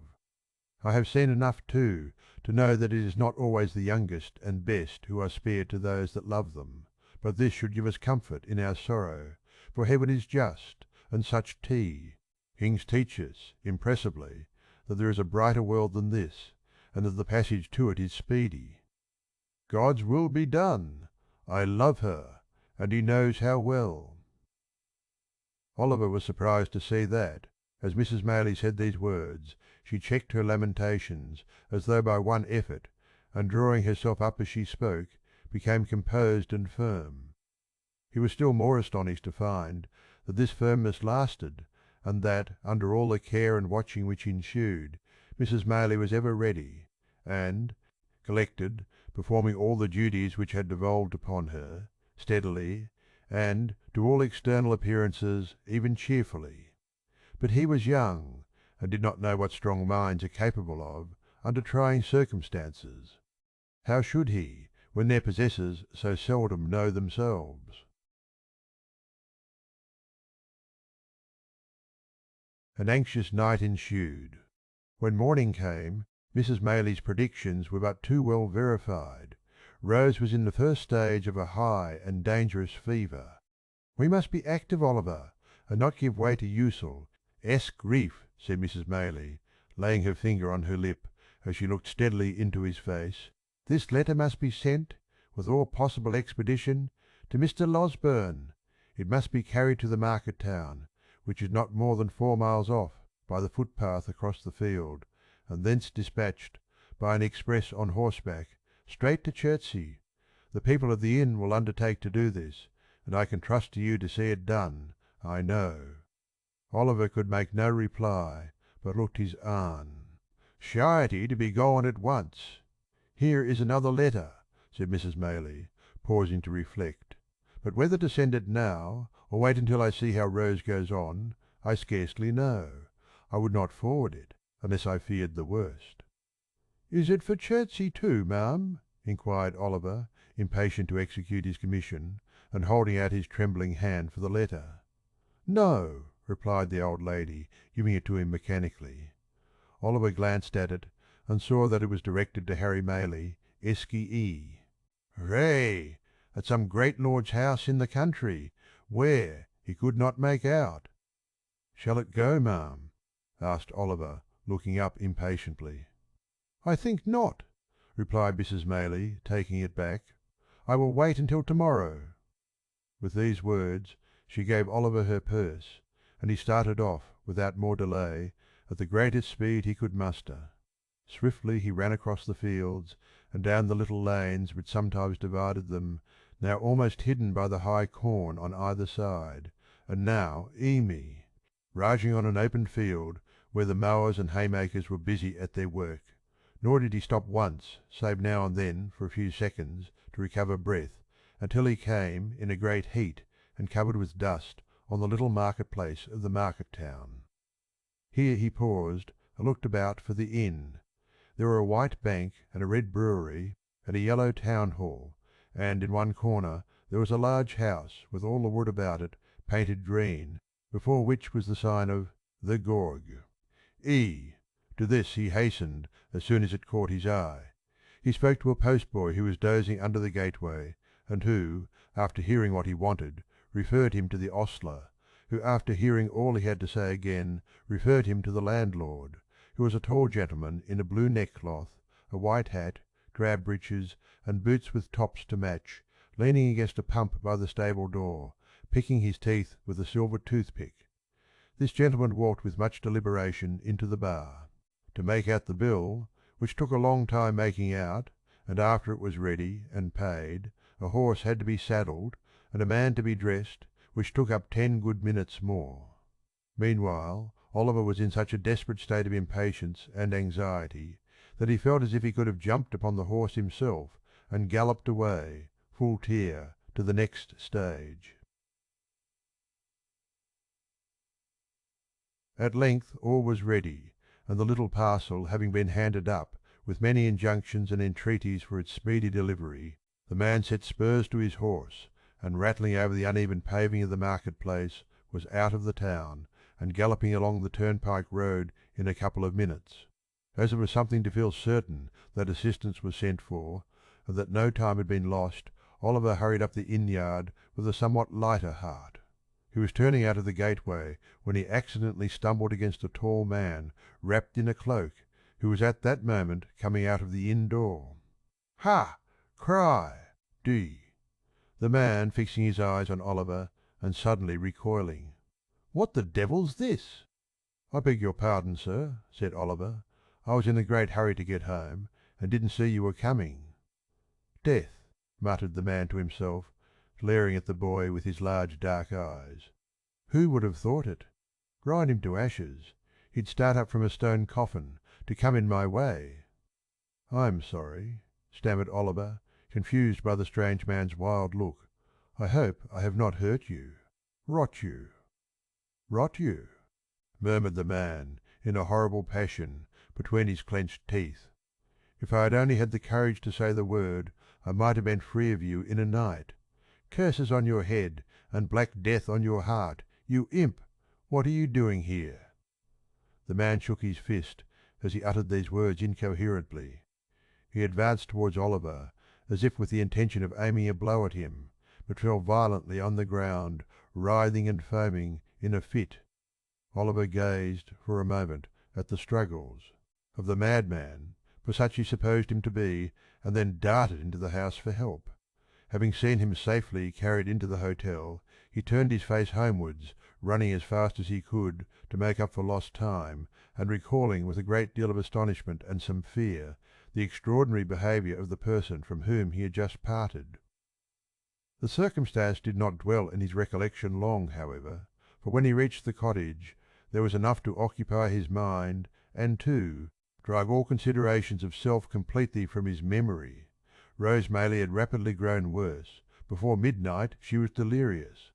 A medical practitioner who resided on the spot was in constant attendance upon her, and after first seeing the patient he had taken Mrs. Maylie aside and pronounced her disorder to be one of a most alarming nature. In fact, he said, it would be little short of a miracle if she recovered. How often did Oliver start from his bed that night, and stealing out with noiseless footstep to the staircase, listen for the slightest sound from the sick chamber. How often did a tremble shake his frame, and cold drops of terror start upon his brow when a sudden trampling of feet caused him to fear that something too dreadful to think of had even then occurred. And what had been the fervency of all the prayers he had ever muttered compared with those he poured forth now in the agony and passion of his supplication for the life and health of the gentle, the creature who was tottering on the deep grave's verge? Oh! The suspense, the fearful, acute suspense of standing idly by while the life of one we dearly love is trembling in the balance. Oh! The racking thoughts that crowd upon the mind and make the heart beat violently and the breath come thick by the force of the images they conjure up before it, the desperate anxiety to be doing something to relieve the pain or lessen the danger which we have no power to alleviate, the sinking of soul and spirit which the sad remembrance of our helplessness produces, what tortures can equal these, what reflections or endeavours can, in the full tide and fever of the time, allay them? Morning came, and the little cottage was lonely and still. People spoke in whispers, anxious faces appeared at the gate, from time to time women and children went away in tears. All the livelong day, and for hours after it had grown dark, Oliver paced softly up and down the garden, raising his eyes every instant to the sick chamber, and shuddering to see the darkened window, looking as if death lay stretched inside. Late that night Mr. Losberne arrived. "It is hard," said the good doctor, turning away as he spoke. "So young, so much beloved, but there is very little hope." Another morning. The sun shone brightly as if it looked upon no misery or care, and with every leaf and flower in full bloom about her, with life and health and sounds and sights of joy, surrounding her on every side, the fair young creature lay, wasting fast. Oliver crept away to the old churchyard, and sitting down on one of the green mounds, wept and prayed for her, in silence.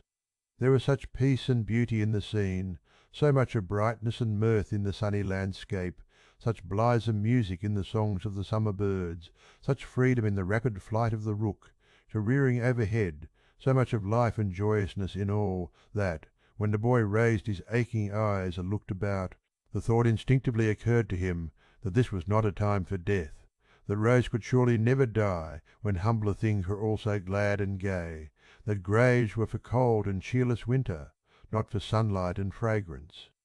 He almost thought that shrouds were for the old and shrunken, and that they never wrapped the young and graceful form in their ghastly folds.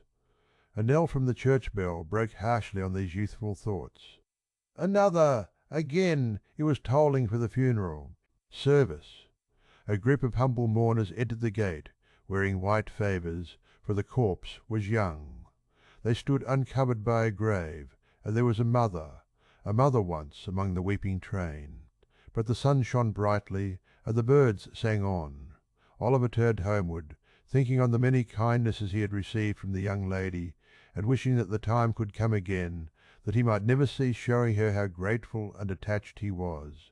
He had no cause for self-reproach on the score of neglect or want of thought, for he had been devoted to her service, and yet 100 little occasions rose up before him on which he fancied he might have been more zealous and more earnest, and wished he had been. We need be careful how we deal with those about us, when every death carries to some small circle of survivors thoughts of so much omitted, and so little done, of so many things forgotten, and so many more which might have been repaired. There is no remorse so deep as tea which is unavailing. If we would be spared its tortures, let us remember this in time. When he reached home, Mrs. Maylie was sitting in the little parlour. Oliver's heart sank at sight of her, for she had never left the bedside of her niece, and he trembled to think what change could have driven her away. He learnt that she had fallen into a deep sleep, from which she would waken either to recovery and life, or to bid them farewell and die. They sat listening, and afraid to speak, for ho! ahs! The untasted meal was removed, with looks which showed that their thoughts were elsewhere. They watched the sun as he sank lower and lower, and, at length, cast over sky and earth those brilliant hues which herald his departure. Their quick ears caught the sound of an approaching footstep. They both involuntarily darted to the door as Mr. Losberne entered. "What of Rose?" cried the old lady. "Tell me at once. I can bear it, anything but suspense. Oh, tell me, in the name of heaven. You must compose yourself," said the doctor, supporting her. "Be calm, my dear ma'am, pray. Let me go, in God's name. My dear child, she is dead. She is dying." "No," cried the doctor passionately. "As he is good and merciful, she will live to bless us all, for years to come." The lady fell upon her knees and tried to fold her hands together, but the energy which had supported her so long fled up to heaven with her first thanksgiving, as she sank into the friendly arms which were extended to receive her. Chapter XX7.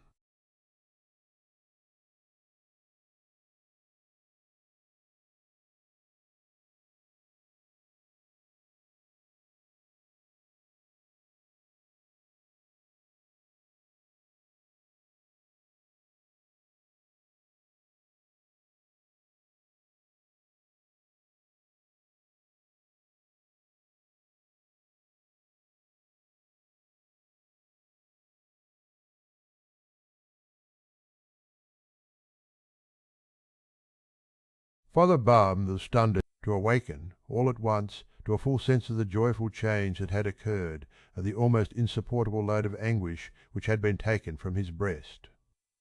The night was fast closing in when he returned homeward laden with flowers which he had culled with peculiar care for the adornment of the sick chamber. As he walked briskly along the road he heard behind him the noise of some vehicle approaching at a furious pace. Looking round, he saw that it was a post chargeur, driven at at speed, and as the horses were galloping and the road was narrow, he stood leaning against a gate until it should have passed him. As it dashed on, Oliver caught a glimpse of a man in a white nightcap, whose face seemed familiar to him, although his view was so brief that he could not identify the person. In another second or two the nightcap was thrust out of the chaise window, and a stentorian voice bellowed to the driver to stop, which he did as soon as he could pull up his horses.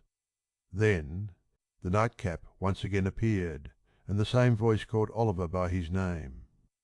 "Here!" cried the voice. "Oliver, what's the news? Miss Rose! Master Oleaver!" "Is it you, Giles?" cried Oliver, running up to the chaise door. Giles popped out his nightcap again, preparatory to making some reply, when he was suddenly pulled back by a young gentleman who occupied the other corner of the chaise, and who eagerly demanded what was the news. "In a word," cried the gentleman, "better or worse?" "Better, much better," replied Oliver hastily. "Thank Heaven!" exclaimed the gentleman. "You are sure?" "Quite, sir," replied Oliver. "The change took place only a few hours ago, and Mr. Losberne says that all danger is at an end." The gentleman said not another word, but, opening the chaise door, leaped out, and taking Oliver hurriedly by the arm, led him aside. "You are quite certain? There is no possibility of any mistake on your part, my boy, is there?" demanded the gentleman in a tremule, harsh voice. "Do not deceive me by awakening hopes that are not to be fulfilled." "I would not for the world, sir," replied Oliver. "Indeed, you may believe me." Mr. Losberne's words were that she would live to bless us all for many years to come. I heard him say so. The tears stood in Oliver's eyes as he recalled the scene which was the beginning of so much happiness, and the gentleman turned his face away and remained silent for some minutes. Oliver thought he heard him sob, more than once, but he feared to interrupt him by any fresh remark, for he could well guess what his feelings were, and so stood apart, feigning to be occupied with his nosegay. All this time Mr. Giles, with the white nightcap on, had been sitting on the steps of the chaise, supporting an elbow on each knee, and wiping his eyes with a blue cotton pocket handkerchief dotted with white spots. That the honest fellow had not been feigning emotion was abundantly demonstrated by the very red eyes with which he read the young gentleman, when he turned round and addressed him. "I think you had better go on to my mother's in the chaise, Giles," said he. "I would rather walk slowly on so as to gain a little time before I see her. You can say I am coming." "I beg your pardon, Mr. Harry," said Giles, giving a final polish to his ruffled countenance with the handkerchief, "but if you would leave the post-boy to say that, I should be very much obliged to you. It wouldn't be proper for the maids to see me in. This state, sir, I should never have any more authority with them if they did." "Well," rejoined Harry Maylie, smiling, "you can do as you like. Let him go on with the luggage if you wish it, and do you follow with us. Only first exchange that nightcap for some more appropriate covering, or we shall be taken for madmen." Mr. Giles, reminded of his unbecoming costume, snatched off and pocketed his nightcap, and substituted a hat of grave and sober shape, which he took out of the chaise. This done, the postboy drove off. Giles, Mr. Maylie, and Oliver followed at their leisure. As they walked along, Oliver glanced from time to time with much interest and curiosity at the newcomer. He seemed about 25 of age, and was of the middle height. His countenance was frank and handsome, and his demeanour easy and prepossessing. Notwithstanding the difference between youth and age, he bore so strong a likeness to the old lady that Oliver would have had no great difficulty in imagining their relationship, if he had not already spoken of her as his mother. Mrs. Maylie was anxiously waiting to receive her son when he reached the cottage. The meeting did not take place without great emotion on both sides. "Mother," whispered the young man, "why did you not write before?" "I did," replied Mrs. Maylie, "but, on reflection, I determined to keep back the letter until I had heard Mr. Losbern's opinion." "But why?" said the young man. "Why run the chance of that occur?" "Ing which so nearly happened, if Rose had. I cannot utter that word now. If this illness had terminated differently, how could you ever have forgiven yourself? How could I ever have no happiness again?" "If that had been the case, Harry," said Mrs. Maylie, "I fear your happiness would have been effectually blighted, and that your arrival here, a day sooner or a day later, would have been of very, very little import." "And who can wonder if it be so, mother?" rejoined the young man, "or why should I say, if it is? It is, you know it, mother, you must know it." "I know that she deserves the best and purest love the heart of man can offer," said Mrs. Maylie. "I know that the devotion and affection of her nature require no ordinary return, but one that shall be deep and lasting." If I did not feel this, and know, besides, that a changed behaviour in one she loved would break her heart, I should not feel my task so difficult of performance, or have to encounter so many struggles in my bosom, when I take what seems to me to be the strict line of duty." "This is unkind, mother," said Harry. "Do you still suppose that I am a boy ignorant of my own mind, and mistaking the impulses of my own soul?" "I think, my dear son," returned Mrs. Maylie, laying her hand upon his shoulder, "that youth has many generous impulses which do not last, and that among them are some, which, being gratified, become only the more fleeting. Above all, I think," said the lady, fixing her eyes on her son's face, "that if an enthusiastic, ardent, and ambitious man marry a wife on whose name there is a stain, which, though it originate in no fault of hers, may be visited by cold and sordid people upon her, and upon his children also, and, in exact proportion to his success in the world, be cast in his teeth, and made the subject of sneers against him, he may, no matter how generous and good his nature, one day repent of the connection he formed in early life. And she may have the pain of ennui, owing that he does so." "Mother," said the young man, impatiently, he would be a selfish brute, unworthy alike of the name of man and of the woman you describe, who acted thus." "You think so now, Harry," replied his mother. "And ever will," said the young man. "The mental agony I have suffered during the last 2 days wrings from me the avowal to you of a passion which, as you well know, is not one of yesterday, nor one I have lightly formed. On Rose, sweet gentle girl, my heart is set, as firmly as ever heart of man was set on woman. I have no thought, no view, no hope in life, beyond her, and if you oppose me in this great stake, you take my peace and happiness in your hands and cast them to the wind. Mother, think better of this and of me, and do not disregard the happiness of which you seem to think so little."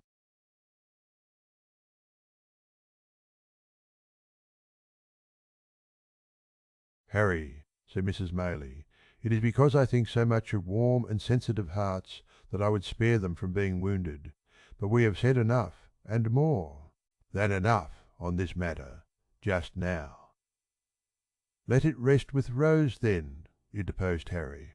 "We will not press these overstrained opinions of yours so far as to throw any obstacle in my way." "I will not," rejoined Mrs. Maylie, "but I would have you consider." "I have considered," was the impatient reply. "Mother, I have considered, years and years. I have considered, ever since I have been capable of serious reflection. My feelings remain unchanged, as they ever will, and why should I suffer for the pain of a delay in giving them vent which can be productive of no earthly good? No! Before I leave this place, Rose shall hear me." "She shall," said Mrs. Maylie.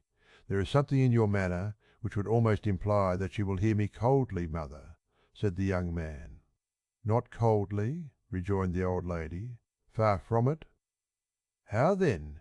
urged the young man. "She has formed no other attachment?" "No, indeed," replied his mother. "You have, or I mistake, too strong a hold on her affections already. What I would say," resumed the old lady, stopping her son as he was about to speak, "is this: before you stake your all on this chance, before you suffer yourself to be carried to the highest point of hope, reflect for a few moments, my dear child, on Rose's history, and consider what effect the knowledge of her doubtful birth may have on her decision, devoted as she is to us with all the intensity of her noble mind, and with that perfect sacrifice of self which, in all matters, great or trifling, has always been her characteristic." "What do you mean?" "That I leave you to discover," replied Mrs. Maylie. "I must go back to her. God bless you." "I shall see you again to night," said the young man eagerly. "By and by," replied the lady, "when I leave Rose." "You will tell her I am here?" said Harry. "Of course," replied Mrs. Maylie. "And say how anxious I have been, and how much I have suffered, and how I long to see her. You will not refuse to do this, Muscuri?" "Allah! No," said the old lady. "I will tell her all." And pressing her son's hand affectionately, she hastened from the room. Mr. Losberne and Oliver had remained at another end of the apartment while this hurried conversation was proceeding. The former now held out his hand to Harry Maylie, and hearty salutations were exchanged between them. The doctor then communicated, in reply to multifarious questions from his young friend, a precise account of his patient's situation, which was quite as consolatory and full of promise as Oliver's statement had encouraged him to hope, and to the whole of which Mr. Giles, who affected to be busy about the luggage, listened with greedy ears. "Have you shot anything particular lately, Giles?" inquired the doctor, when he had concluded. "Nothing particular, sir," replied Mr. Giles, colouring up to the eyes. "Nor catching any thieves, nor identifying any housebreakers?" said the doctor. "None at all, sir," replied Mr. Giles, with much grave. "Itty." "Well," said the doctor, "I am sorry to hear it, because you do that sort of thing admirably. Pray, how is Brittles?" "The boy is very well, sir," said Mr. Giles, recovering his usual tone of patronage, "and sends his respectful duty, sir." "That's well," said the doctor. "Seeing you here reminds me, Mr. Giles, that on the day before that on which I was called away so hurriedly, I executed, at the request of your good mistress, a small commission in your favour. Just step into this corn. A moment, will you?" Mr. Giles walked into the corner with much importance and some wonder, and was honoured with a short whispering conference with the doctor, on the termination of which he made a great many bows, and retired with steps of unusual stateliness. The subject matter of this conference was not disclosed in the parlour, but the kitchen was speedily enlightened concerning it, for Mr. Giles walked straight thither, and having called for a mug of ale, announced with an air of jesty, which was highly effective, that it had pleased his mistress, in consideration of his gallant behaviour on the occasion of that attempted robbery, to deposit, in the local savings bank, the sum of £25 for his sole use and benefit. At this the two women servants lifted up their hands and eyes, and supposed that Mr. Giles, pulling out his shirt frill, replied, "No, no," and that if they observed that he was at all haughty to his inferiors, he would thank them to tell high. So. And then he made a great many other remarks no less illustrative of his humility, which were received with equal favour and applause, and were, withal, as original and as much to the purpose as the remarks of great men commonly are. Above stairs the remainder of the evening passed cheerfully away, for the doctor was in high spirits, and however fatigued or thoughtful Harry Maylie might have been at first, it was not proof against the worthy gentleman's good humour, which displayed itself in a great variety of sallies and professional recollections, and an abundance of small jokes, which struck Oliver as being the drollest things he had ever heard, and caused him to laugh proportionately, to the evident satisfaction of the doctor, who laughed immoderately at himself, and made Harry laugh almost as heartily by the very force of sympathy. So they were as pleasant a party as, under the circumstances, they could well have been, and it was late before they retired, with light and thankful hearts to take that rest of which, after the doubt and suspense they had recently undergone, they stood much in need. Oliver rose next morning in better heart, and went about his usual occupations with more hope and pleasure than he had known for many days. The birds were once more hung out, to sing in their old places, and the sweetest wild flowers that could be found were once more gathered to gladden Rose with their beauty. The melancholy which had seemed to the sad eyes of the Honti, the anxious boy to hang, for days past, over every object, beautiful as all were, was dispelled by magic. The dew seemed to sparkle more brightly on the green leaves, the air to rustle among them with a sweeter music, and the sky itself to look more blue and bright. Such is the influence which the condition of our own thoughts exercise even over the appearance of external objects. Men who look on nature and their fellow men, and cry that all is dark and gloomy, are in the right, but the sombre. Colours are reflections from their own jaundiced eyes and hearts. The real hues are delicate and need a clearer vision. It is worthy of remark, and Oliver did not fail to note it at the time, that his morning expeditions were no longer made alone. Harry Maylie, after the very first morning when he met Oliver coming laden home, was seized with such a passion for flowers, and displayed such a taste in their arrangement, as left his young companion far behind. If Oliver were behindhand in these aspects, he knew where the best were to be found, and morning after morning they scoured the country together, and brought home the fairest that blossomed.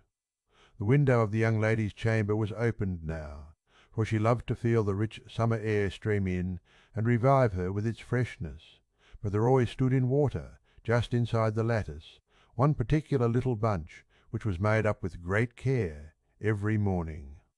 Oliver could not help noticing that the withered flowers were both thrown away, although the little vase was regularly replenished, nor could he help observing that whenever the doctor came into the garden he invariably cast his eyes up to that particular corner, and nodded his head most expressively as he set forth on his morning's walk. Pending these observations, the days were flying by, and Rose was rapidly recovering.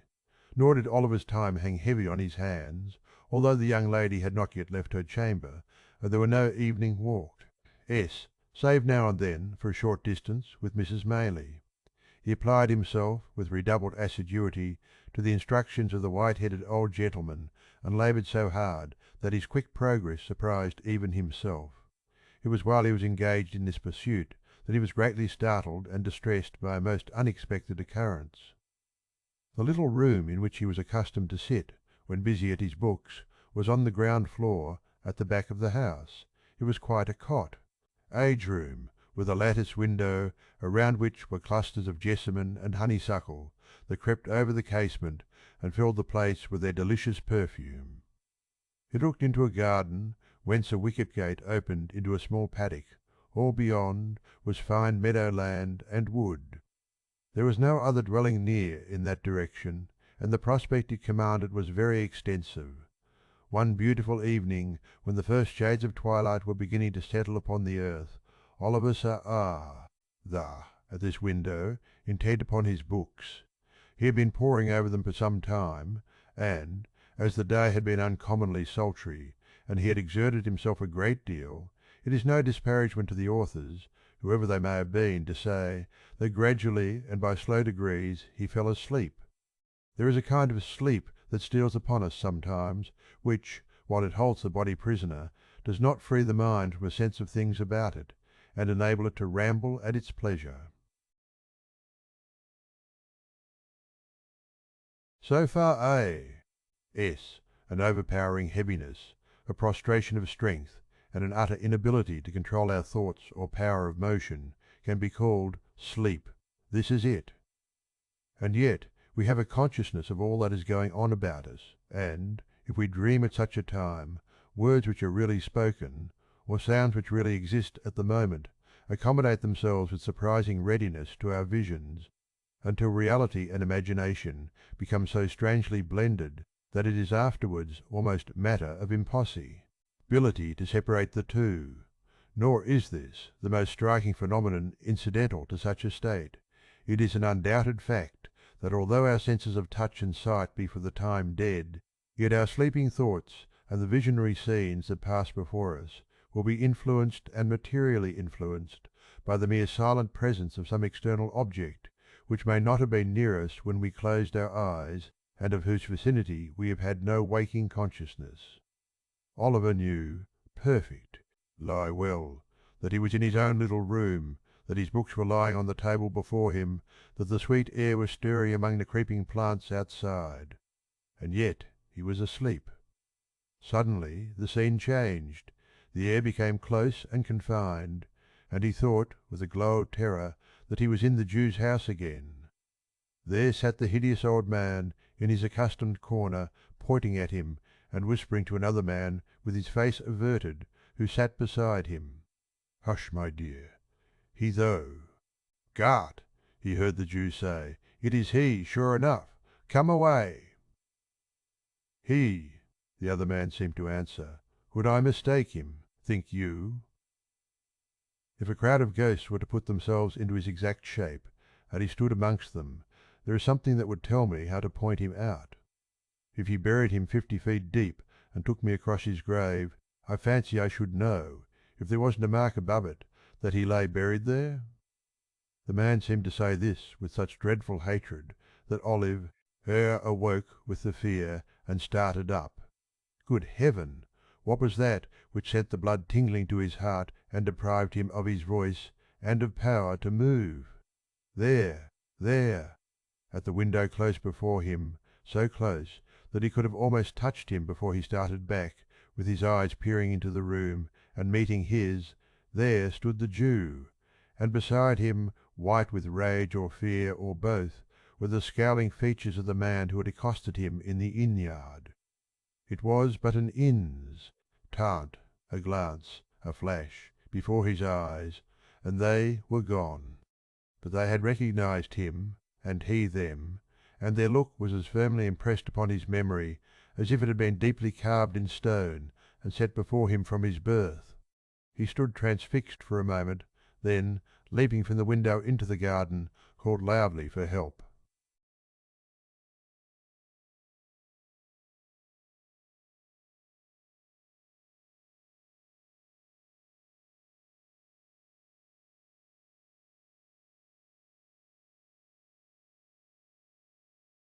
Inmates of the house, attracted by Oliver's cries, hurried to the spot from which they proceeded. They found him, pale and agitated, pointing in the direction of the meadows behind the house, and scarcely able to articulate the words, "The Jew! The Jew!" Mr. Giles was at a loss to comprehend what this outcry meant, but Harry Maylie, whose perceptions were something quicker, and who had heard Oliver's history from his mother, understood it at once. What direction did he take? He asked, "Catchee," ing up a heavy stick which was standing in a corner. "That," replied Oliver, pointing out the course the man had taken. "I missed them in an instant." "Then they're in the ditch," said Harry. "Follow, and keep as near me as you can."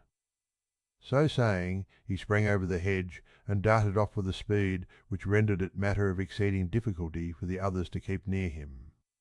Giles followed as well as he could, and Oliver followed too, and in the course of a minute or two Mr. Losberne W. Contry, who had been out walking, and just then returned, tumbled over the hedge after them, and picking himself up with more agility than he could have been supposed to possess, struck into the same course at no contemptible speed, shouting all the while, most prodigiously, to know what was the matter. On they all went, nor stopped they once to breathe, until the leader, striking off into an angle of the field indicated by Oliver, began to search narrowly the ditch and hedge adjoining, which afforded time for the remainder of the party to come up, and for Oliver to communicate to Mr. Losberne the circumstances that had led to so vigorous a pursuit. The search was all in vain. There were not even the traces of recent footsteps to be seen. They stood now on the summit of a little hill, commanding the open fields in every direction for 3 or 4 miles. There was the village in the hollow on the left, but in order to gain that after pursuing the track Oliver had pointed out, the men should have made a circuit of open ground, which it was impossible they could have accomplished in so short a time. A thick wood skirted the meadowland in another direction, but they could not have gained that covert for the same reason. "It must have been a dream, Oliver," said Harry Maylie. "Oh no, indeed, sir," replied Oliver, shuddering at the very recollection of the old wretch's countenance. "I saw him too plainly for that. I saw them both as plainly as I see you now." "Who was the other?" inquired Harry and Mr. Losberne together. "The very same man I told you of, who came so suddenly upon me at the inn," said Oliver. "We had our eyes fixed full upon each other, and I could swear to him." "They took this way?" demanded Harry. "Are you sure?" "As I am that the men were at the window," replied Oliver, pointing down, as he spoke, to the hedge which divided the cottage garden from the meadow. The tall man leaped over just there, and the Jew, running a few paces to the right, "Rept through that gap." The two gentlemen watched Oliver's earnest face as he spoke, and looking from him to each other, seemed to feel satisfied of the accuracy of what he said. Still, in no direction were there any appearances of the trampling of men in hurried flight. The grass was long, but it was trodden down nowhere, save where their own feet had crushed it. The sides and brinks of the ditches were of damp clay, but in no one place could they discern the print of men's shoes, or the slig, test mark which would indicate that any feet had pressed the ground for hours before. "This is strange," said Harry. "Strange?" echoed the doctor. "Blathers and Duff themselves could make nothing of it." Notwithstanding the evidently useless nature of their search, they did not desist until the coming on of night rendered its further prosecution hopeless, and even then they gave it up with reluctance. Giles was dispatched to the different alehouses in the village, furnished with the best. Description: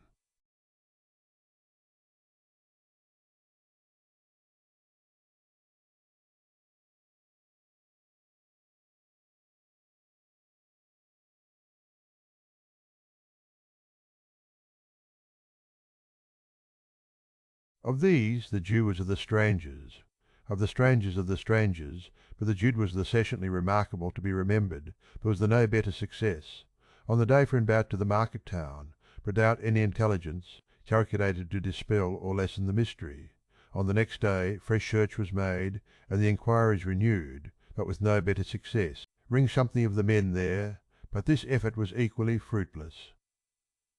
After a few days the affair began to be forgotten, as most affairs are, when wonder, having no fresh food to support it, dies away of itself. Meanwhile Rose was rapidly recovering.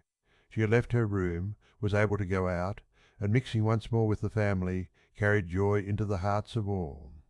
But, although this happy change had a visible effect on the little circle, and although cheerful voices and merry laughter were once more heard in the cottage, there was at times an unwonted restraint upon some there, even upon Rose herself, which Oliver could not fail to remark.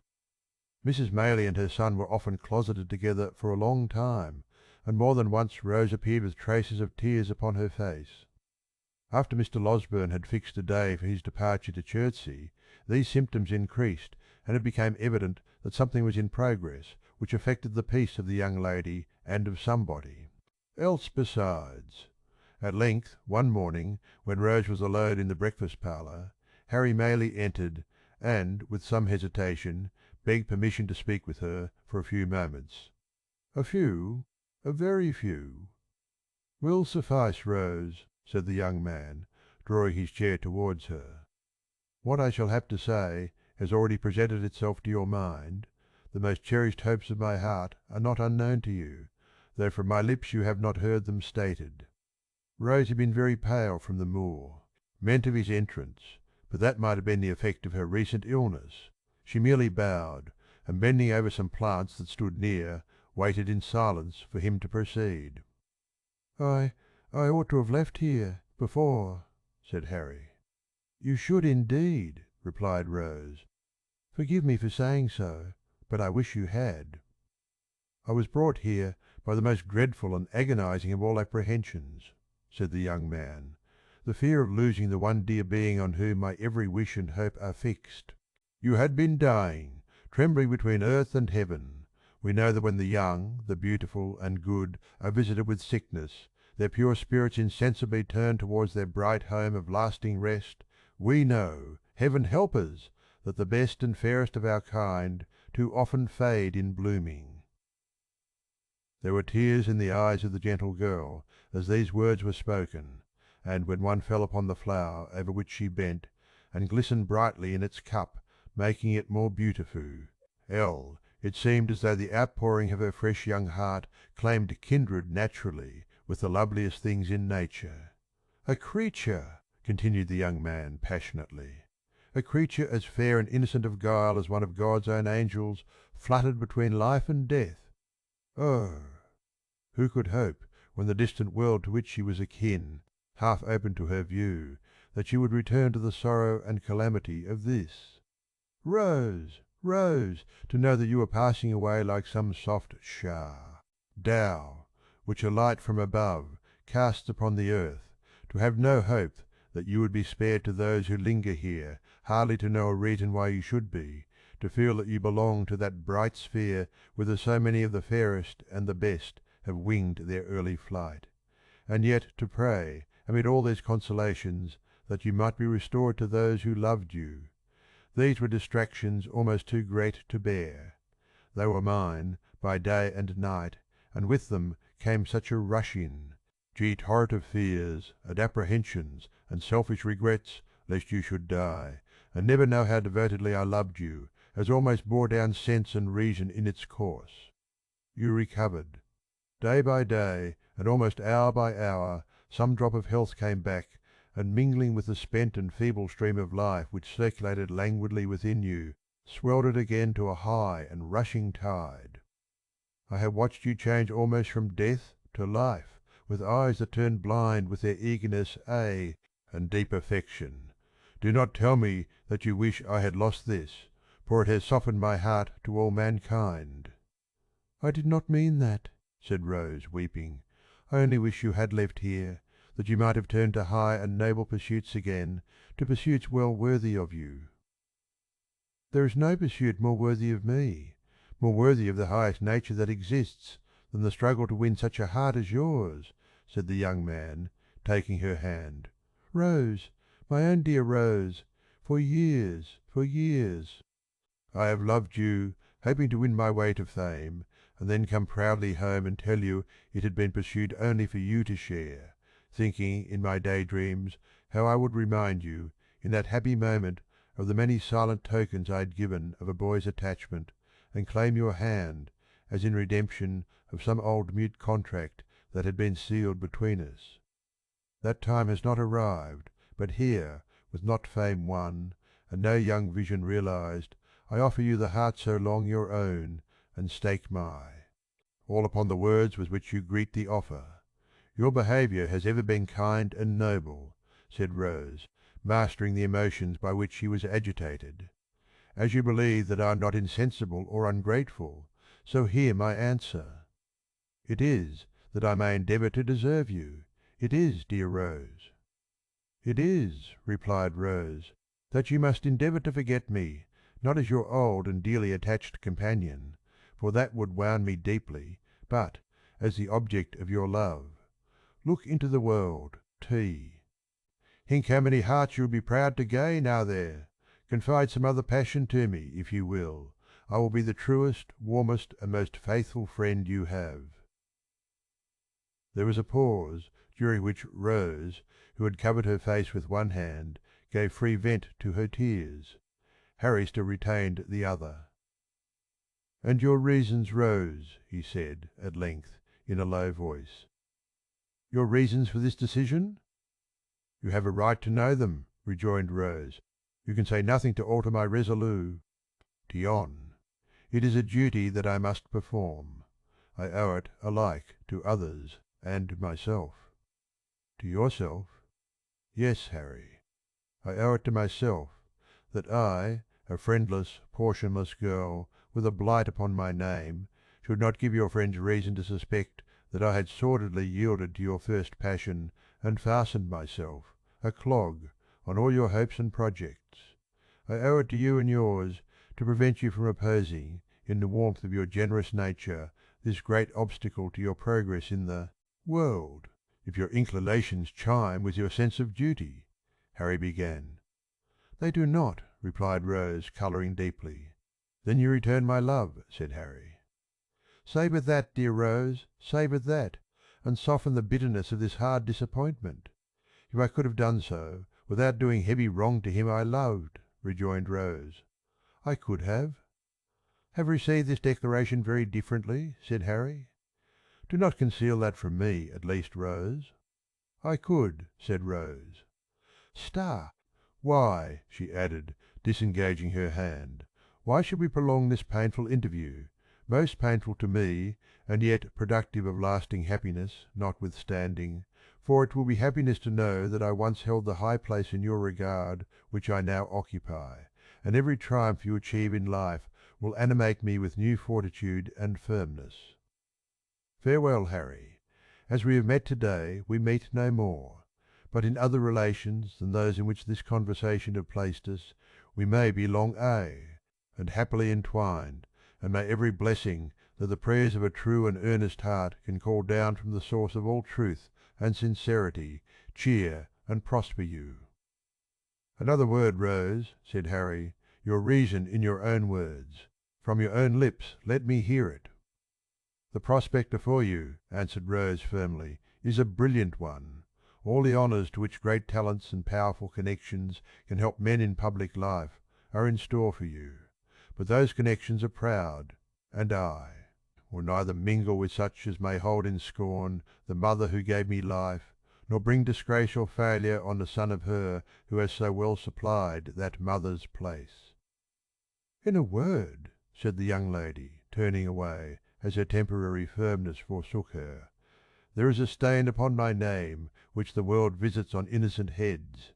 I will carry it into no blood but my own, and the reproach shall rest alone on me. One word more, Rose." "Dearest Rose, one more!"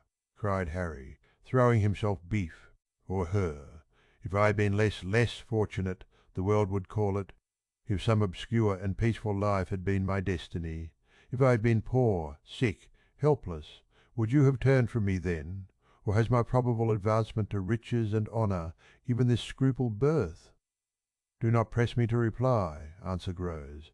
"The question does not arise and never will. It is unfair, almost unkind, to urge it." "If your answer be what I almost dare to hope it is," retorted Harry, "it will shed a gleam of happiness upon my lonely way, and light the path before me. It is not an idle thing to do so much by the utterance of a few brief words for one who loves you beyond all else. Oh, Rose, in the name of my ardent and enduring attachment, in the name of all I have suffered for you, and all you doom me to undergo, answer me this one question." "Then, if your lot had been differently cast," rejoined Rose, "if you had been even a little, but not so far, above me, if I could have been a help and co, met forth to you in any humble scene of peace and retirement, and not a blot and drawback in ambitious and distinguished crowds, I should have been spared this trial. I have every reason to be happy, very happy now. But then, Harry, I own I should have been happier."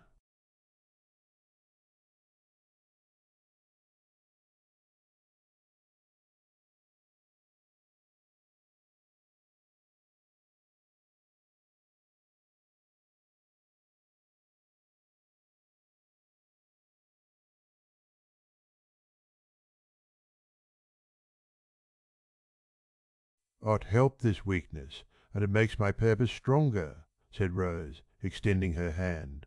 "I must leave you now, indeed." "I ask one promise," said Harry. "Once, and only once more, say within a year, but it may be much sooner, I may speak to you again on this subject, for the last time." "Not to press me to alter my right determination," replied Rose, with a melancholy smile. "It will be useless." "No," said Harry. "To hear you repeat it, if you will, finally repeat it, I will lay at your feet, whatever of station of fortune I may possess, and if you still adhere to your present resolution, will not seek, by word or act, to change it." "Then let it be so," rejoined Rose. "It is but one pang the more, and by that time I may be enabled to bear it better." She extended her hand again. But the young man caught her to his bosom, and imprinting one kiss on her beautiful forehead, hurried from the room. Chapter XXXXFin is a very short one, and may appear of no great importance in its place, but it should be read notwithstanding, as a sequel to the last, and a key to one that will follow when its time.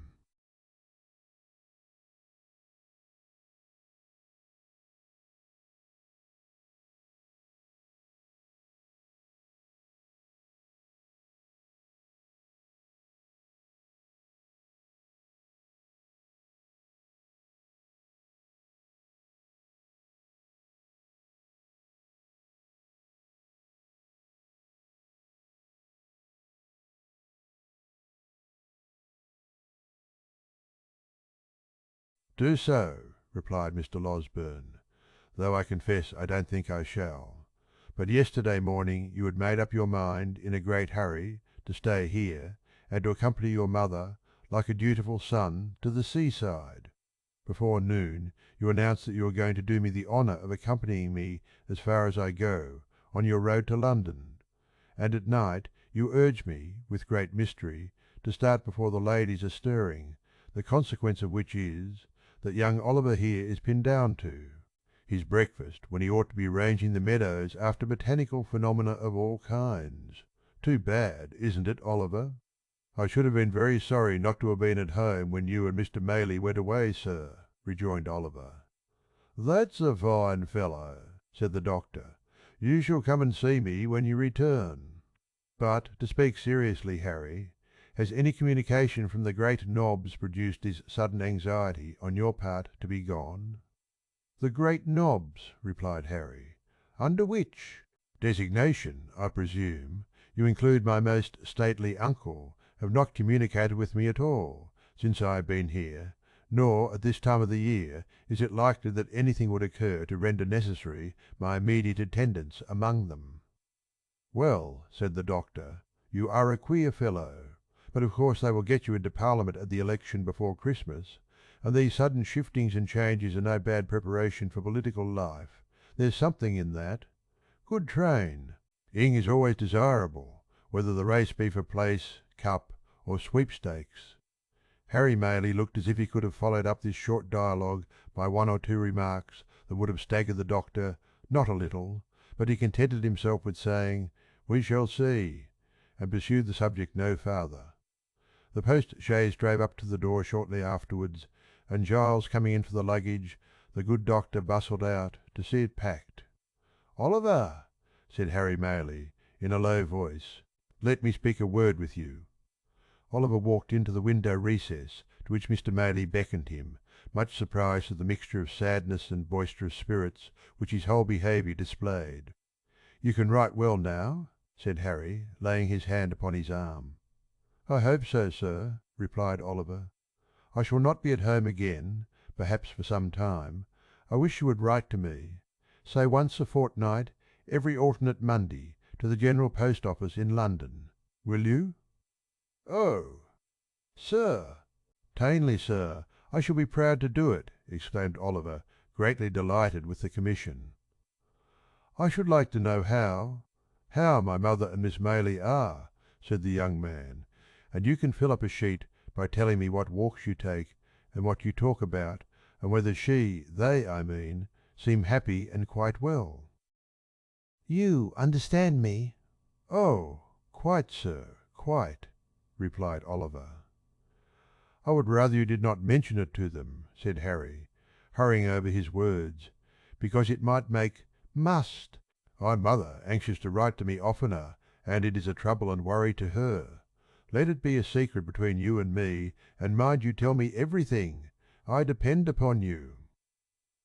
Oliver, quite elated and honoured by a sense of his importance, faithfully promised to be secret and explicit in his communications. Mr. Maylie took leave of him, with many assurances of his regard and protection. The doctor was in the chaise. Giles, who, it had been arranged, should be left behind, held the door open in his hand, and the women servants were in the garden, looking on. Harry cast one slight glance at the latticed window, and jumped into the carriage. "Drive on!" he cried. "Hard, fast, full gallop! Nothing short of flying will keep pace with me to-day."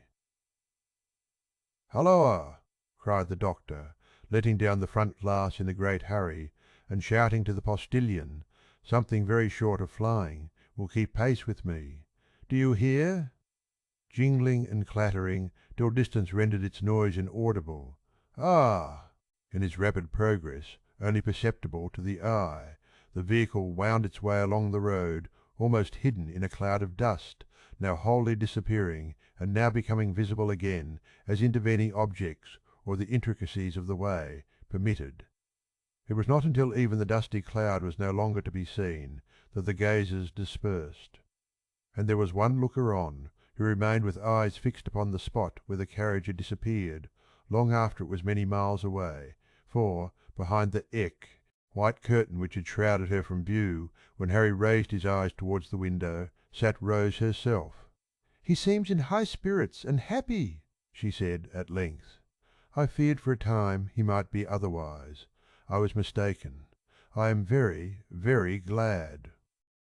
Tears are signs of gladness as well as grief, but those which coursed down Rose's face as she sat pensively at the window, still gazing in the same direction, seemed to tell more of sorrow than of joy.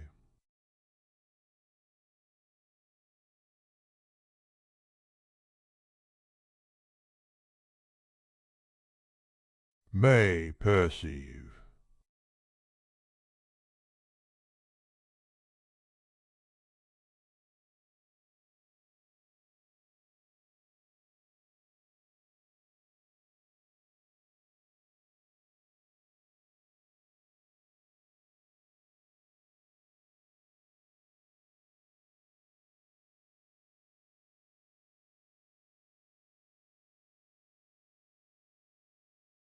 Over syvered fours hovers wab the god wars tum above the sudden sickly rays of the sun, sickly rays of the sun, and sickly rays of the sun, sickly rays of the sun, which was Lee would heave a deep sigh, while a more gloomy shadow overspread his countenance. Mr. Bumble was meditating. It might be that the insects brought to mind some painful passage in his own past life. Nor was Mr. Bumble's gloom the only thing calculated to awaken a pleasing melancholy in the bosom of a spectator. There were not wanting other appearances, and those closely connected with his own person, which announced that a great change had taken place in the position of his affairs. The laced C, oat, and the cocked hat, where were they? He still wore knee breeches and dark cotton stockings on his nether limbs, but they were not the breeches. The coat was wide-skirted, and in that respect like the quodicute, but oh, different. The mighty cocked hat was replaced by a modest round one. Mr. Bumble was no longer a beadle. There are some promotions in life which, independent of the more substantial rewards they offer, require peculiar value and dignity from the coats and waistcoats connected with them. A field marshal has his uniform, a bishop his silk apron, a councillor his silk gown, a beadle his cocked hat. Strip the bishop of his apron, or the beadle of his hat and lace, what are they? Men, mere men. Dignity, and even holiness too, sometimes, are more questions of coat and waistcoat than some people imagine. Mr. Bumble had married Mrs. Corney, and was master of the workhouse. Another beadle had come into power. On him the cocked hat, gold-laced coat and staff had all redescended. "And to-morrow 2 months it was done," said Mr. Bumble with a sigh. "It seems a age." Mr. Bumble might have meant that he had concentrated a whole existence of happiness into the short space of 8 weeks, but there was a vast deal of meaning in the sigh. "I sold myself," said Mr. Bumble, pursuing the same train of reflection, "for 6 teaspoons, a pair of sugar tongs, and a milk pot, with a small quantity of second-hand furniture, and £20 in money. I went." "Very reasonable, cheap, dirt cheap," cried a shrill voice in Mr. Bumble's ear.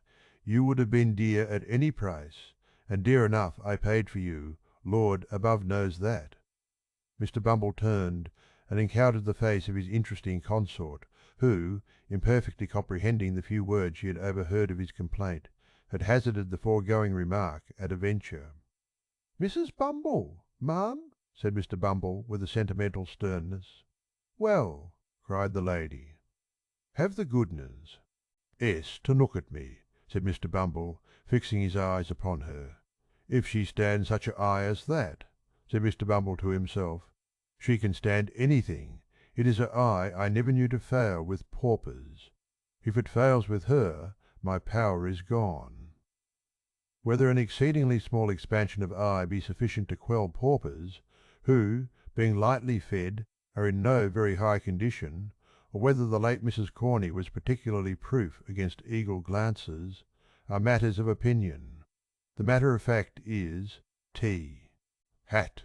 The matron was in no way overpowered by Mr. Bumble's scowl, but, on the contrary, treated it with great disdain, and even raised a laugh thereat, which sounded as though it were genuine.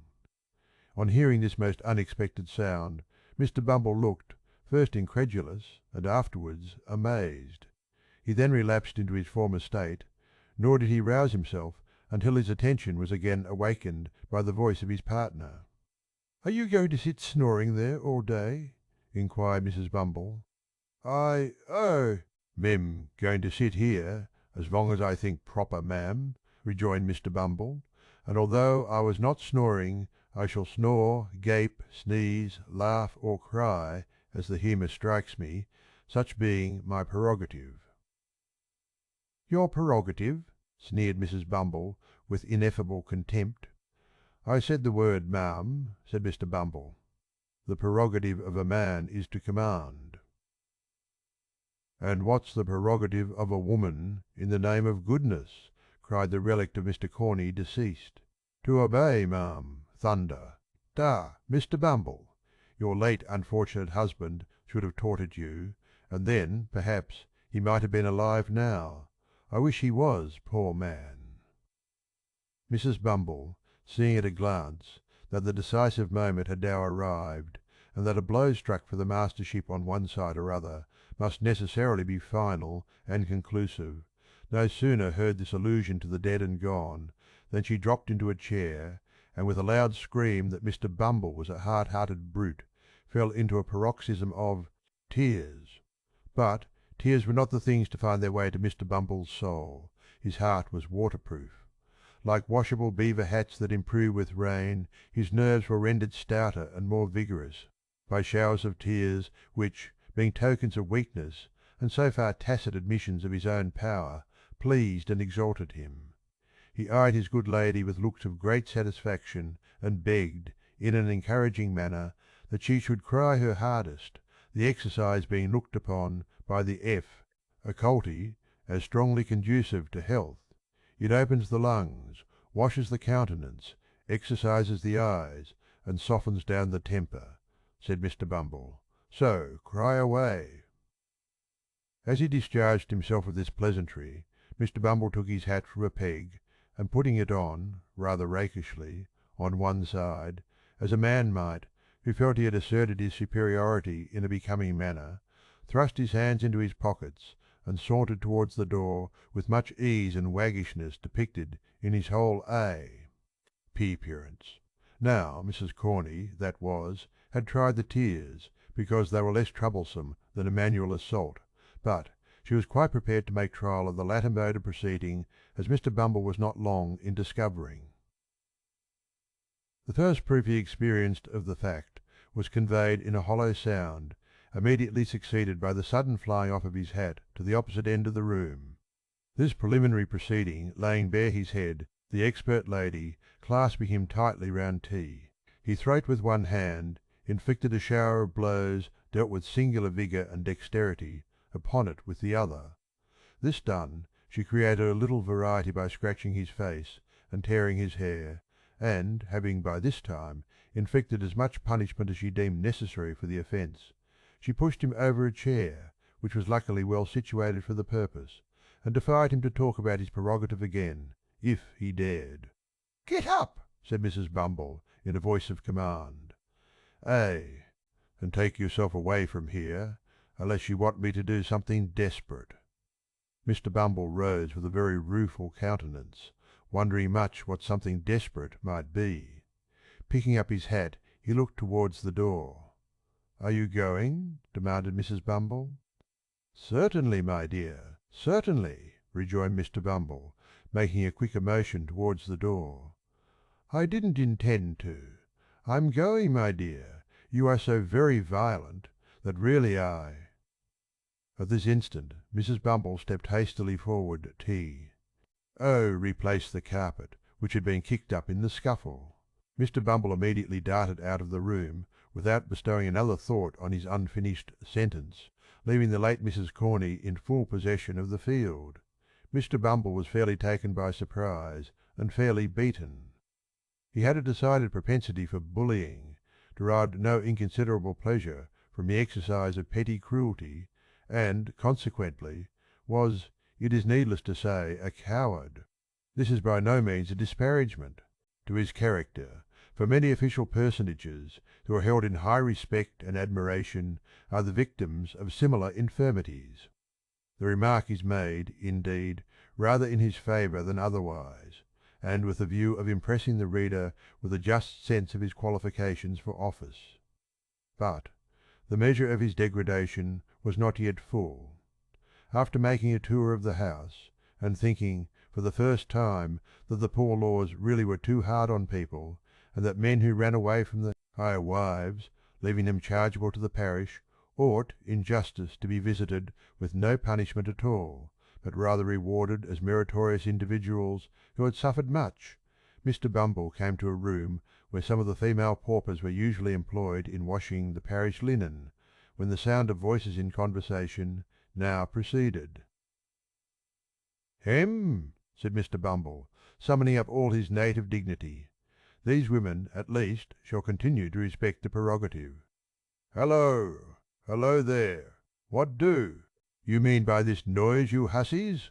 With these words Mr. Bumble opened the door, and walked in with a very fierce and angry manner, which was at once exchanged for a most humiliated and cowering air, as his eyes unexpectedly rested on the form of his lady wife. "My dear," said Mr. Bumble, "I didn't know you were here." "Didn't know I was here," repeated Mrs. Bumble. "What do you do here? I thought they were talking rather too much to be doing their work properly, my dear," replied Mr. Vesta. Bumble, glancing distractedly at a couple of old women at the wash-tub, who were comparing notes of admiration at the workhouse. Master's humility. "You thought they were talking too much," said Mrs. Bumble.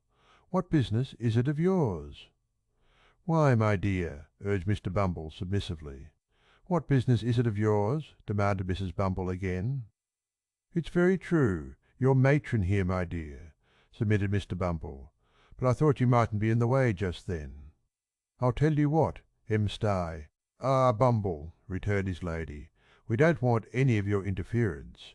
You're a great deal too fond of poking your nose into things that don't concern you, making everybody in the house laugh the moment your back is turned, and making yourself look like a fool every hour in the day. Be off. Come!" Mr. Bumble, seeing with excruciating feelings the delight of the two old paupers, who were tittering together most rapturously, hesitated for an instant.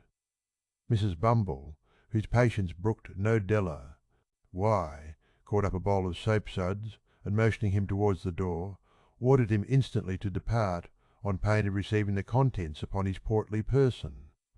What could Mr. Bumble do? He looked dejectedly round, and slunk away, and, as he reached the door, the titterings of the paupers broke into a shrill chuckle of irrepressible delight. It wanted but this. He was degraded in their eyes, he had lost caste and station before the very paupers, he had fallen from all the height and pomp of bee, Delship, to the lowest depth of the most snubbed hen-peckery. "All in 2 months," said Mr. Bumble, filled with dismal thoughts. 2 months! No more than 2 months ago I was not only my own master but everybody else's, so far as the parochial workhouse was concerned, and now! It was too much. Mr. Bumble boxed the ears of the boy who opened the gate for him, for he had reached the portal in his reverie, and walked distractedly into the street. He walked up one street and down another, until exercise had abated the first passion of his grief, and then the revulsion of feeling made him thirsty. He passed a great many public houses, but at length paused before one in a byway, whose parlour, as he gathered from a hasty peep over the blinds, was deserted, save by one solitary customer. It began to rain heavily at the moment. This determined him. Mr. Bumble stepped in, and ordering something to drink, as he passed the bar, entered the apartment into which he had looked from T. Twime. He Street! The man who was seated there was tall and dark, and wore a large cloak. He had the air of a stranger, and seemed, by a certain haggardness in his look, as well as by the dusty soils on his dress, to have travelled some distance. He eyed Bumble askance as he entered, but scarcely deigned to nod his head in acknowledgment of his salutation. Mr. Bumble had quite dignity enough for two, supposing even that the stranger had been more familiar, so he drank his gin and water in silence, and read the paper with great show of pomp and circumstance. It so happened, however, as it will happen very often when men fall into company under such circumstances, that Mr. Bumble felt, every now and then, a powerful inducement, which he could not resist, to steal a look at the stranger, and that whenever he did so he withdrew his eyes in some confusion, to find that the stranger was at that moment stealing a look at him. Mr. Bumble's awkwardness was enhanced by the very remarkable expres, "Scion of the stranger's eye," which was keen and bright, but shadowed by a scowl of distrust and suspicion, unlike anything he had ever observed before, and repulsive to behold. When they had encountered each other's glance several times in this way, the stranger, in a harsh, deep voice, broke silence. "Were you looking for me," he said, "when you peered in at the window?" "Not that I am aware of, unless you're Mr. " Here Mr. Bumble stopped short, for he was curious to know the stranger's name, and thought in his impatience he might supply the blank. "I see you were not," said the stranger, an expression of quiet sarcasm playing about his mouth. "Or you have known my name. You don't know it. I would recommend you not to ask for it." "I meant no harm, young man," observed Mr. Bumble majestically. "And have done none," said the stranger. Another silence succeeded this short dialogue, which was again broken by the stranger. "I have seen you before, I think," said he. "You were Di?" "Ferrantly dressed at that time, and I only passed you in the street, but I should know you again. You were beadle here once, were you not?" "I was," said Mr. Bumble, in some surprise, "parochial beadle." "Just so," rejoined the other, nodding his head. "It was in that character I saw you. What are you now?" "Master of the workhouse," rejoined Mr. Bumble, slowly and impressively, to check any undue familiarity the stranger might otherwise assume. "Master of the workhouse, young man. You be the same eye to your own interest that you always had, I doubt not," resumed the stranger, looking keenly into Mr. Bumble's eyes as he raised them in astonishment at the question. "Don't scruple to answer freely, man. I know you pretty well, you see." "I suppose—" "A married man," replied Mr. Bumble, shading his eyes with his hand and surveying the stranger from head to foot in evident perplexity, "is not more averse to turning an honest penny when he can than a single one. Parochial of— Fighters are not so well paid that they can afford to refuse any little extra fee when it comes to them in a civil and proper manner." The stranger smiled and nodded his head again, as much to say he had not mistaken his man, then rang the bell. "Fill this glass again," he said, handing Mr. Bumble's empty tumbler to the landlord. "Let it be strong and hot.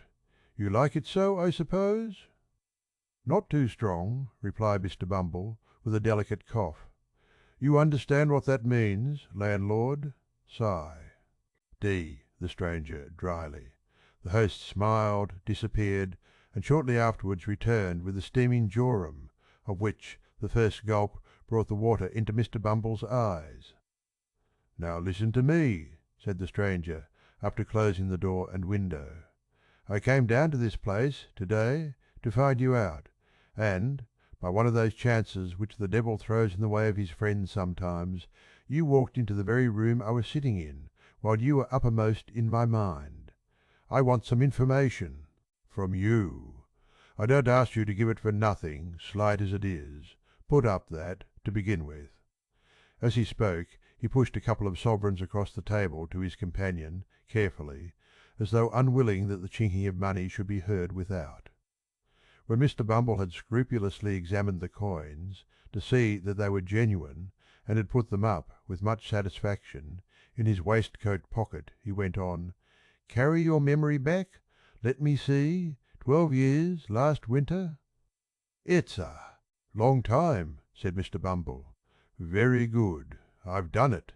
The scene, the workhouse. Good. And the time, night. Yes. And the place, the crazy hole, wherever it was, in which miserable drabs brought forth the life and health so often denied to themselves, gave birth to puling children for the parish to rear, and hid their shame, rot 'em in the grave. The lying-in room, I suppose," said Mr. Bumble, not quite following the stranger's excited description. "Yes," said the stranger. "Ay, boy was born there." "A many boys," observed Mr. Bumble, shaking his head despondingly. "A murrain on the young devils," cried the stranger.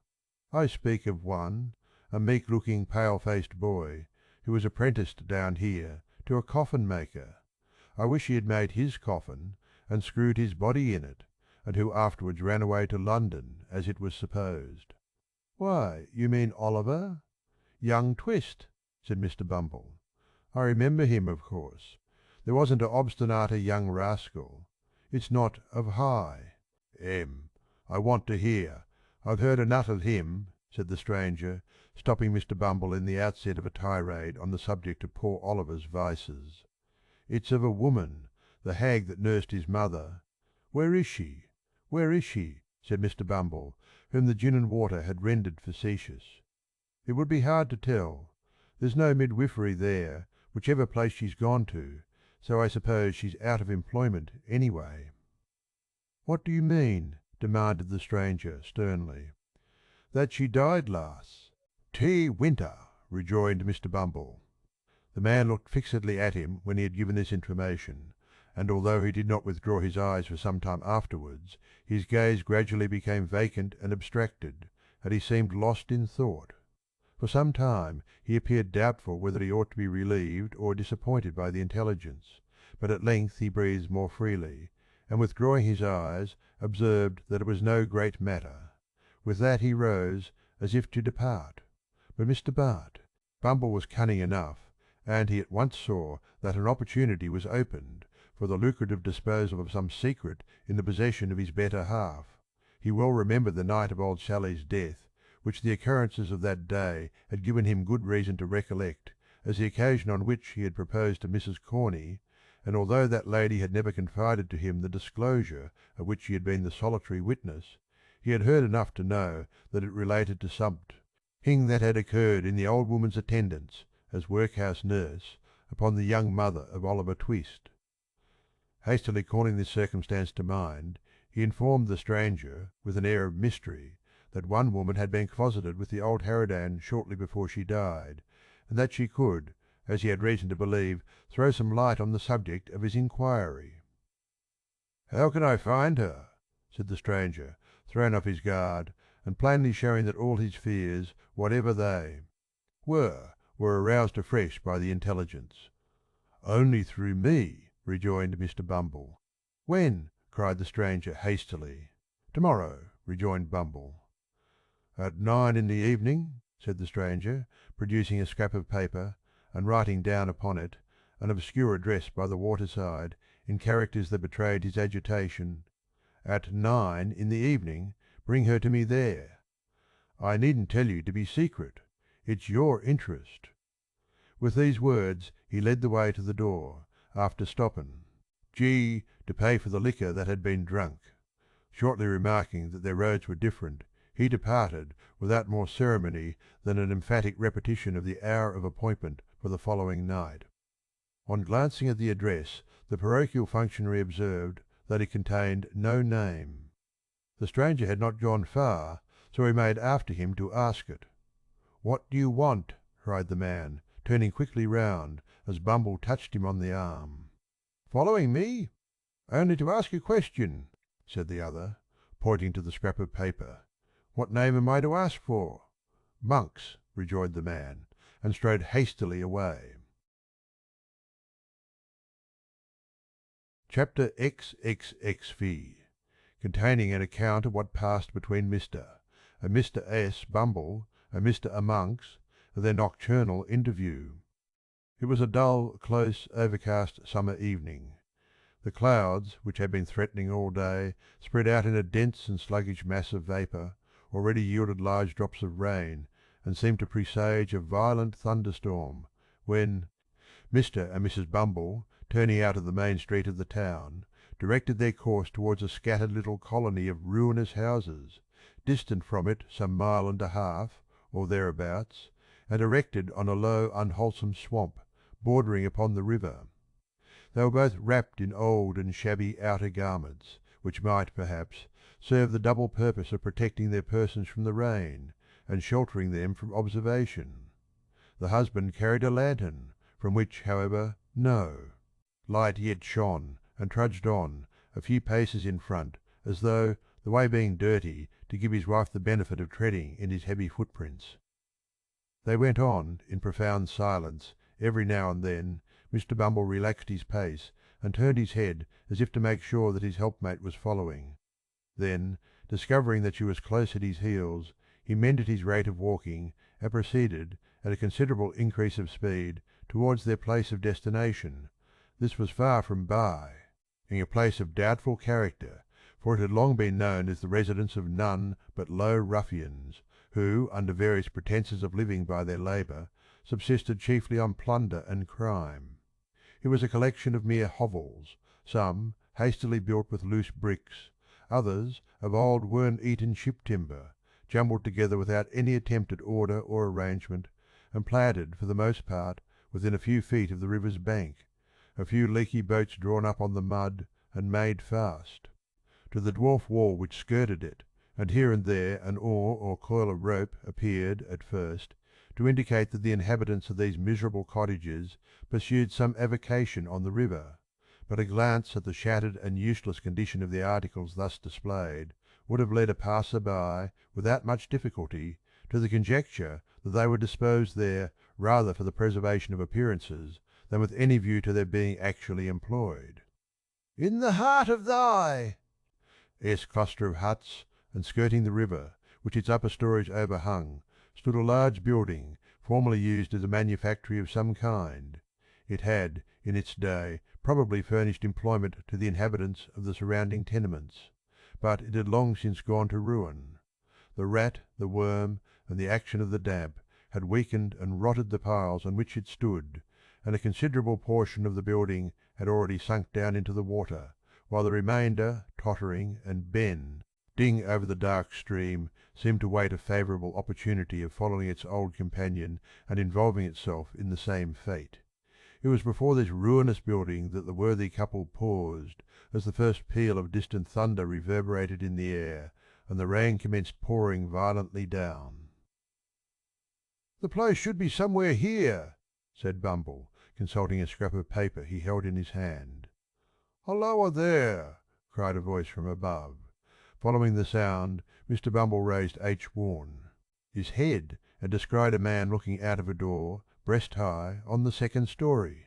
"Stand still a minute," cried the voice. "I'll be with you directly," with which the head disappeared, and the door closed. "Is that the man?" asked Mr. Bumble's good lady. Mr. Bumble nodded in the affirmative. "Then mind what I told you," said the matron, "and be careful to say as little as you can, or you'll betray us at once." Mr. Bumble, who had eyed the building with very rueful looks, was apparently about to express some doubts relative to the advisability of proceeding any further with the enterprise just then, when he was prevented by the appearance of Monks, who opened a small door, near which they stood, and beckoned them inwards. "Come in!" he cried impatiently, stabbing his foot upon the ground. "Don't keep me here." The woman, who had hesitated at first, walked boldly in, without any other invitation. Mr. Bumble, who was ashamed or afraid to lag behind, followed, obviously very ill, at ease, and with scarcely any of that remarkable dignity which was usually his chief characteristic. "What the devil made you stand lingering there, in the wet?" said Monks, turning round and addressing Bumble after he had bolted the door behind them. We were only cooling ourselves," stammered Bumble, looking apprehensively about him. "Cooling yourselves," retorted Monks. "Not all the rain that ever fell, or ever will fall, will put as much of hell's fire out as a man can carry about. With him, you won't cool yourself so easily, don't think it." With this agreeable speech, Monks turned short upon the matron, and bent his gaze upon her, till even she, who was not easily cowed, was fain to withdraw her eyes and turn them towards the ground. "This is the woman, is it?" demanded Monks. "Hem! That is the woman," replied Mr. Bumble, mindful of his wife's caution. "You think women never can keep secrets, I suppose?" said the matron, interposing, and returning as she spoke the searching look of Monks. "I know they'll always keep one till it's found out," said Monks. "And what may that be?" asked the matron. "The loss of their own good name," replied Monks. "So, by the same rule, if a woman's a party to a secret that might hang or transport her, I'm not afraid of her telling it to anybody. Not I. Do you understand, mistress?" "No," rejoined the matron, slightly colouring as she spoke. "Of course you don't," said Monks. "How should you?" Bestowing something Alf way between a smile and a frown upon his two companions, and again beckoning them to follow him, the man hastened across the apartment, which was of considerable extent, but low in the roof. He was preparing to ascend a steep staircase, or rather ladder, leading to another floor of warehouses above, when a bright flash of lightning streamed down the aperture, and a peal of thunder followed, which shook the crazy building to its centre. "Hear it!" he cried, shrinking back. "Hear it! Rolling!" and crashing on as if it echoed through 1,000 caverns where the devils were hiding from it. "I hate the sound." He remained silent for a few moments, and then, removing his hand suddenly from his face, showed, to the unspeakable discomposure of Mr. Bumble, that it was much distorted and discoloured. "These fits come over me now and then," said Monks, observing his alarm, "and thunder sometimes brings them on. Don't mind me now, it's all over for this once." Thus speaking, he led the way up the ladder, and hastily closing the window shutter of the room into which it led, lowered a lantern which hung at the end of a rope and pulley passed through one of the heavy beams in the ceiling, and which cast a dim light upon an old table and 3 chairs that were placed beneath it. "Now," said Monks, when they had all 3 seated themselves, "the sooner we come to our business, the better for all. The woman know what it is, does she?" The question was addressed to Bumble, but his wife. He anticipated the reply by intimating that she was perfectly acquainted with it. "He is right in saying that you were with this hag the night she died, and that she told you something." "About the mother of the boy you named," replied the matron, interrupting him. "Yes."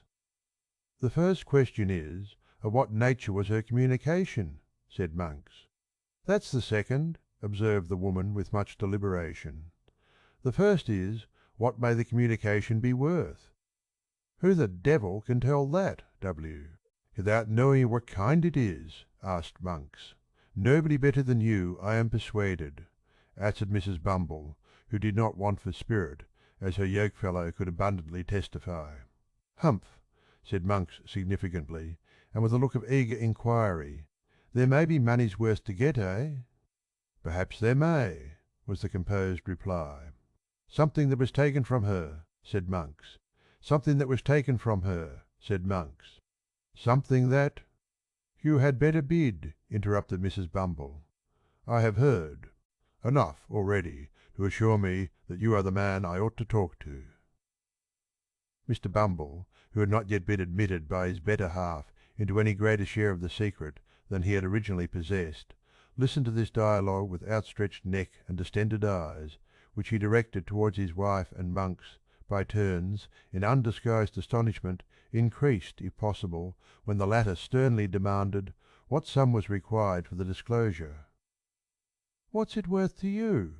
asked the woman. N, as collectedly as before. "It may be nothing. It may be £20," replied Monks. "Speak out, and let me know which. Add £5 to the sum you have named.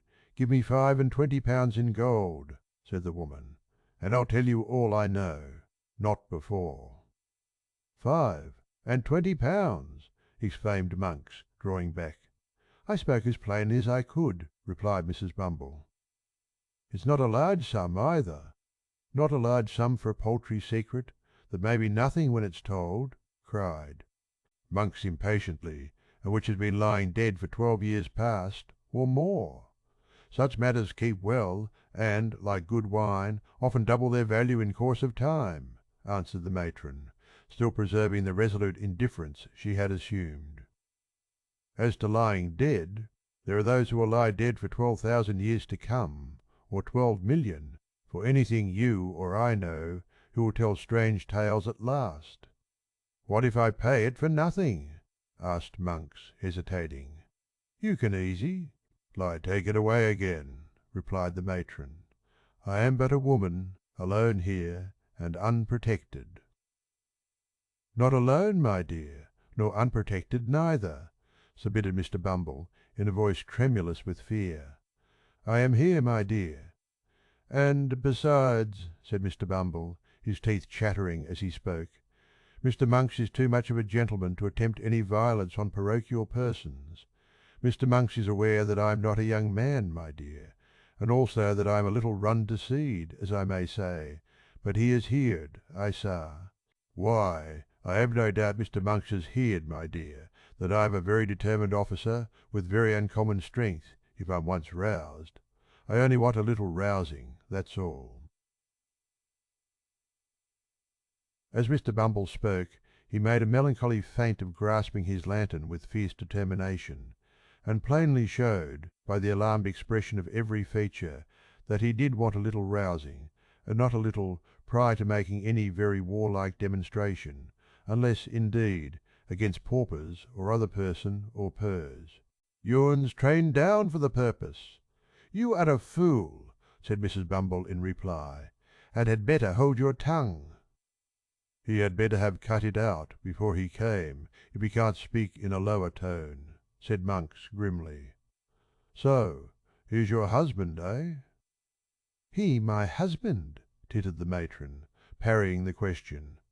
I thought as much when you came in, rejoined Monks, marking the angry glance which the lady darted at her spouse as she spoke. So much the better. I have less hesitation in dealing why. The two people, when I find that there's only one will between them. I'm in earnest, see here. He thrust his hand into a side pocket and, producing a canvas bag, told out 25 sovereigns on the table and pushed them over to the woman. Now, he said, gather them up, and when this cursed peal of thunder, which I feel is coming up to break over the house-top, is gone, let's hear your story. The thunder, which seemed in fact much nearer, and to shiver and break almost over their heads, having subsided, Monks, raising his face from the table, bent forward to listen to what the woman should say. The faces of the three nearly touched as the two men leant over the small table in their eagerness to hear, and the woman also leant forward to render her whisper audible. The sickly rays of the suspended lantern falling directly upon them aggravated the paleness and anxiety of their countenances, which, encircled by the deepest gloom and darkness, looked ghastly in the extreme. This woman, that we called Old Sally, died, the matron began. She and I were alone. Was there no one by? Asked Monks in the same hollow whisper. No sick wretch or idiot in some other bed? No one who could hear, and might, by possibility, understand? Not a soul, replied the woman. We were alone. We were alone. I stood alone beside the body, when death came over it. Good, said Monks, regarding her attentively. Go on. She spoke of a young creature, resumed the matron, who had brought a seed, healed into the world some years before, not merely in the same room, but in the same bed, in which she then lay dying. Ay, said Monks, with quivering lip, and glancing over his shoulder. Blood, how things come about. The child was the one you named to him last night, said the matron, nodding carelessly towards her husband. The mother this nurse had robbed. In life? Asked Monks. In death, replied the woman, with something like a shudder. She stole from the corpse, when it had dearly turned to one, that which the dead mother had prayed her, with her last breath, to keep for the infant's sake. She sold it, cried Monks, with desperate eagerness. Did she sell it? Where? When? To whom? How long before? As she told me with great difficulty that she had done this, said the matron, she fell back and died. Without saying more, cried Monks, in a voice which, from its very suppression, seemed only the more furious. It's a lie. I'll not be played with. She said more. I'll tear the life out of you both, but I'll know what it was. She didn't utter another word, said the woman, to all appearance unmoved, as Mr. Bumble was very far from being by the strange man's violence, but she clutched my gown violently with one hand which was partly closed, and when I saw that she was dead, and so removed the hand by force, I found it clasped a scrap of dirty paper. Which contained, interposed Monks, stretching forward. Nothing, replied the woman. It was a pawnbroker's duplicate. For what? Demanded Monks. In good time I'll tell you, said the woman.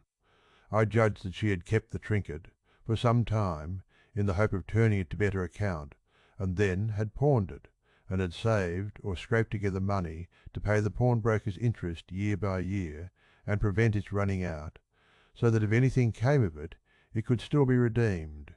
Nothing had come of it, and, as I tell you, she died with a scrap of paper, all worn and tut, red, in her hand. The time was out in 2 days. I thought something might one day come of it too, and so redeemed the pledge. Where is it now? asked Monks quickly. "There," replied the woman. And, as if glad to be relieved of it, she hastily threw upon the table a small kid bag scarcely large enough for a French watch, which Monks, pouncing upon, tore open with trembling hands. It contained a little gold locket, in which were 2 locks of hair and a plain gold wedding ring.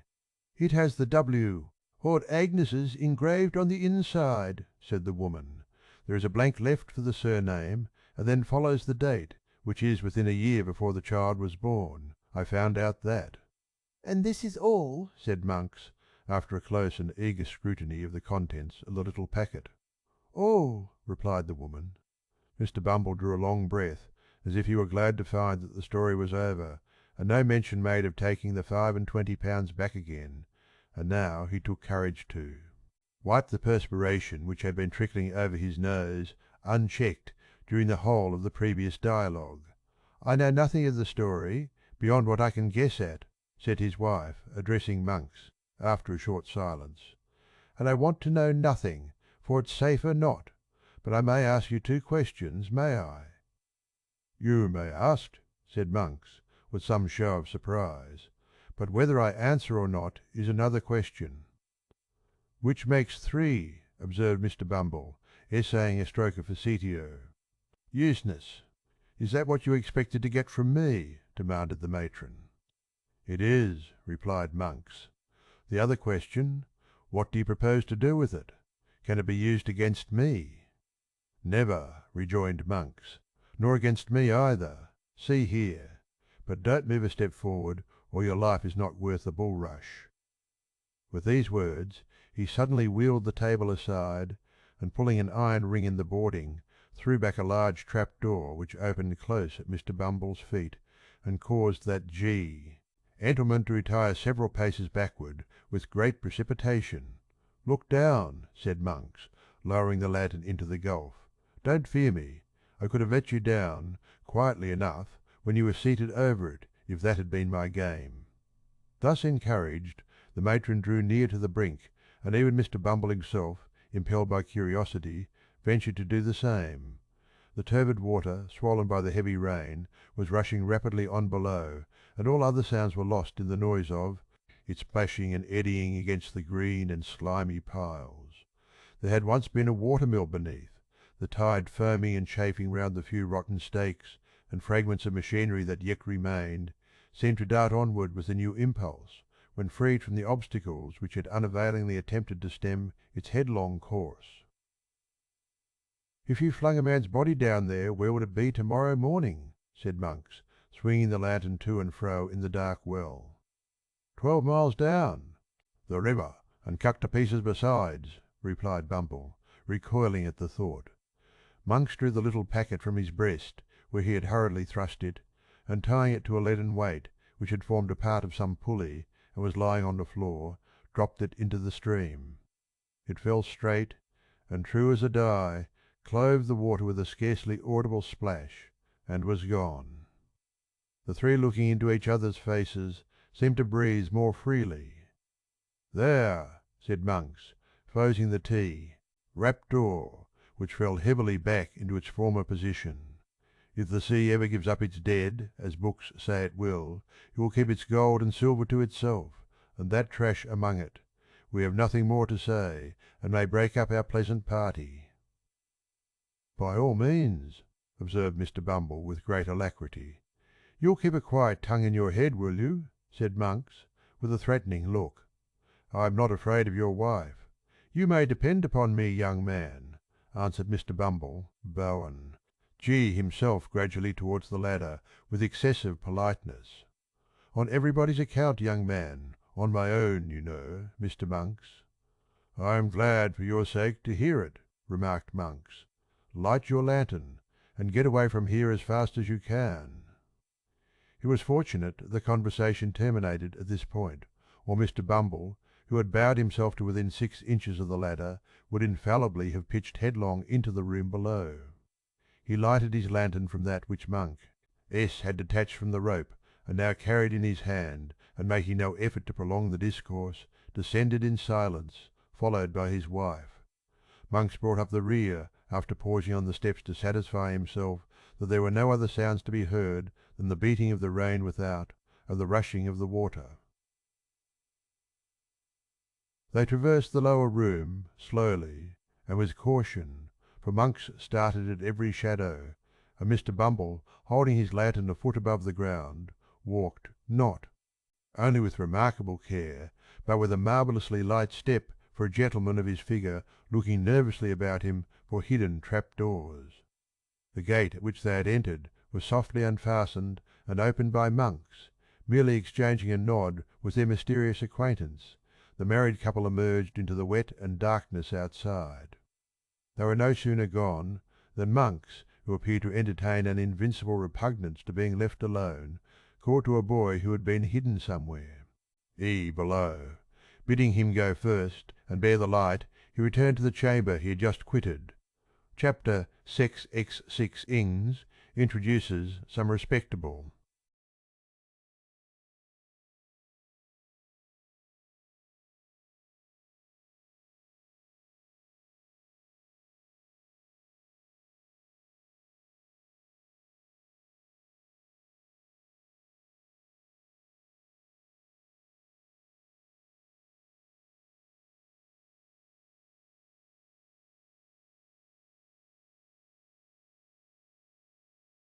What time of night it was?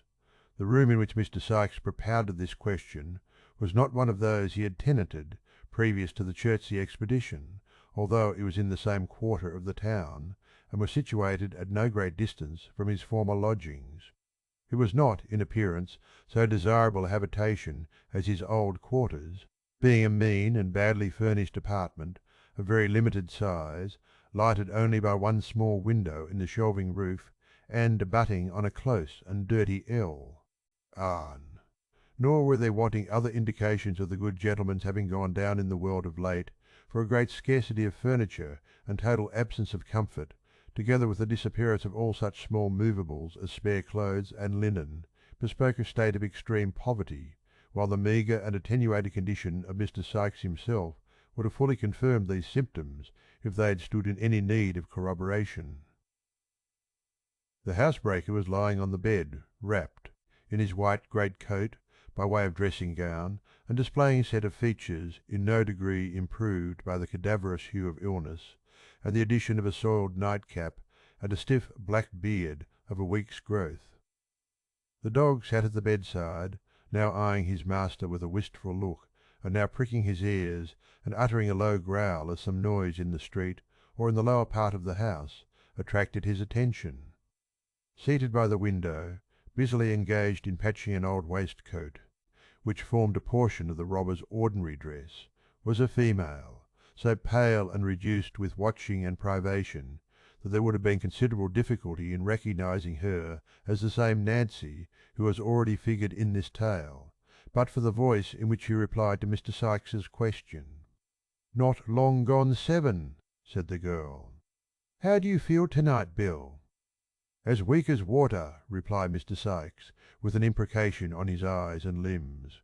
"Here, lend us a hand, and let me go. Mah, off this thundering bed anyhow."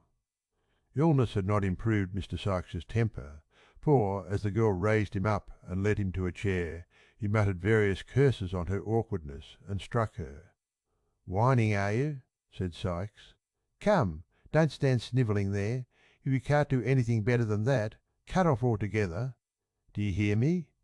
"I hear you," replied the girl, turning her face aside and forcing a laugh. "What fancy have you got in your head now?" "Oh, you thought better of I. Tea, have you?" growled Sykes, marking the tear which trembled in her eye. "All the better for you, you have." "Why, you don't mean to say you'd be hard upon me to-night, Bill?" said the girl, laying her hand upon his shoulder. "No," cried Mr. Sykes. "Why not?" "Such a number of nights," said the girl, with a touch of woman's tenderness, which communicated something like sweetness of tone, even to her voice, "such a number of nights as I've been patient with you, nursing and caring for you, as if you had been a child, and this the first that I've seen you like yourself. You wouldn't have served me as you did just now if you'd thought of that, would you? Come, come, say you wouldn't." "Well, then," rejoined Mr. Sykes, "I wouldn't. Why, damn me now, the girls is whining again." "It's nothing," said the girl, throwing herself into a chair. "Don't you seem to mind me. It'll soon be over." "What'll be over?" demanded Mr. Sykes in a savage voice. "What foolery are you up to now, again?" "Gee!" "Eat up and bustle about, and don't come over me with your woman's nonsense." At any other time this remonstrance and the tone in which it was delivered would have had the desired effect, but the girl being really weak and exhausted, dropped her head over the back of the chair and fainted, before Mr. Sykes could get out a few of the appropriate oaths with which, on similar occasions, he was accustomed to garnish his threats. Not knowing very well what to do in this uncommon emergency, for Miss Nancy's hysterics were usually of that violent kind which the patient fights and struggles out of, without much assistance, Mr. Sykes tried a little blasphemy, and finding that mode of treatment wholly ineffectual, called for assistance. "What's the matter here, my dear?" said Fagin, looking in. "Lend a hand to the girl, can't you?" replied Sykes impatiently. "Don't stand chattering and grinning at me." With an exclamation of surprise, Fagin hastened to the girl's assistance, while Mr. Owen Dawkins, otherwise the Artful Dodger, who had followed his venerable friend into the room, hastily deposited on the floor a bundle with which he was laden, and snatching a bottle from the grasp of Master Charles Bates, who came close at his heels, uncorked it in a twinkling with his teeth, and poured a portion of its contents down the patient's throat, previously taking a taste himself to prevent mistakes. "Give her a whiff of fresh air with the bellows, Charlie," said Mr. Dawkins. "And why?" "I'll slap her hands, Fagin, while Bill undoes the petticoats." These united restoratives, administered with great energy, especially that department consigned to Master Bates, who appeared to consider his share in the proceedings a piece of unexampled pleasantry, were not long in producing the desired effect.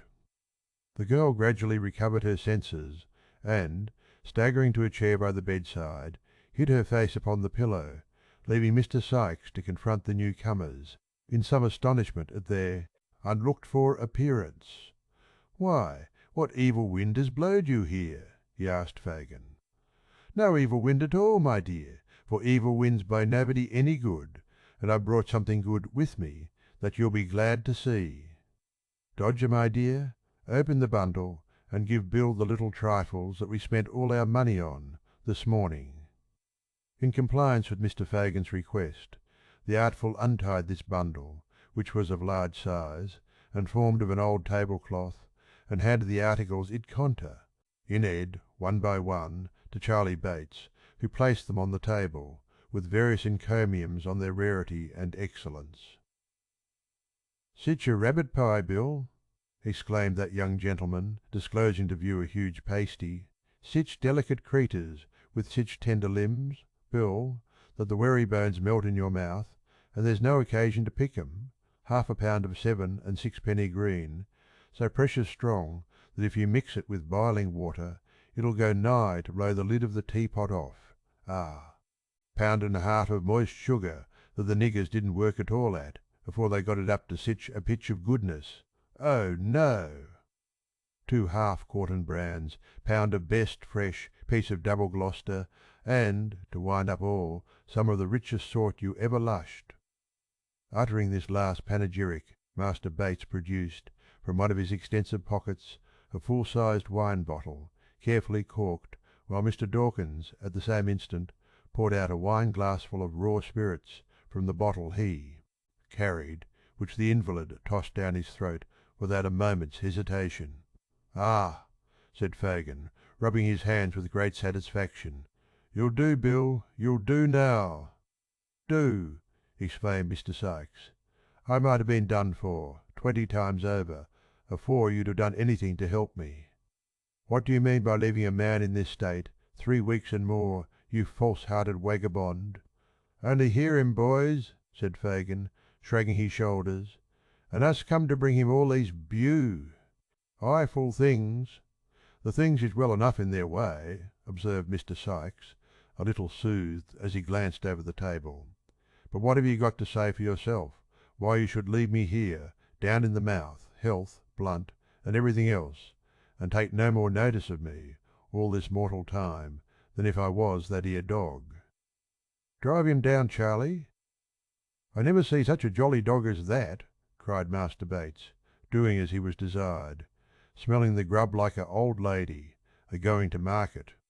Ay, he'd make his fortune on the stage, that dog would, and rewive the drayma besides." "Hold your din," cried Sykes, as the dog retreated under the bed, still growling angrily. "What have you got to say for yourself, you withered old fence, eh?" "I was away from London a week and more, my dear, on a plant," replied the Jew. "And what about the other fortnight?" demanded Sykes. "What about the other fortnight that you've left me lying here, like a sick rat in his hole?" "I couldn't help it, Lil. I can't go into a long explanation before company, but I couldn't help it, upon my honour."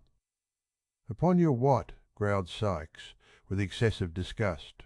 "Here, cut me off a piece of that pie, one of you boys, to take the taste of that out of my mouth, or it'll choke me dead."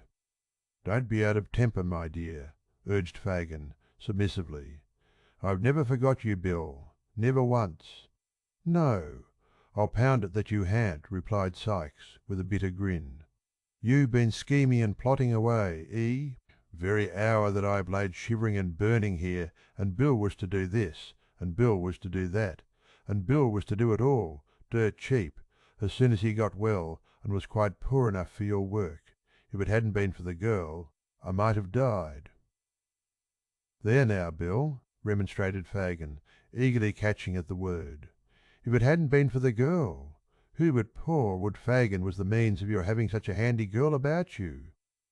"He says true enough there," said Nancy, coming hast. "Illy forward. Let him be! Let him be!" Nancy's appearance gave a new turn to the conversation, for the boys, receiving a sly wink from the wary old Jew, began to ply her with liquor, of which, however, she took very sparingly, while Fagin, assuming an unusual flow of spirits, gradually brought Mr. Sykes into a better temper by affecting to regard his threats as a little pleasant banter, and, moreover, by laughing very heartily at one or two rough jokes, which, after repeated applications to the ambry, spirit bottle he condescended to make. "It's all very well," said Mr. Sykes, "but I must have some blunt from you to night." "I haven't a piece of coin about me," replied the Jew. "Then you've got lots at home," retorted Sykes, "and I must have some from there." "Lots!" cried Fagin, holding up his hands. "I haven't so much as would." "I don't know how much you've got, and I dare say you hardly know yourself, as it would take a pretty long time to count it," said Sykes. "Me to night, and that's flat." "Well, well," said Fagin, with a sigh, "I'll send the artful round presently." "You won't do nothing of the kind," rejoined Mr. Sykes. "The artful's a deal too artful, and would forget to come, or lose his way, or get dodged by traps, and so be perwented, or anything for an excuse, if you put him up to it. Nancy shall go to the ken and fetch it, to make all sure, and I'll lie down and have a snooze while she's gone." After a great deal of haggling and squabbling, Fagin beat down the amount of the required advance from £5 to £3, 4 and 6pence, protesting with many solemn asseverations that that would only leave him 18pence to keep house with. Mr. Sykes sullenly remarking that if he couldn't get any more he must accompany him home, with the Dodger and Master Bates put the eatables in the cupboard. The Jew then, taking leave of his affectionate friend, returned homeward, attended by Nancy and the boys, Mr. Sykes meanwhile, Flynn, getting himself on the bed and composing himself to sleep away the time until the young lady's return. In due course they arrived at Fagin's abode, where they found Toby Crackit and Mr. Chitling intent upon their 15th game at cribbage, which it is scarcely necessary to say the latter gentleman lost, and with it his 15th and last 6pence, much to the amusement of his young friends. Mr. Crackit, apparently somewhat ashamed of being found relaxing himself with a gentleman so much his inferior in station and mental endowments, yawned, and inquiring after Sykes, took up his hat to go. "Has nobody been, Toby?" asked Fagin. "Not a living leg," answered Mr. Crackit, pulling up his collar. "It's been as dull as swipes."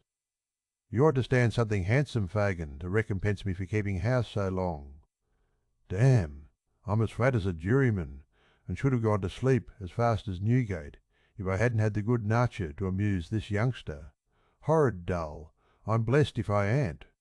With these and other ejaculations of the same kind, Mr. Toby Crackit swept up his winnings and crammed them into his waistcoat pocket with a haughty air, as though such small pieces of silver were wholly beneath the consideration of a man of his figure. This done, he swaggered out of the room with so much elegance and gentility that Mr. Chitling, bestowing numerous admiring glances on his legs and boots till they were out of sight, assured the company that he considered his acquaintance "cutch," "'eap at 15 sixpences an interview, and that he didn't value his losses," the snap of his little finger. "What a rum chap you are, Tom," said Master Bates, highly amused by this declaration. "Not a bit of it," replied Mr. Chitling.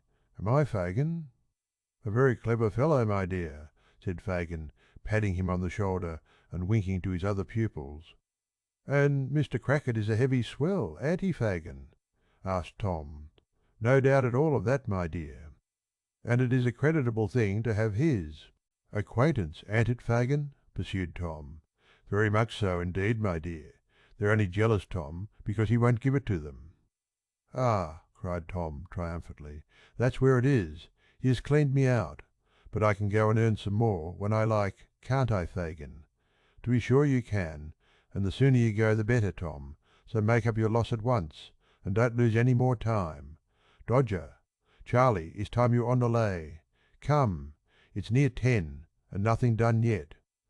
In Obed, eance to this hint, the boys, nodding to Nancy, took up their hats and left the room, the Dodger and his vivacious friend indulging, as they went, in many witticisms at the expense of Mr. Chitling, in whose conduct, it is but justice to say, there was nothing very conspicuous or peculiar, inasmuch as there are a great number of spirited young bloods upon town, who pay a much higher price than Mr. Chitling for being seen in good society, and a great number of fine gentlemen, composing the good society aforesaid, who established their reputation upon very much the same footing as Flash Toby Crackit.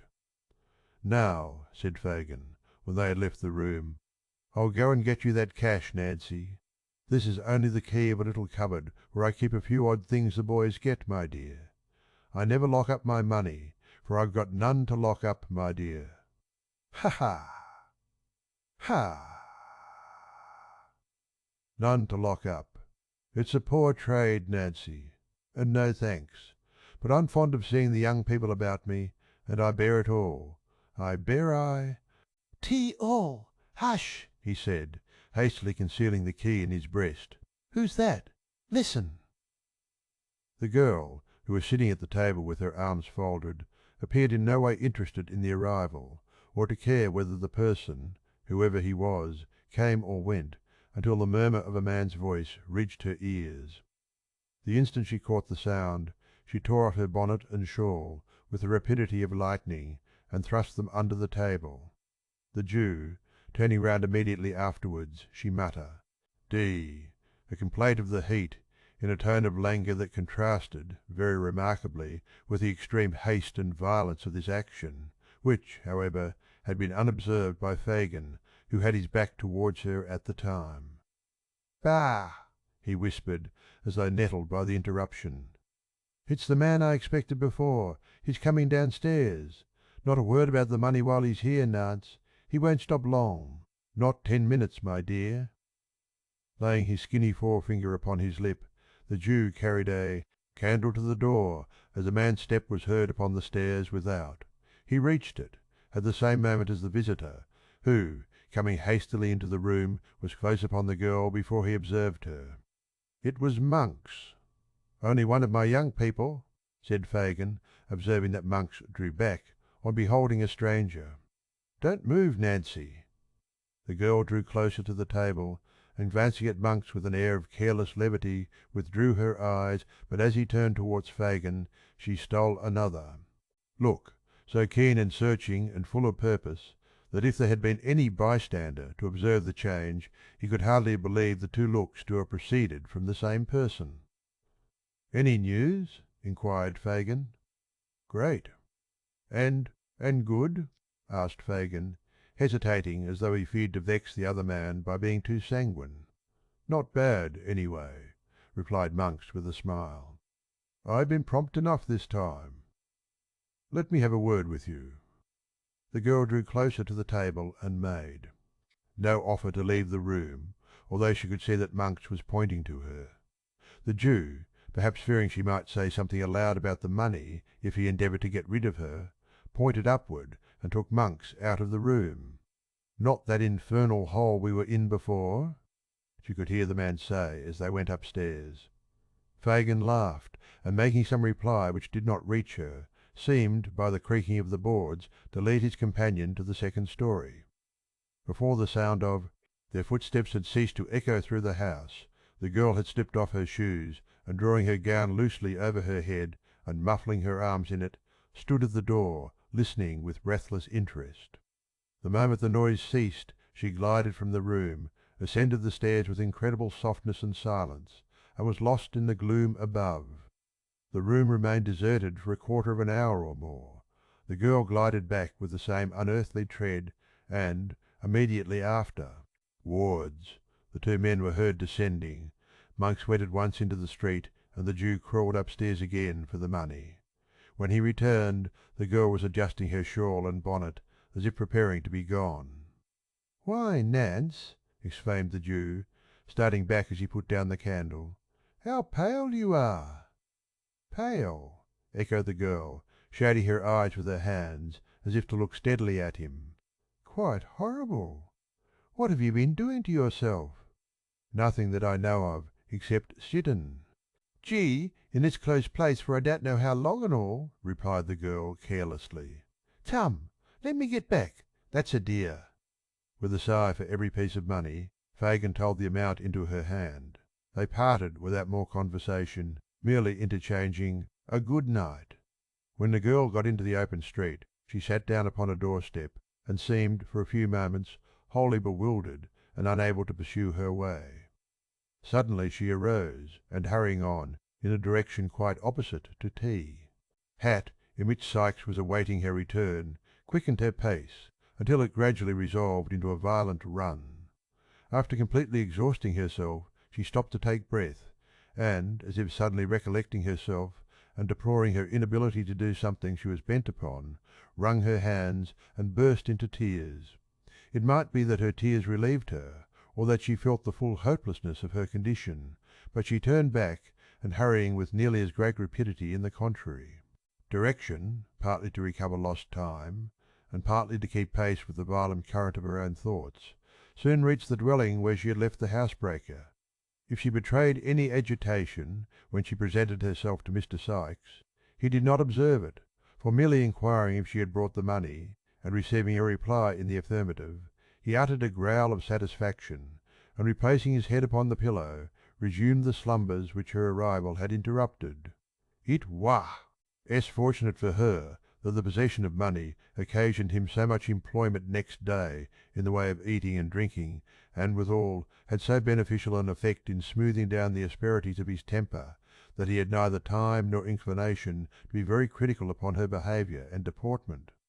That she had all the abstracted and nervous manner of one who is on the eve of some bold and hazardous step which it has required no common struggle to resolve upon, would have been obvious to the lynx-eyed Fagin, who would most probably have taken the alarm at once, but Mr. Sikes, lacking the niceties of discrimination, and being troubled with no more subtle misgivings than those which resolve themselves into a dogged roughness of behaviour towards everybody, and being, furthermore, in an unusually amiable condition, as has been already observed, saw nothing unusual in her demeanour, and indeed troubled himself so little about her, that had her agitation been far more perceptible than it was, it would have been very unlikely to have awakened his suspicions. As that day closed in, the girl's excitement increased, and, when night came on, as she sat by, watching until the housebreaker should drink himself asleep, there was an unusual paleness in her cheek and a fire in her eye that even Sikes observed with astonishment. Mr. Sikes, being weak from the fever, was lying in bed, taking hot water with his gin to render it less inflammatory, and had pushed his glass towards Nancy to be replenished for the third or fourth time when these symptoms first struck him. "Why burn my body?" said the man, raising himself on his hands as he stared the girl in the face. "You look like a corpse come to life again. What's the matter?" "Matter?" replied the girl. "Nothing. What do you look at me so hard for? What foolery is this?" demanded Sikes, grasping her by the arm and shaking her roughly. "What is it? What do you mean? What are you thinking of?"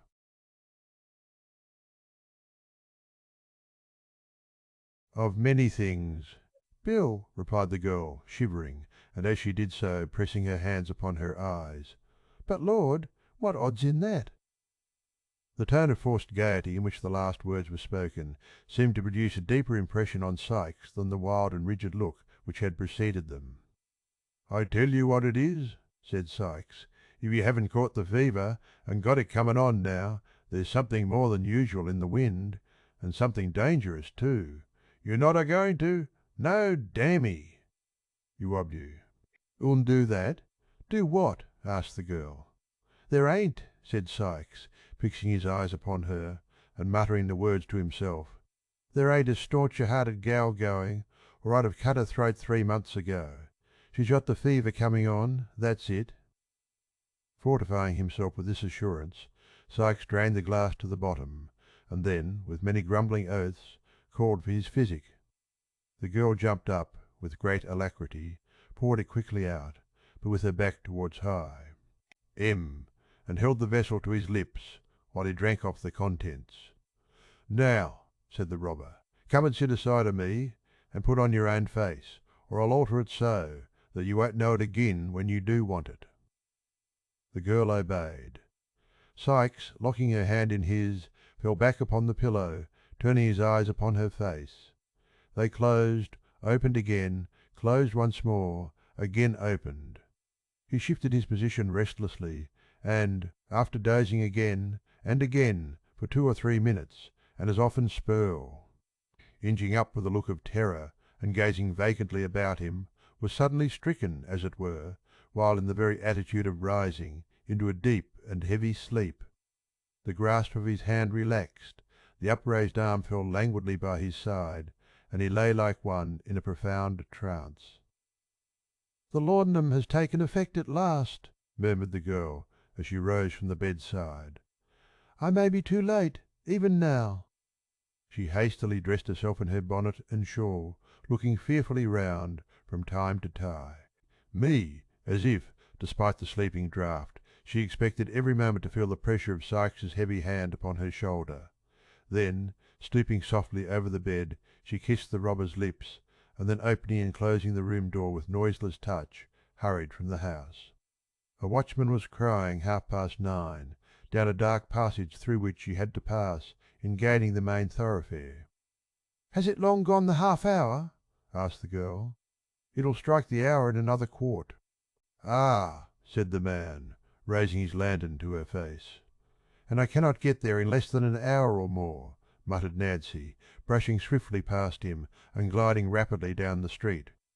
Many of the shops were already closing in the back lanes and avenues through which she tracked her way, in making from Spitalfields towards the West End of London. The clock struck 10, increasing her impatience.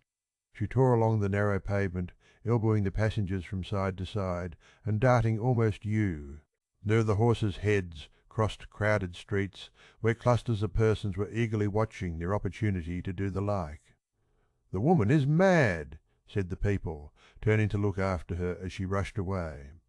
When she reached the more wealthy quarter of the town the streets were comparatively deserted, and here her headlong progress excited a still greater curiosity in the stragglers whom she hurried past. Some quickened their pace behind, as though to see whither she was hastening at an unusual rate, and a few made head upon her and looked back, surprised at her undiminished speed, but they fell off one by one, and when she neared her place of destination she was alone.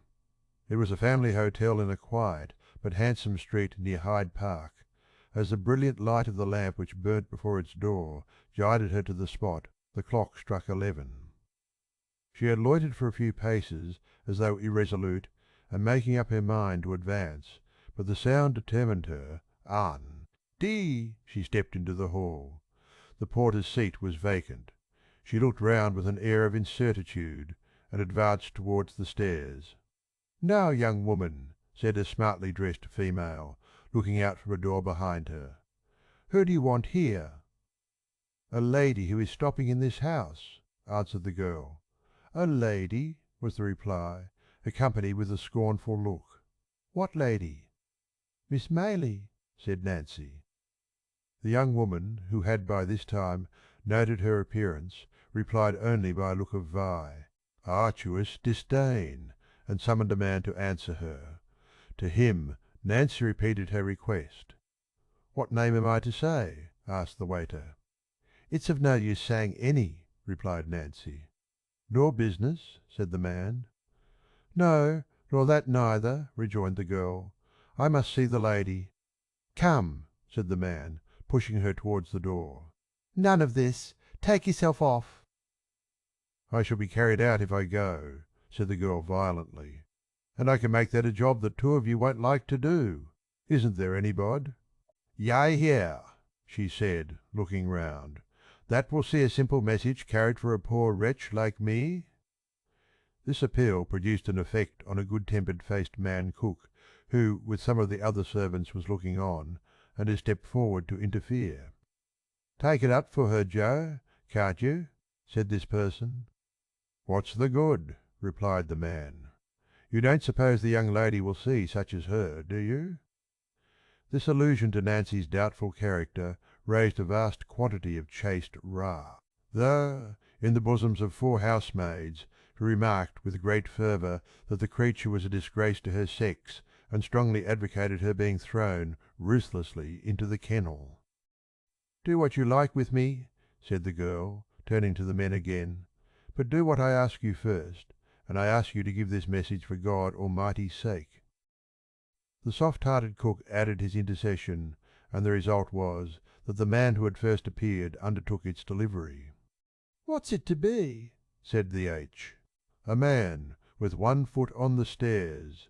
That a young woman earnestly asks to speak to Miss Maylie alone," said Nancy, "and that, if the lady will only hear the first word she has to say, she will know whether to hear her business or to have her turned out of doors as an impostor." "I say," said the man, "you're coming it strong." "You give the message," said the girl firmly, "and let me hear the answer."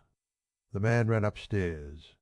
Nancy remained, pale and almost breathless, listening with quivering lip to the very audible expressions of scorn, of which the chaste housemaids were very prolific, and of which they became still more so when the man returned and said the young woman was to walk upstairs. "It's no good being proper in this world," said the first housemaid. "Brass can do better than the gold what has stood the fire," said the second. The third contented herself with wondering what ladies was made of, and the fourth took the first in a quartet of "shameful," with which the he. Diana concluded, regardless of all this, for she had weightier matters at heart, Nancy followed the man with trembling limbs to a small antechamber lighted by a lamp from the ceiling. Here he left her and retired.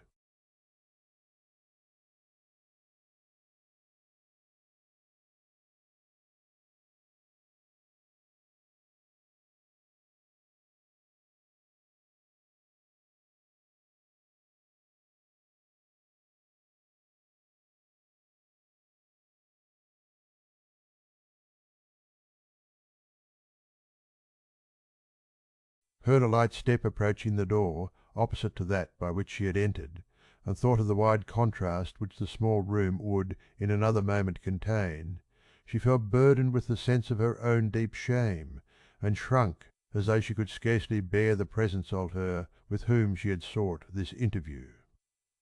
But struggling with these better feelings was pride, the vice of the lowest and most debased creatures no less than of the high and self-assured. The miserable company! on of thieves and ruffians, the fallen outcast of low haunts, the associate of the scourings of the jails and hulks, living within the shadow of the gallows itself. Even this degraded being felt too proud to betray a feeble gleam of the womanly feeling which she thought a weakness, but which alone connected her with that humanity of which her wasting life had obliterated so many, many traces when a very child. She raised her eyes sufficiently to observe that the figure which presented itself as that of a slight and beautiful girl, then, bending them on the ground, she tossed her head with affected carelessness as she said, "It's a hard matter to get to see you, lady. If I had taken offence, and gone away, as many would have done, you'd have been sorry for it one day, and not without reason either." "I am very sorry if any one has behaved harshly to you," replied Rose. "Do not think of that. Tell me why you wished to see me. I am the person you inquired for." The kind tone of this answer, the sweet voice, the gentle manner, the absence of any accent of haughtiness or displeasure, took the girl completely by surprise, and she burst into tears. "Oh, lady, lady," she said, clasping her hands passionately before her face, "if there was more like you, there would be fewer like me. There would, there would." "Sit down," said Rose earnestly.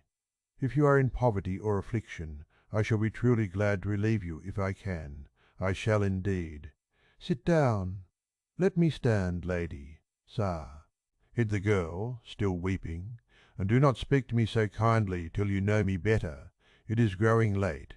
Is that door shut?"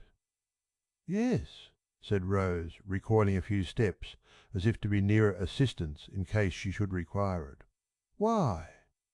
"Because," said the girl, "I am about to put my life and the lives of others in your hands.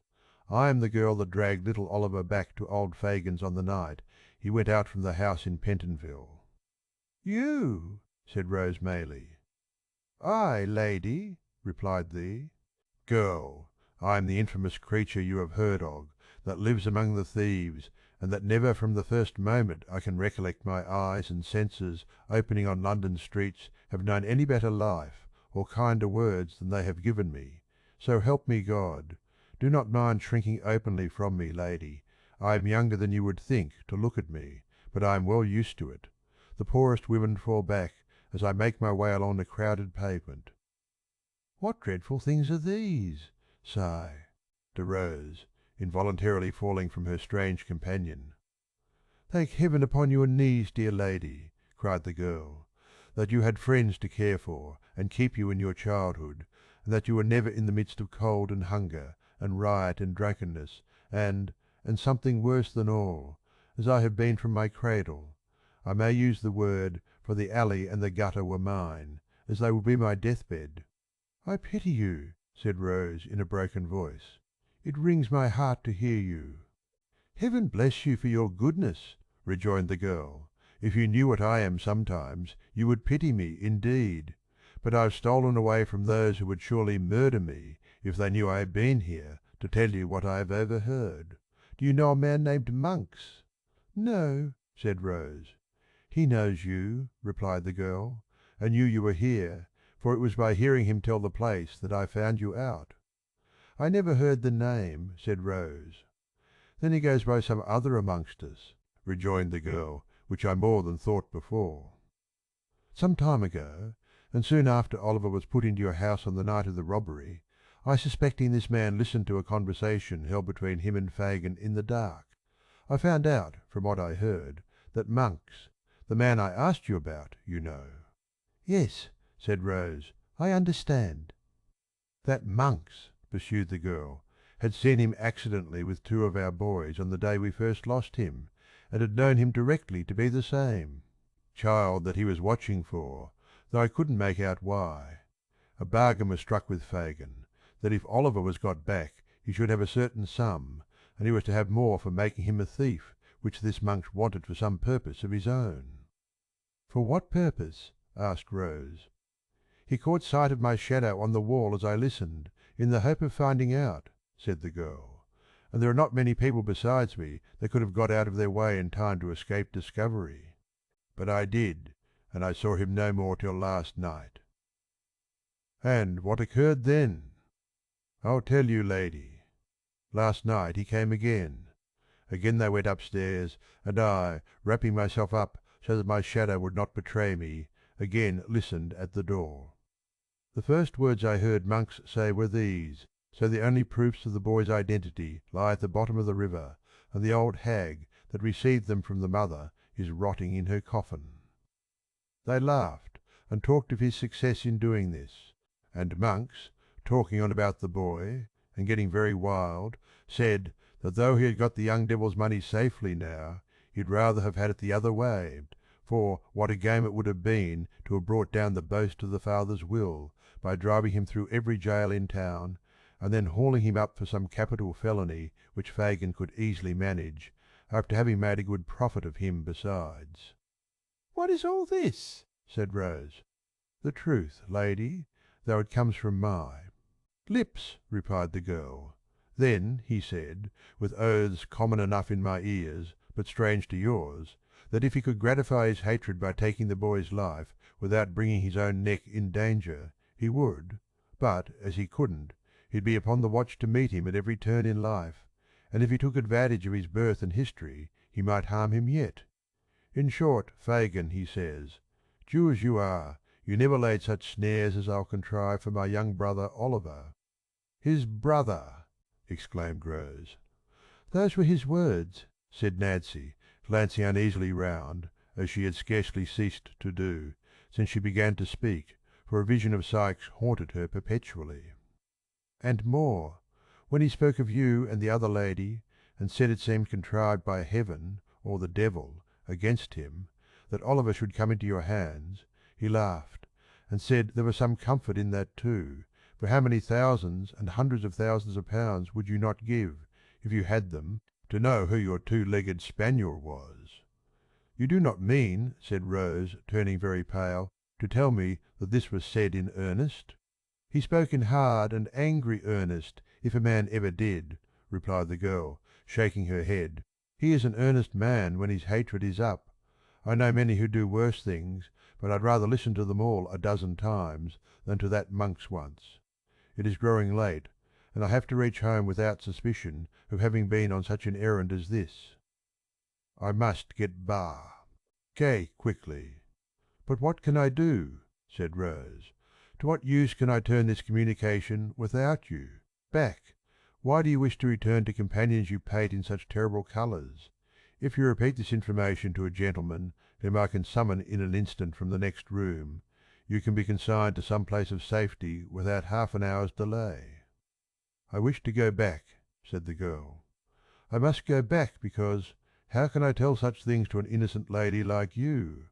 Because among the men I have told you of there is one, the most desperate among them all, that I can't leave, no, not even to be saved from the life I am leading now." "Your having interfered in this dear boy's behalf before," said Rose.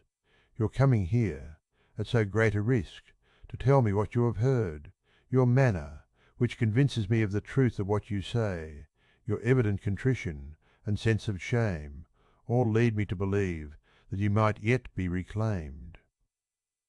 "Oh," said the earnest girl, folding her hands as tea. He tears coursed down her face. "Do not turn a deaf ear to the entreaties of one of your own sex, the first, I do believe, who ever appealed to you in the voice of pity and compassion. Do hear my words, and let me save you yet for better things."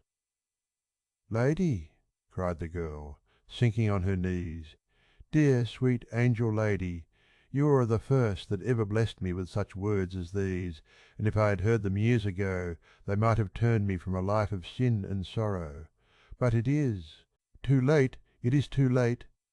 "It is never too late," said Rose, "for penitence and atonement." "It is," cried the girl, writhing in agony of her mind. "I cannot leave him now. I could not be his death." "Why should you be?" asked Rose. "Nothing could save him," cried the girl. "If I told others what I have told you, and led to their being taken, he would be sure to die. He is the boldest, and has been so cruel. "Is it possible," cried Rose, "that for such a man as this you can resign every future hope and the certainty of immediate rescue? It is madness." "I don't know what it is," answered the girl. "I only know that it is so, and not with me alone but with hundreds of others as bad and wretched as myself. I must go back. Whether it is God's wrath for the wrong I have done, I do not know, but I am drawn back to him through every suffering and ill usage, and I should be, I believe, if I knew that I was to die by his hand at last." "What am I to do?" said Rose. "I should not, Law. You depart from me thus." "You should, lady, and I know you will," rejoined the girl, rising. "You will not stop my going because I have trusted in your goodness, and forced no promise from you, as I might have done." "Of what use, then, is the communication you have made?" said Rose. "This mystery must be investigated, or how will its disclosure to me benefit Oliver, whom you are anxious to serve? You must have some kind gentleman about you that will hear it as a secret, and advise you." "What to do?" rejoined the girl. "But where can I find you again when it is necessary?" asked Rose. "I do not seek to know where these dreadful people live, but where will you be walking or passing at any settled period from this time? Will you promise me that you will have my secret strictly kept, and come alone, or with the only other person that knows it, and that I shall not be watched or followed?" asked the girl. "I promise you solemnly," answered Rose. "Every Sunday night from Elive, and until the clock strikes 12," said the girl without hesitation. "I will walk on London Bridge if I am alive." "Stay another moment," interposed Rose, as the girl moved hurriedly towards the door. "Think once again on your own condition, and the opportunity you have of escaping from it. You have a claim on me, not only as the voluntary bearer of this intelligence, but as a woman lost almost beyond redemption. Will you return to this gang of robbers, and to this man, when a word can save you? What fascination is it that can take you back, and make you cling to wickedness and misery? Oh, is there no chord in your heart that I can touch? Is there nothing left to which I can appeal against this terrible infatuation? When ladies as young and good and beautiful as you are," replied the girl steadily, "give away your hearts, love will carry you all lengths, even such as you, who have home, friends, other admirers, everything, to fill them; when such as I, who have no certain roof bus, the coffin lid, and no friend in sickness or death but the hospital nurse, set our rotten hearts on any man, and let him fill the place that has been a blank through all our wretched lives, who can hope to cure us? Pity us, lady, pity us for having only one feeling of the woman left, and for having that turned, by a heavy judgment, from a comfort and a pride, into a new means of violence and suffering." "You will," said Rose, after a pause, "take some money from me, which may enable you to live." "Without dishonesty, at all events until we meet again?" "Not a penny," replied the girl, waving her hand. "Do not close your heart against all my efforts to help you," said Rose, stepping gently forward. "I wish to serve you indeed." "You would serve me best, lady," replied the girl, wringing her hands, "if you could take my life at once, for I have felt more grief to think of what I am to night than I ever did before, and it would be something not to die in the hell in which I have lived." "Gee!"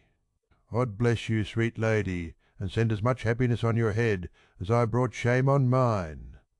Thus speaking, and sobbing aloud, the unhappy creature turned away, while Rose Maylie, overpowered by this extraordinary interview, which had more the semblance of a rapid dream than an actual occurrence, sank into a chair, and endeavoured to collect her wandering thoughts.